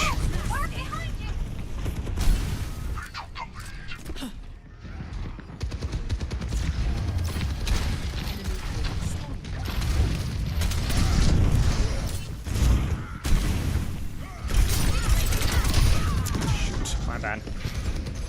I could have gone under the high ground there. Okay, my head's in the game. Let the Kitsune guide you.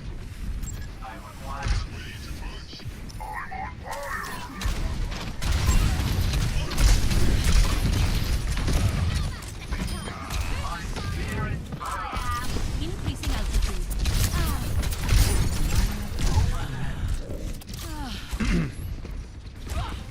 Enemy forward spawn.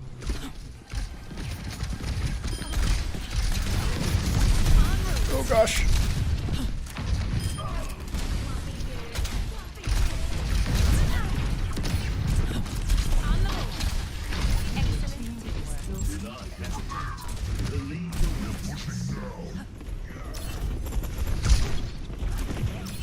This is kind of what I needed to be doing sooner. Forward spawn. Aerial positioning underway. Justice reigns from above. No.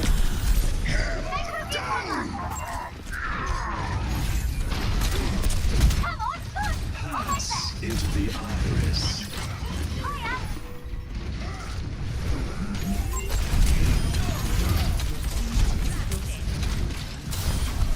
Check confirmed.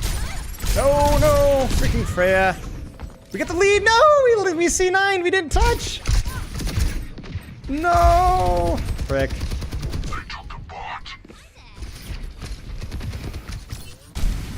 The skies await.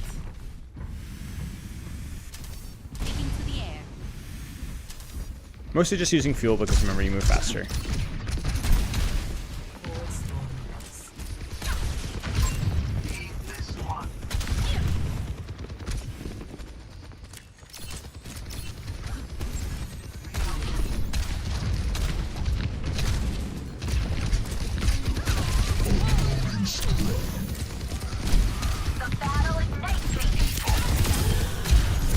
Ah. Got the robot. Bad.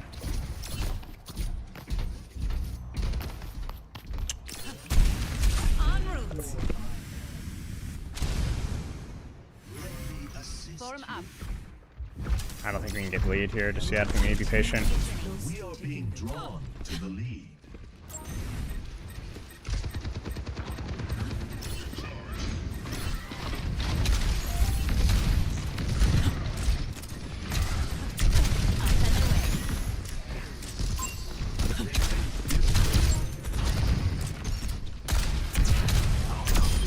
Sorry, man. That on us low. Frick.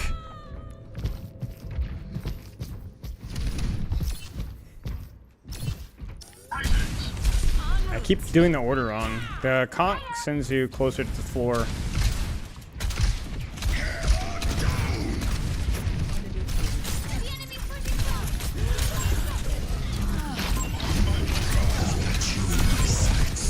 Watching the skies. Excellent teamwork. Aerial positioning underway.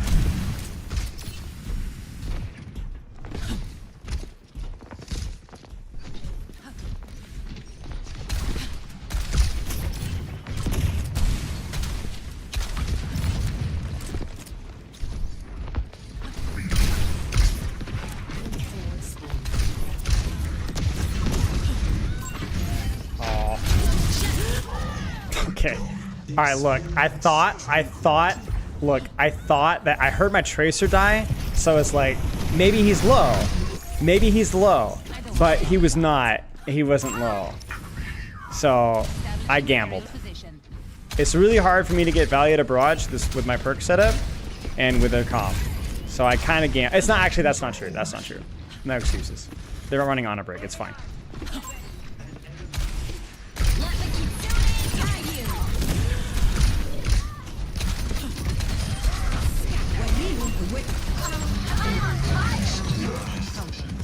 Just don't get traded here and we're fine.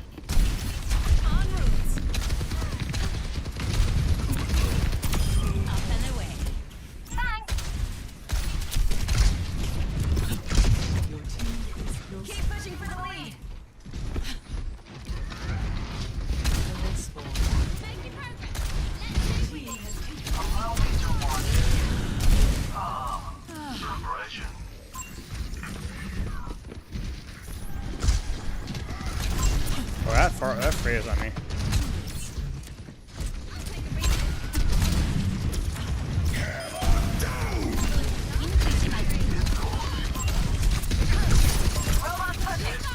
Oh, booty cheeks.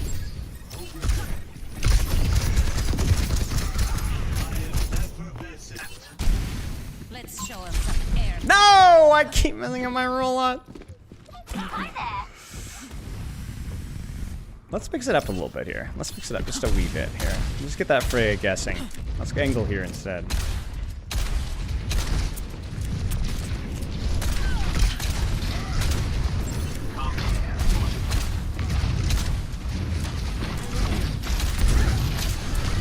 Yes, I don't like this, man. I don't like this. I can't do anything.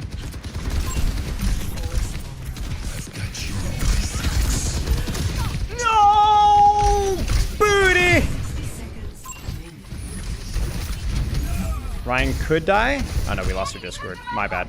Yeah, that angle is not good. It's like it's too small, man. Like I can't do anything. Dude, one rollout. Just one. We're outnumbered. Be advised.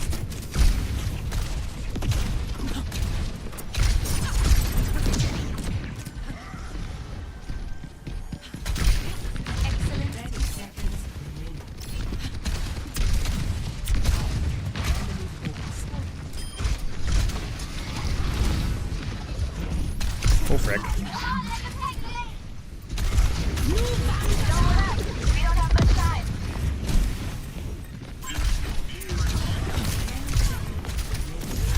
Ay.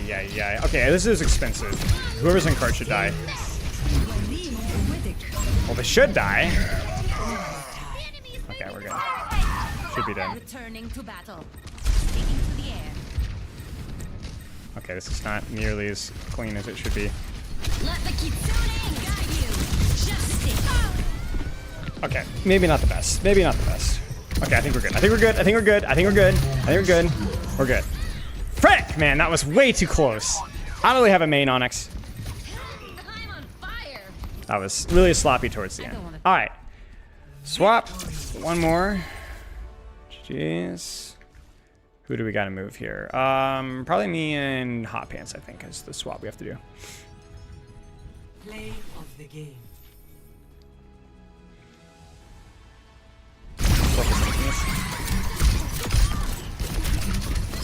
Close game. So I swap with the other DPS who's of the equivalent rank, and we give it a shot. Ilios. Oh, man. We'll see.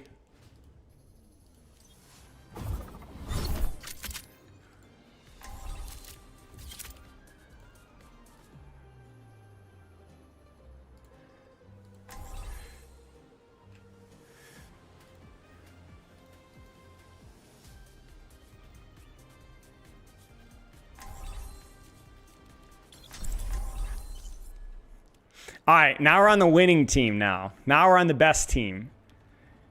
Now we're on the best team. The OP team. I aim to devastate. Yeah, they're heroes in the good in this map too, yeah. I got you guys thinking about map now. I love that. From above. What map is your favorite? I don't really know. I like a lot of different maps. I don't really have a favorite map, to be honest with you guys. I don't know. I'm kind of, I have maps I don't like, but I don't care. I like map variety more so than anything else. So, yeah. One. Round one. Capture the objective. is here.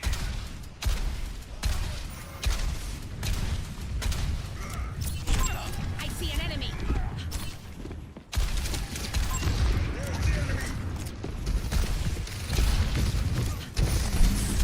Positioning. Okay, I might have gone a little soon. Okay, we went a little deep a little soon. But good news, lots of space.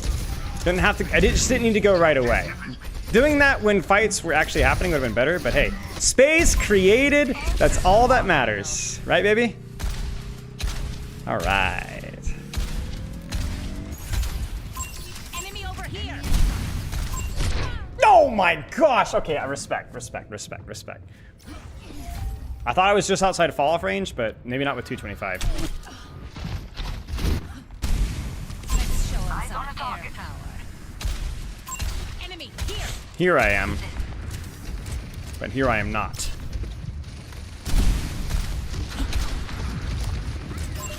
Repositioning.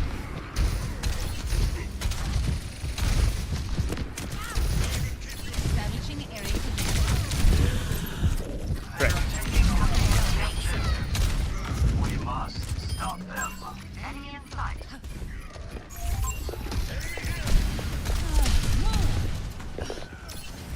I have the objective. What direction were you aiming?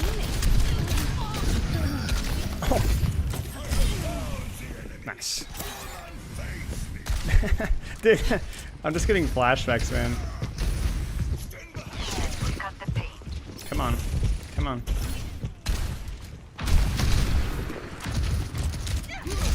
Oh, frick.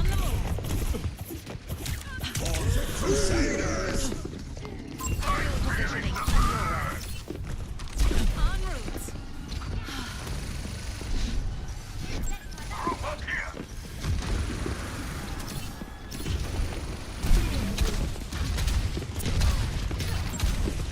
Personne n'échappe à mon regard.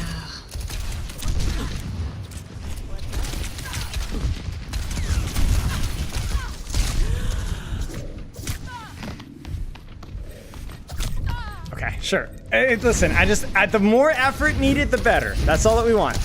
It's just a really challenging map for me to play, and so it's going to be much more mechanically focused, which is going to be harder for me.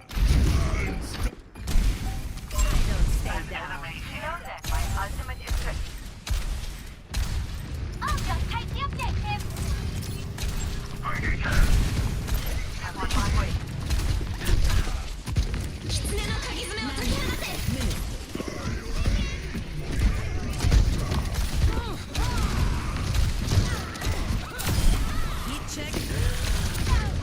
Frick.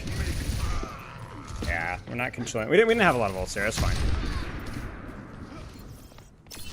I probably could play more on pillars, to be honest. I think that's my oversight here, is that I could be more in between holding space if I was holding pillars. Enemy over here. Over there. I knew I could. I didn't need to use jump shot there.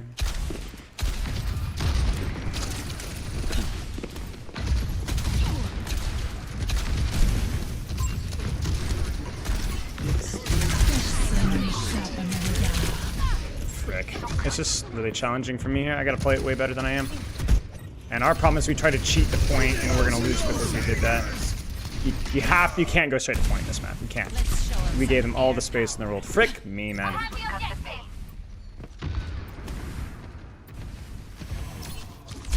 route. Over here. Damn it. No tracers, so I'm gonna flank right.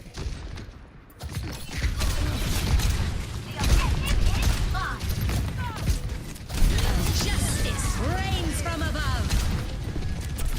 Minor perk unlocked.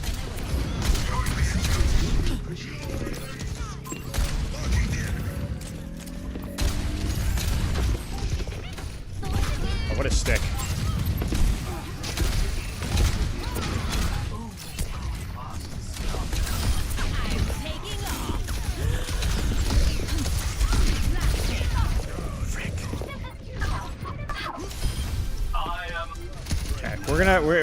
We might win this, but it's gonna be real messy.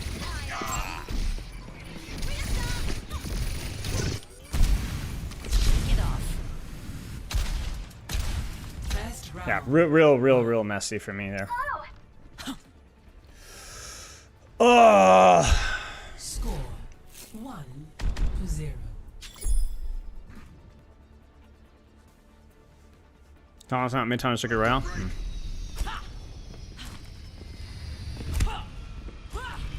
Reinhardt, how have you been? Terrible. Left side for sure. Left side for sure. Dude, these stats are crazy. 8 and 6, so baby. dramatic, 1 round of you. Koth.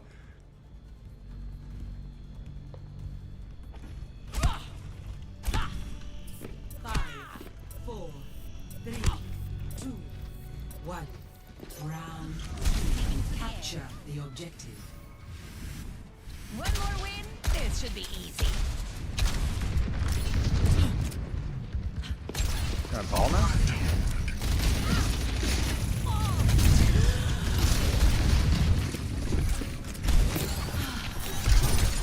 Frick. Fan behavior. The objective is now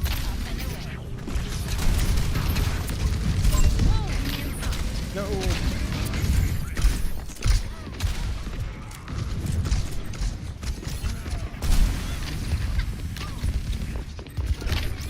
We're cooking here.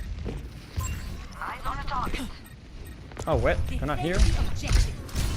I got juked. I didn't do anything. Repositioning.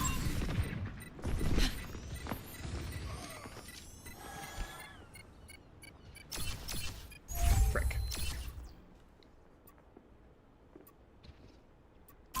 Targeting hostile.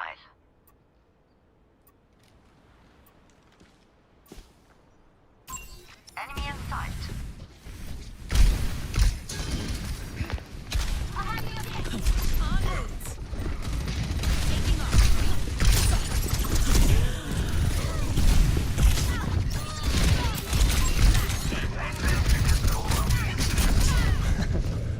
Kind of worth.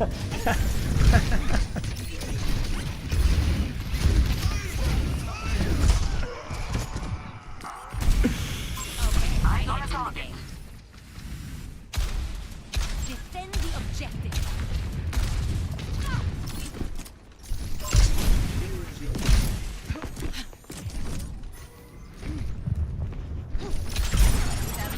Frick me, man. Frick! She's just better, man. She's just better at holding that space than I am. Returning to battle.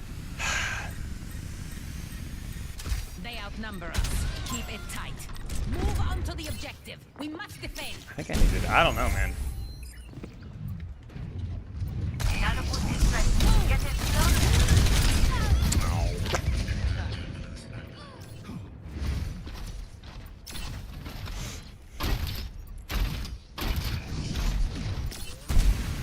Shake it off.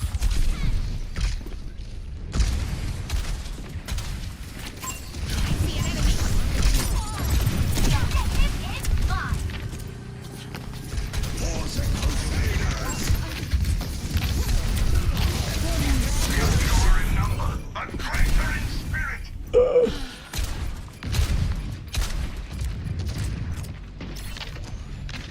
Let me try something different.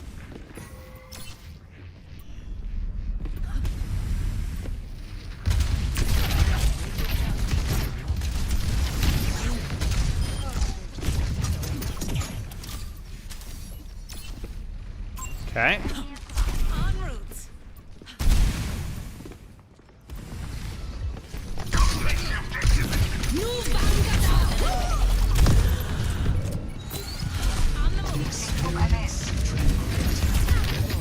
Justice reigns from above.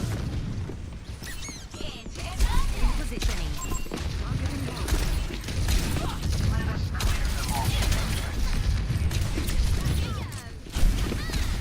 10,000 IQ. Definitely predicted that one on purpose.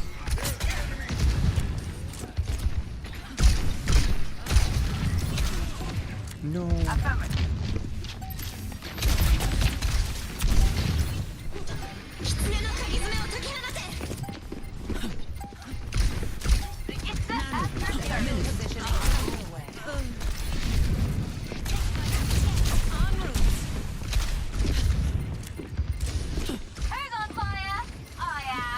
You can get point here. Oh shoot, I forgot about that. I need to. Frick, dude. Very, very difficult to duel Freya. Feels basically impossible if I don't get into her face. And even then, it's just basically always a trade. But I have a lot more positioning options than she does, so I can avoid her and just take different duels elsewhere. Score 1. So it feels like I cannot take a duel with Freya unless I'm just out positioning her. So on.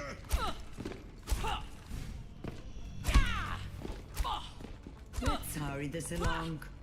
It's a beaching treat with my name on it.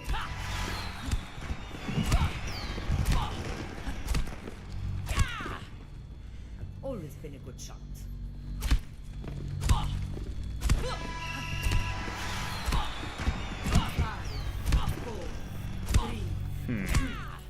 One. Round 3. Capture the objective.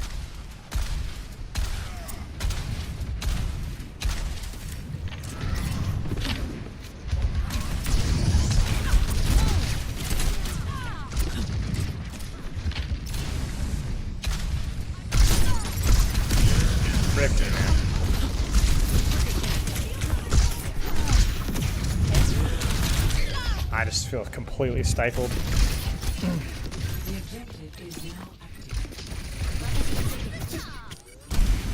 All systems nominal.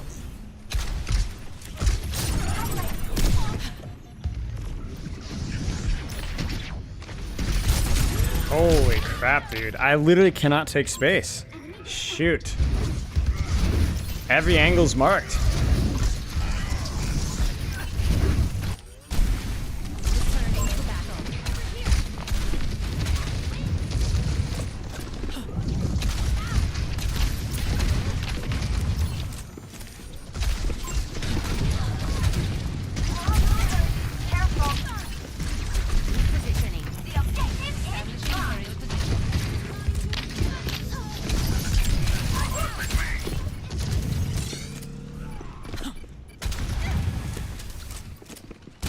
Gonna have to try and help my tracer out.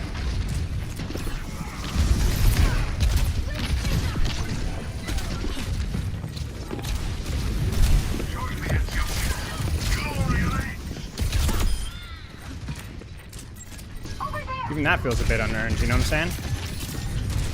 Oh, frick.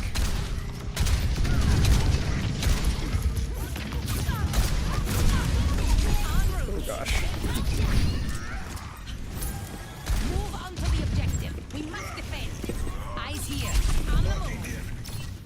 Where the frick is she?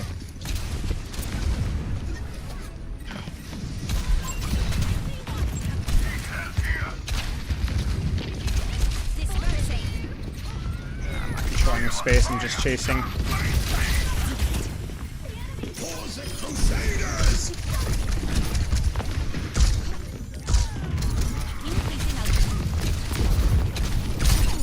Gosh darn it, dude!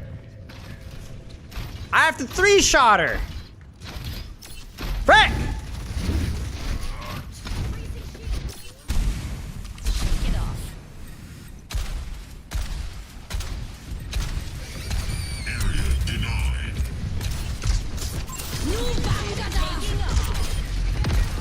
Holy crap.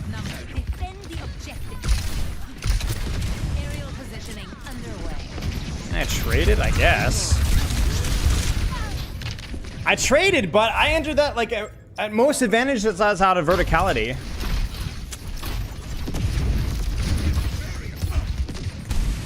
Let's show him some air power.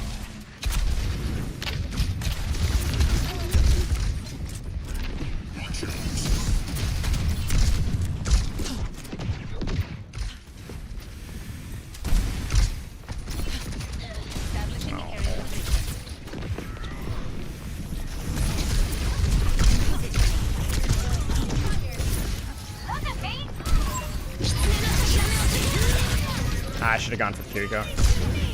I had to try to make a play. We were down 2 into a Kitsune. That's fine.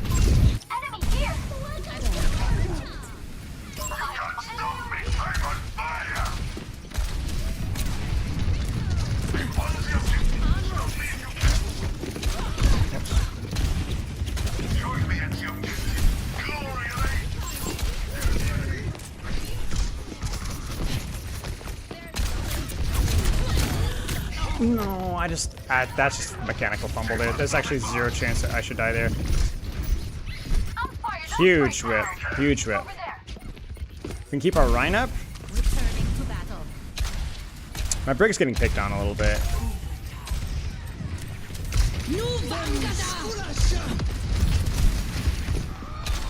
Oh, that's fine. I just fumbled that mechanically. Yeah, that's my bad. GG's. I just wasn't playing well enough there. Freya freaking sucks, dude. That's the least fun I've had playing Overwatch in a long time. GG's, y'all. That was fun up until the Freya. I doubt you just have to avoid her. Like, you can't beat her in any range, honestly. It feels like what other matchup feels like that?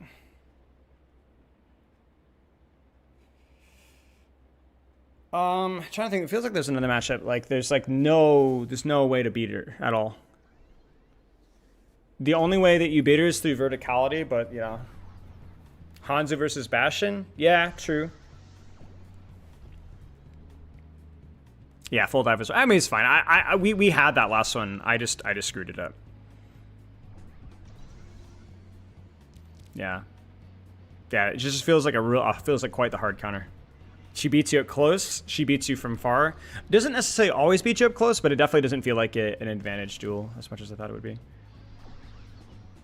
Did I do a good job of marking you? I mean, I guess. I don't know. It's not really your job, but when you were there, you did fine, yeah. That's all right, Depriest. That's just a very, very high-risk, high-reward Brigitte matchup. You have a flyer and double dive. Brig can hard carry that or hard throw, depending on how well you play. But...